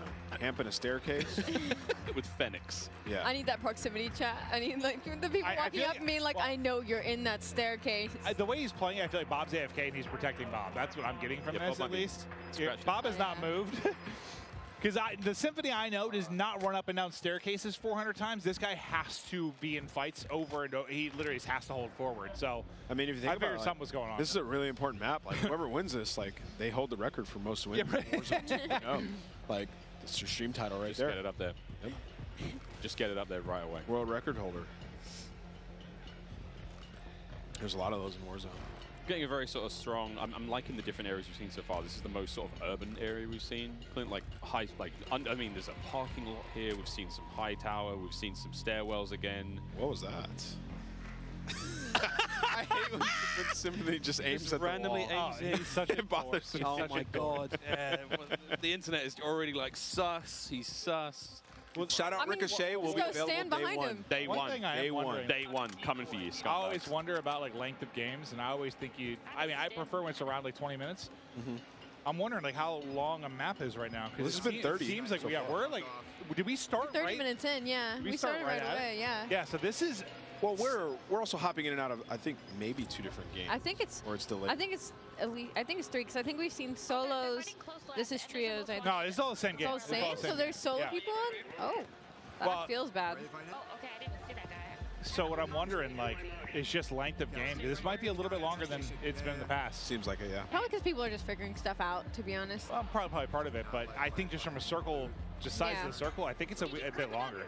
Like, these might be running about, I don't know, 5-10 minutes longer. I cracked that guy at my life. Nice. While these guys are fighting, I'm like, oh, look, the gas station's a POI on your minimap. I'm dead serious, though. If I pull up in my Hummer EV, is there going to be a charge station for me? No, it's unlimited, dude. No way. That's too OP. I mean, don't get me wrong. I'm How down. many do you think there is on a map, though? Like, do you think there's just one? Like, there's the one golden Hummer EV? I don't know. Or maybe I'm excited. I'm just talking out loud. I know it seems like I'm asking Miles, like, you have all the answers. I've got a piece of paper in front of me that it's the bingo card. Again, we haven't seen a vehicle elim, ledge hang elimination, most wanted card. We haven't seen any of these just yet. Here we go. Fall off. Die to. So this is it's still the bright spot of this for me was Jorge dying. Oh, it doesn't that count. does not count. It doesn't count. Come on. Doesn't count. No, he got shot. This is really where I'm going to count it. I'm counting it. I'm putting that on my bingo They're card. now in the 6th circle, and there's 20 people left. So this is about to get insane. This is about to get insane. Oh, the National Bank of Adal. I wonder if you can go in there and get some cash. I am very much behind Wild. I'll leave a little dive in for the res, but I'm very much behind like crazy end games. I love the leaning coming out of Hitch. It's like he's in game, actively moving. Yeah, he is. Look how leaned up he is. Oh, here we go. No plates. A prayer. Oh my God. Oh, this is a welcome team looks sight. a little bit more decked out. Wait, decked out? They've got different color armor. Most wanted target eliminated. Well, that team didn't hit the bingo. You have to survive that. I think that was a Claymore or Prox mine right to the shins as he went through the door. But there is a different kind of plate. 3-plate purple. I have questions. Yeah, we saw Nick Merckx have that earlier, so I think it's maybe you hit the shop and you just buy armor. Oh, maybe it's okay. Swanky, expensive armor, branded. Yeah, I've always wondered if we'd have something where it's like a helmet in game, you know, where you don't get knocked by one snipe or something. I'm not sure if that's the case, but. Oh, that looks like Crim's. I mean, we've only seen one M16 of the game so far. Is that Crim's one? Is he dead? Is he down and out? Might be.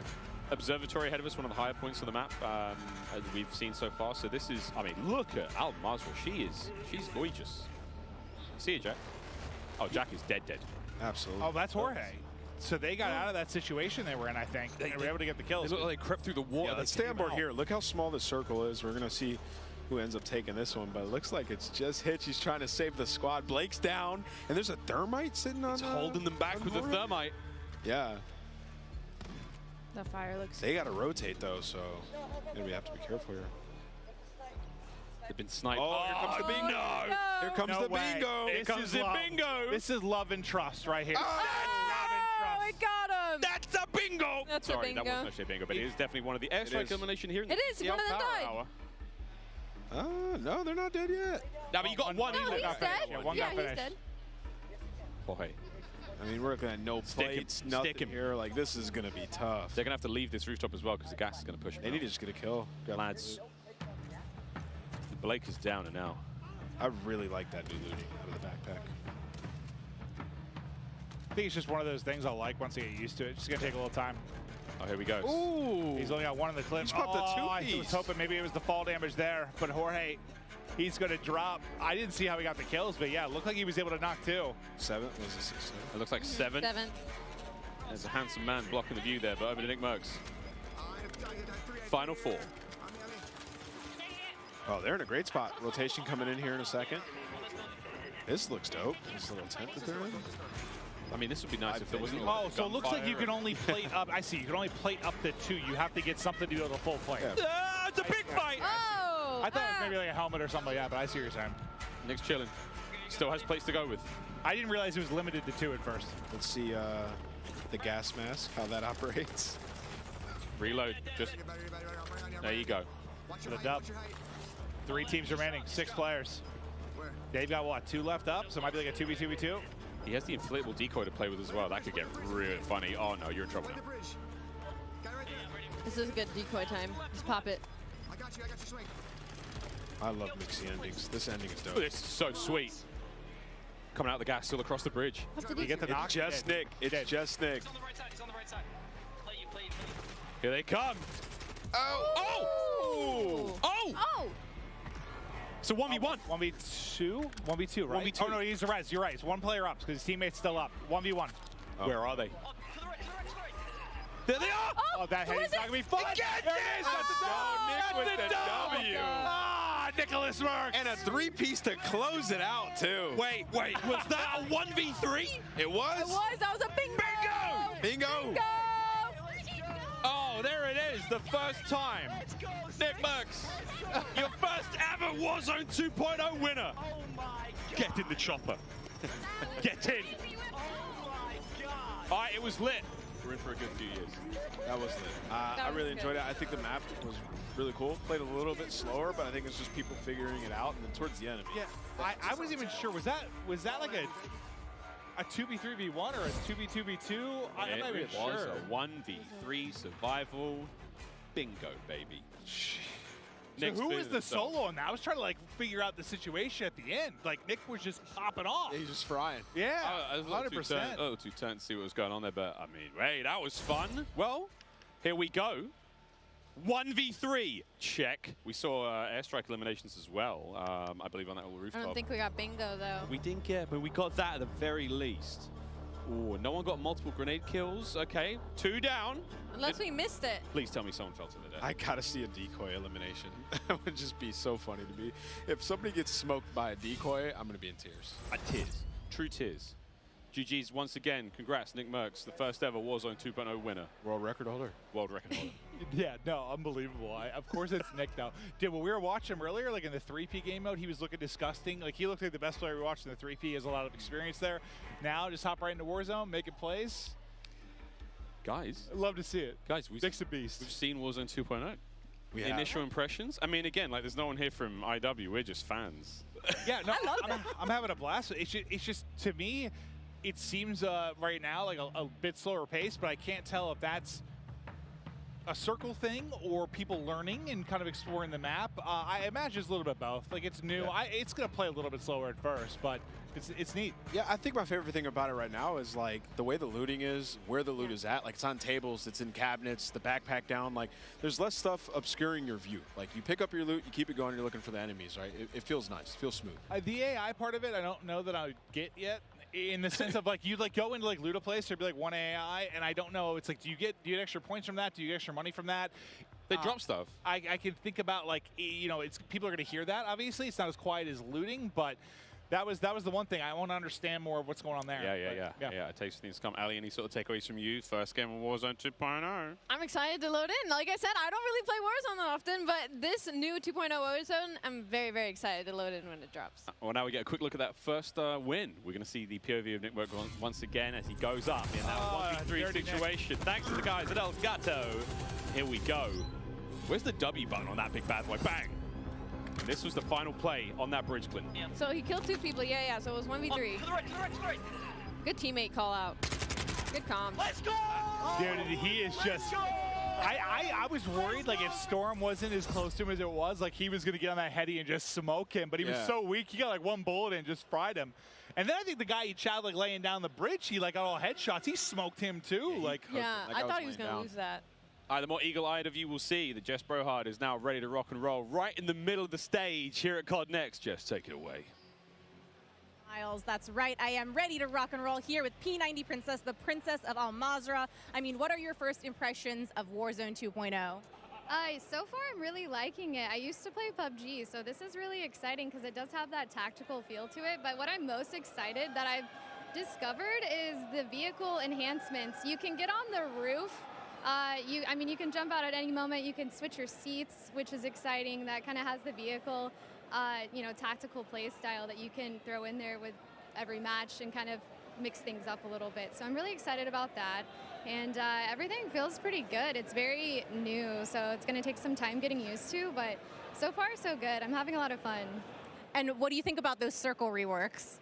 The circles are interesting. You know, you got to pick the right circle, you know? You're not sure. I don't know. I'm going to have to try it out. I haven't made it to the circle zone yet, so. Well, then finally, you know, we're here at COD Next among 200 of your fellow content creators. What has been the highlight of this event for you so far? Honestly, the highlight's being able to sit next to Huskers, my partner, and play games, and we have a lot of fun. But I did just kill him in the brand new Gulag for the very first time, so that was really rewarding and really exciting. But it's been a lot of fun seeing everybody and, you know, just seeing all the gamers out and about again after everything we've been through, so it's nice. That's awesome to get to share this with your IRL duo, but for now, that is enough from me as well as P90 Princess. Back on over. Thank you very much, Jess. Well, we're back at the desk. Jack O'Hara joining us once again. Hey, mate, we could have done with you a minute ago. We saw a lot of things. We had so many questions. Yeah. Very, very fun, though. Super excited to see more of that later on. But first, if you are just joining us, Jack Links have an incredible giveaway. Here are all the details. Each Jack Links supply drop includes a brand new copy of Modern Warfare on the platform of your choice. Delicious Jack Links limited edition products, epic in-game items, and check this out on how to enter. Looking for an epic way to celebrate the launch of Modern Warfare 2? Jack Links has got you covered, giving you the chance to win the ultimate Modern Warfare 2 supply drop. Keep an eye out during the broadcast for the Jack Links Sasquatch to appear on screen. If you see it, grab your phone and scan the QR code, following the prompts to qualify for entry. Tune in to Call of Duty Next. Squad up with Sasquatch and level up for the ultimate viewing experience, courtesy of Jack Links. Terms and conditions apply. All right, folks, there you go. Keep your eyes peeled and spot the Sasquatch on the screen throughout the show. No, I'm not the Sasquatch. I know what you're saying right now, chat. Scan the QR code and enter all your information for a chance. Absolutely. Win. What are you talking about, Maven? You've been doing that quite a lot today. Yeah, I don't know. These accents come out of me. But all right, I do have some questions. Okay. First, the one thing I was really curious about, like at the top right with the player number, there was like 2 different columns. What were the different player numbers? So that one is explaining to you the different numbers of people that are in each circle. Okay, so that's what my first guess was. Okay. Yeah. And the old information of like who's alive, how many squads, etc. So the top bar I think was like your normal numbers, Correct, and then the next one. I play a lot of Warzone, so I'm going to get a little bit nerdy. I just have questions. Other thing, we didn't see a loadout. Is loadout in or not in, or did no one buy one, or what's the deal there? So right now in the build, the loadout drops are not in, and you're using you're going to buy stations and you're going to strongholds to acquire the rest of your loadout. So you can go in, you can select, have weapon setups, etc. that you'll then find the buy station and inside the strongholds as well. That's one of the big questions I had. I was certainly wondering about because we saw like you could buy. It was like a weapons tab you had. When you went to the buy, we didn't get to really look at it much because we're hopping around. We didn't get to see a whole lot of it. What with the AI that were in different buildings, like when people were going to loot something, there'd be a random AI in there. Well, I guess I want to know what is the impact on game, because obviously if you have to fight that, someone might hear the shots, right? You're not like looting silently, but what is the impact on the game within that, like, I guess, system? So we have obviously the AI that's concentrated around the strongholds, etc., and then we do have some smattering of AIs for the buildings that are there as an extra target that you can kill. You can get their weapon, you can get some ammo, etc. The little extra loot. Yeah, and then they can also serve as a warning that there is another player there. So right now we're experimenting with having them in various different play spaces and seeing where they're the most effective and the most entertaining, basically.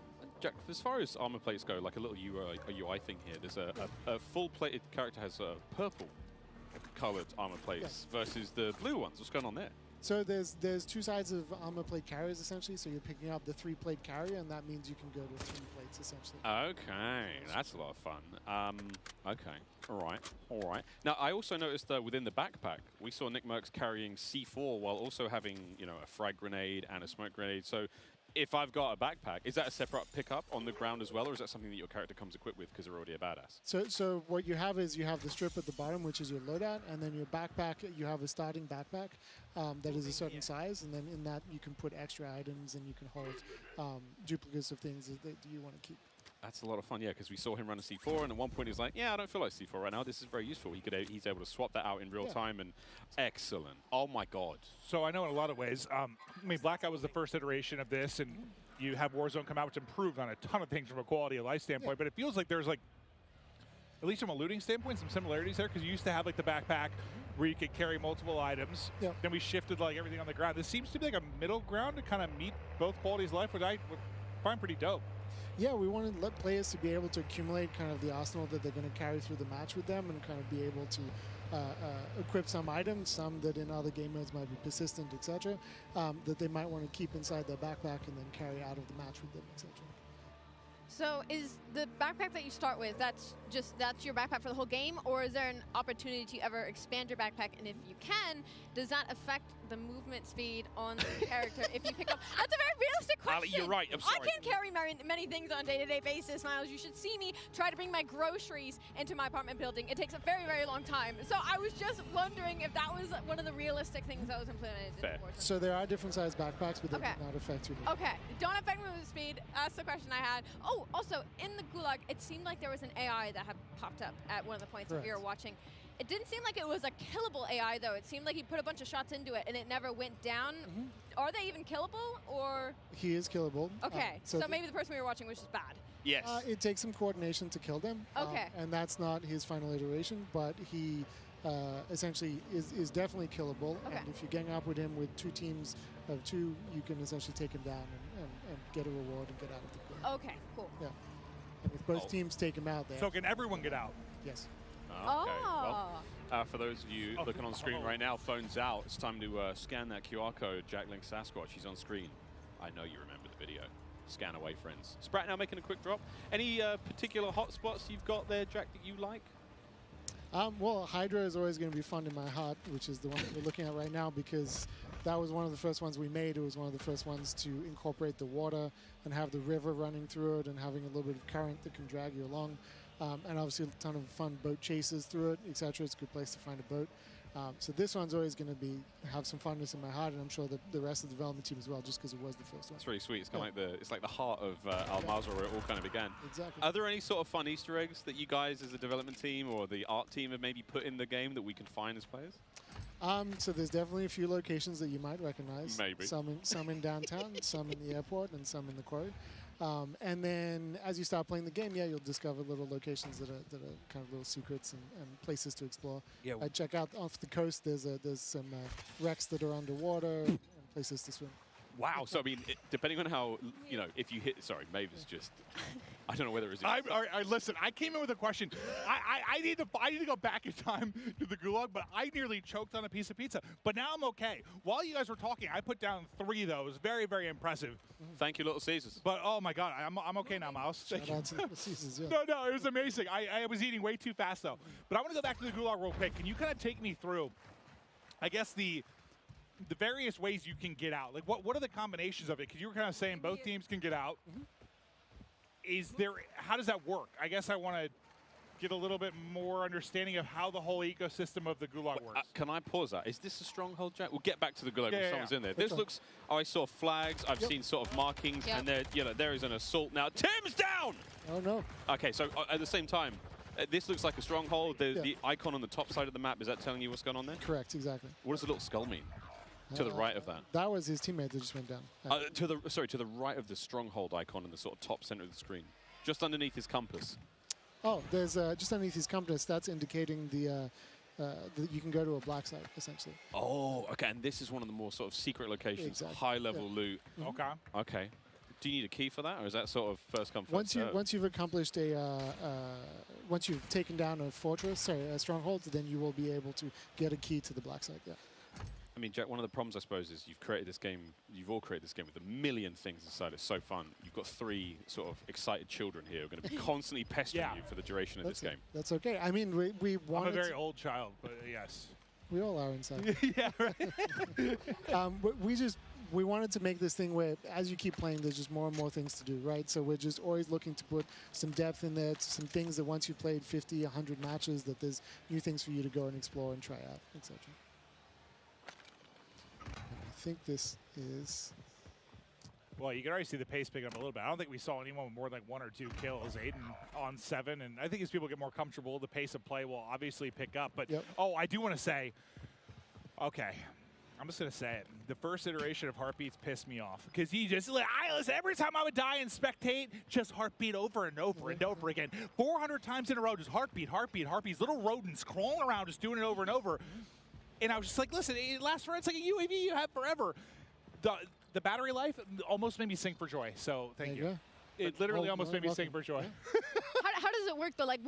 How long basically is like the timing of the Heartbeat Center's battery? Does it have a timing? Is it by the times it pulses? It's how long it's been out essentially. So the battery's just going out the longer you're holding it out. So is 100% like 100 seconds, or is it?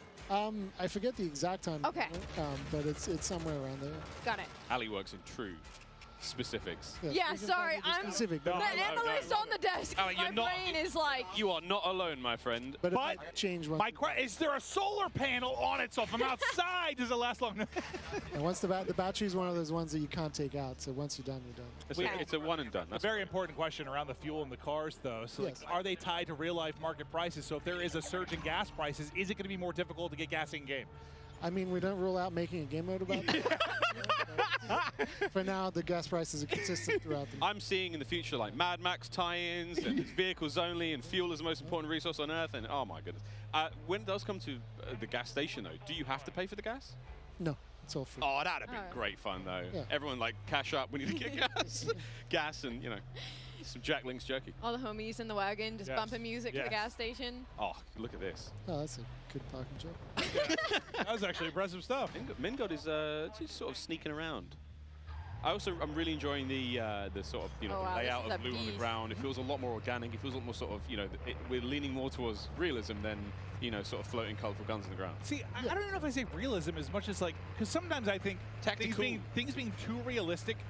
For me, I sometimes don't like. I want it to be arcadey in a video game. Sure. It just seems more logical to me. It's just like, this is where you would expect this type of thing to be. A cash register has cash. Yeah. And I'm sure there's realistic ties, but to me, it's just more logical. Yeah, it's where things make sense, right? Yeah. So it's just you go into a store, you're going to go in this gas station, you're going to find cash at the cash register, and loot on the shelves. And that is another one of our vehicles. This looks like this little armored personnel carrier, open turret, kind of scary, but still a lot of fun, clearly. Yep. And you just sort of keep rolling after the person got out, so I'm sure people will make some fun videos with that eventually. I do have something for like a limited. We're in the desert, like some sort of oasis that can spawn in a certain place and pops up. There is an oasis on the top north of the map, actually. It's very, very pretty. And sometimes I don't think I've seen it yet. Yeah. Top did Abe get the dub this time around? Yeah. Top left-hand side of the map, Oasis. We'll see if anyone goes there, but we're still pumping on through the TCL Power Hour. We might have seen a vehicle elimination in that game. We'll wait for the full word there from our referees. Meanwhile, in another game. I forgot it was on the map. I was thinking about like Oasis like spawning up like the mirage of it. There's a locale directly on the map. I forgot about that part. Oh, there's somebody flying the big giant chopper over there. Yeah, that looks insane. Yeah. Gulag. Okay, back to the Gulag questions. Oh, yeah, I guess. Oh, here we go, yep. Can you give me a breakdown of, like, objectively how this works? So we're experimenting with different versions in there, essentially. So right now we have in each version, basically 2 players get put together. If your teammate happened to die at the same time as you, odds are that you'll end up with them. But if not, you're going to end up with whoever else is in the Gulag. That guy's thick. Yeah, like that AI Is that the jailer? eating. That's the jailer. Okay, Yeah. and the jailer has the key. Correct. If He's you kill holding him, the key. Yeah. you can sort of buy your freedom. All right, Hitch got. Oh, he's gone. He's gone. Oh. And I don't think he's realizing that's one of those things you need to group up on. Like, if you're going to do it, it's almost like, will proximity chat work in there or not? It does. It should be talking to each other. That's what I'm kind of wondering. If there's a proc chat, everyone's like, all right, guys, let's be friendly and, take group up on the jailer. But then you lie, and then you kill them. See, that I like. However, don't team up with Maven, obviously. Yeah, I'm going to be dark and twisted. Less than 10 minutes remaining in the TCL Power Hour for all sorts of fun stuff still to happen. We've yet to see a ledge hang elimination or a multiple player grenade elim. That's a 2-piece. I think we like to call it in the CDL business with a single greniche. We don't call them greniches.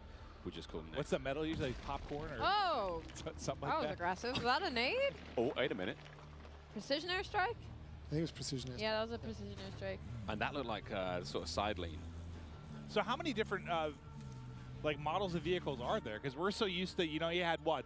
You had the buggy, the Jeep, the ATV, and the Bertha, basically. You had those 4, and they were big set skins. How many like different variations do you have now? It seems like So there's more variations. It seems like it, right? We have the 4x4, which you just saw. We have the colloquially, I'm trying to find the right word. Maybe I can't say it on stream. No, it's okay. That's okay. I understand. The vehicle, but there's more variation that's for sure, a little older and a little bit more beaten up. Yeah. So you have the little car. You have the 4x4. We have the armored 4x4.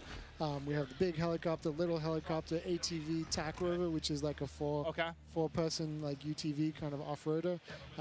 There is also a crop top 4x4 as well. So that one's fun, I have to ask now: is there a car showroom where we can sort of see all of these vehicles in a single There is place? not, but maybe we should put them in. Yeah, it turns into like a Gran Turismo like showcase room where you have all your vehicles, you're decking them out. I see potential there. That would be honestly cool. Like a little pimp my ride type thing going on.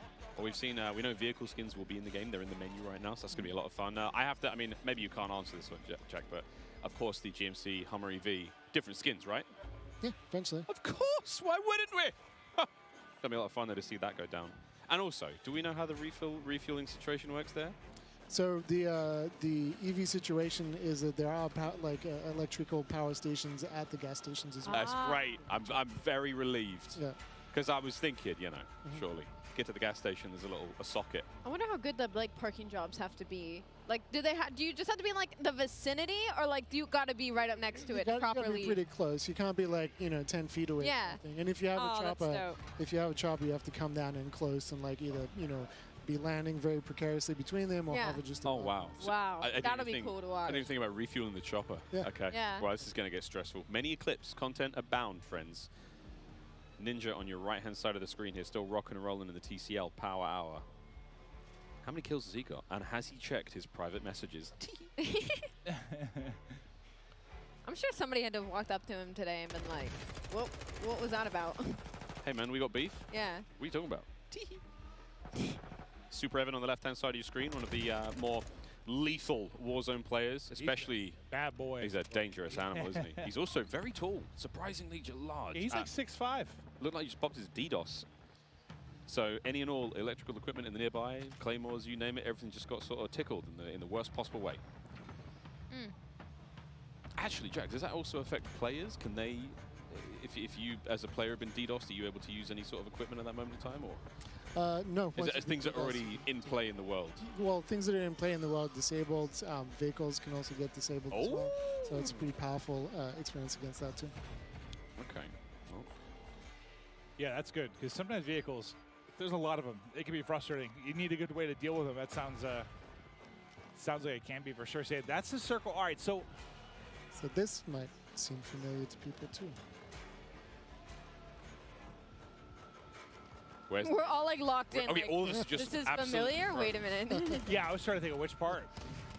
It's just an MP map.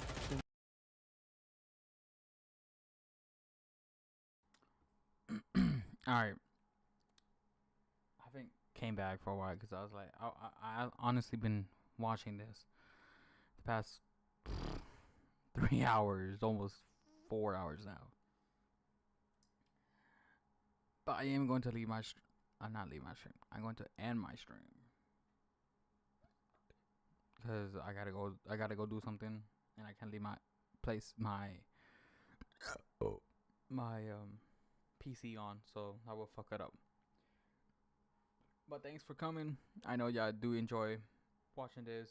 I hope they do bring back some good things about Modern Warfare.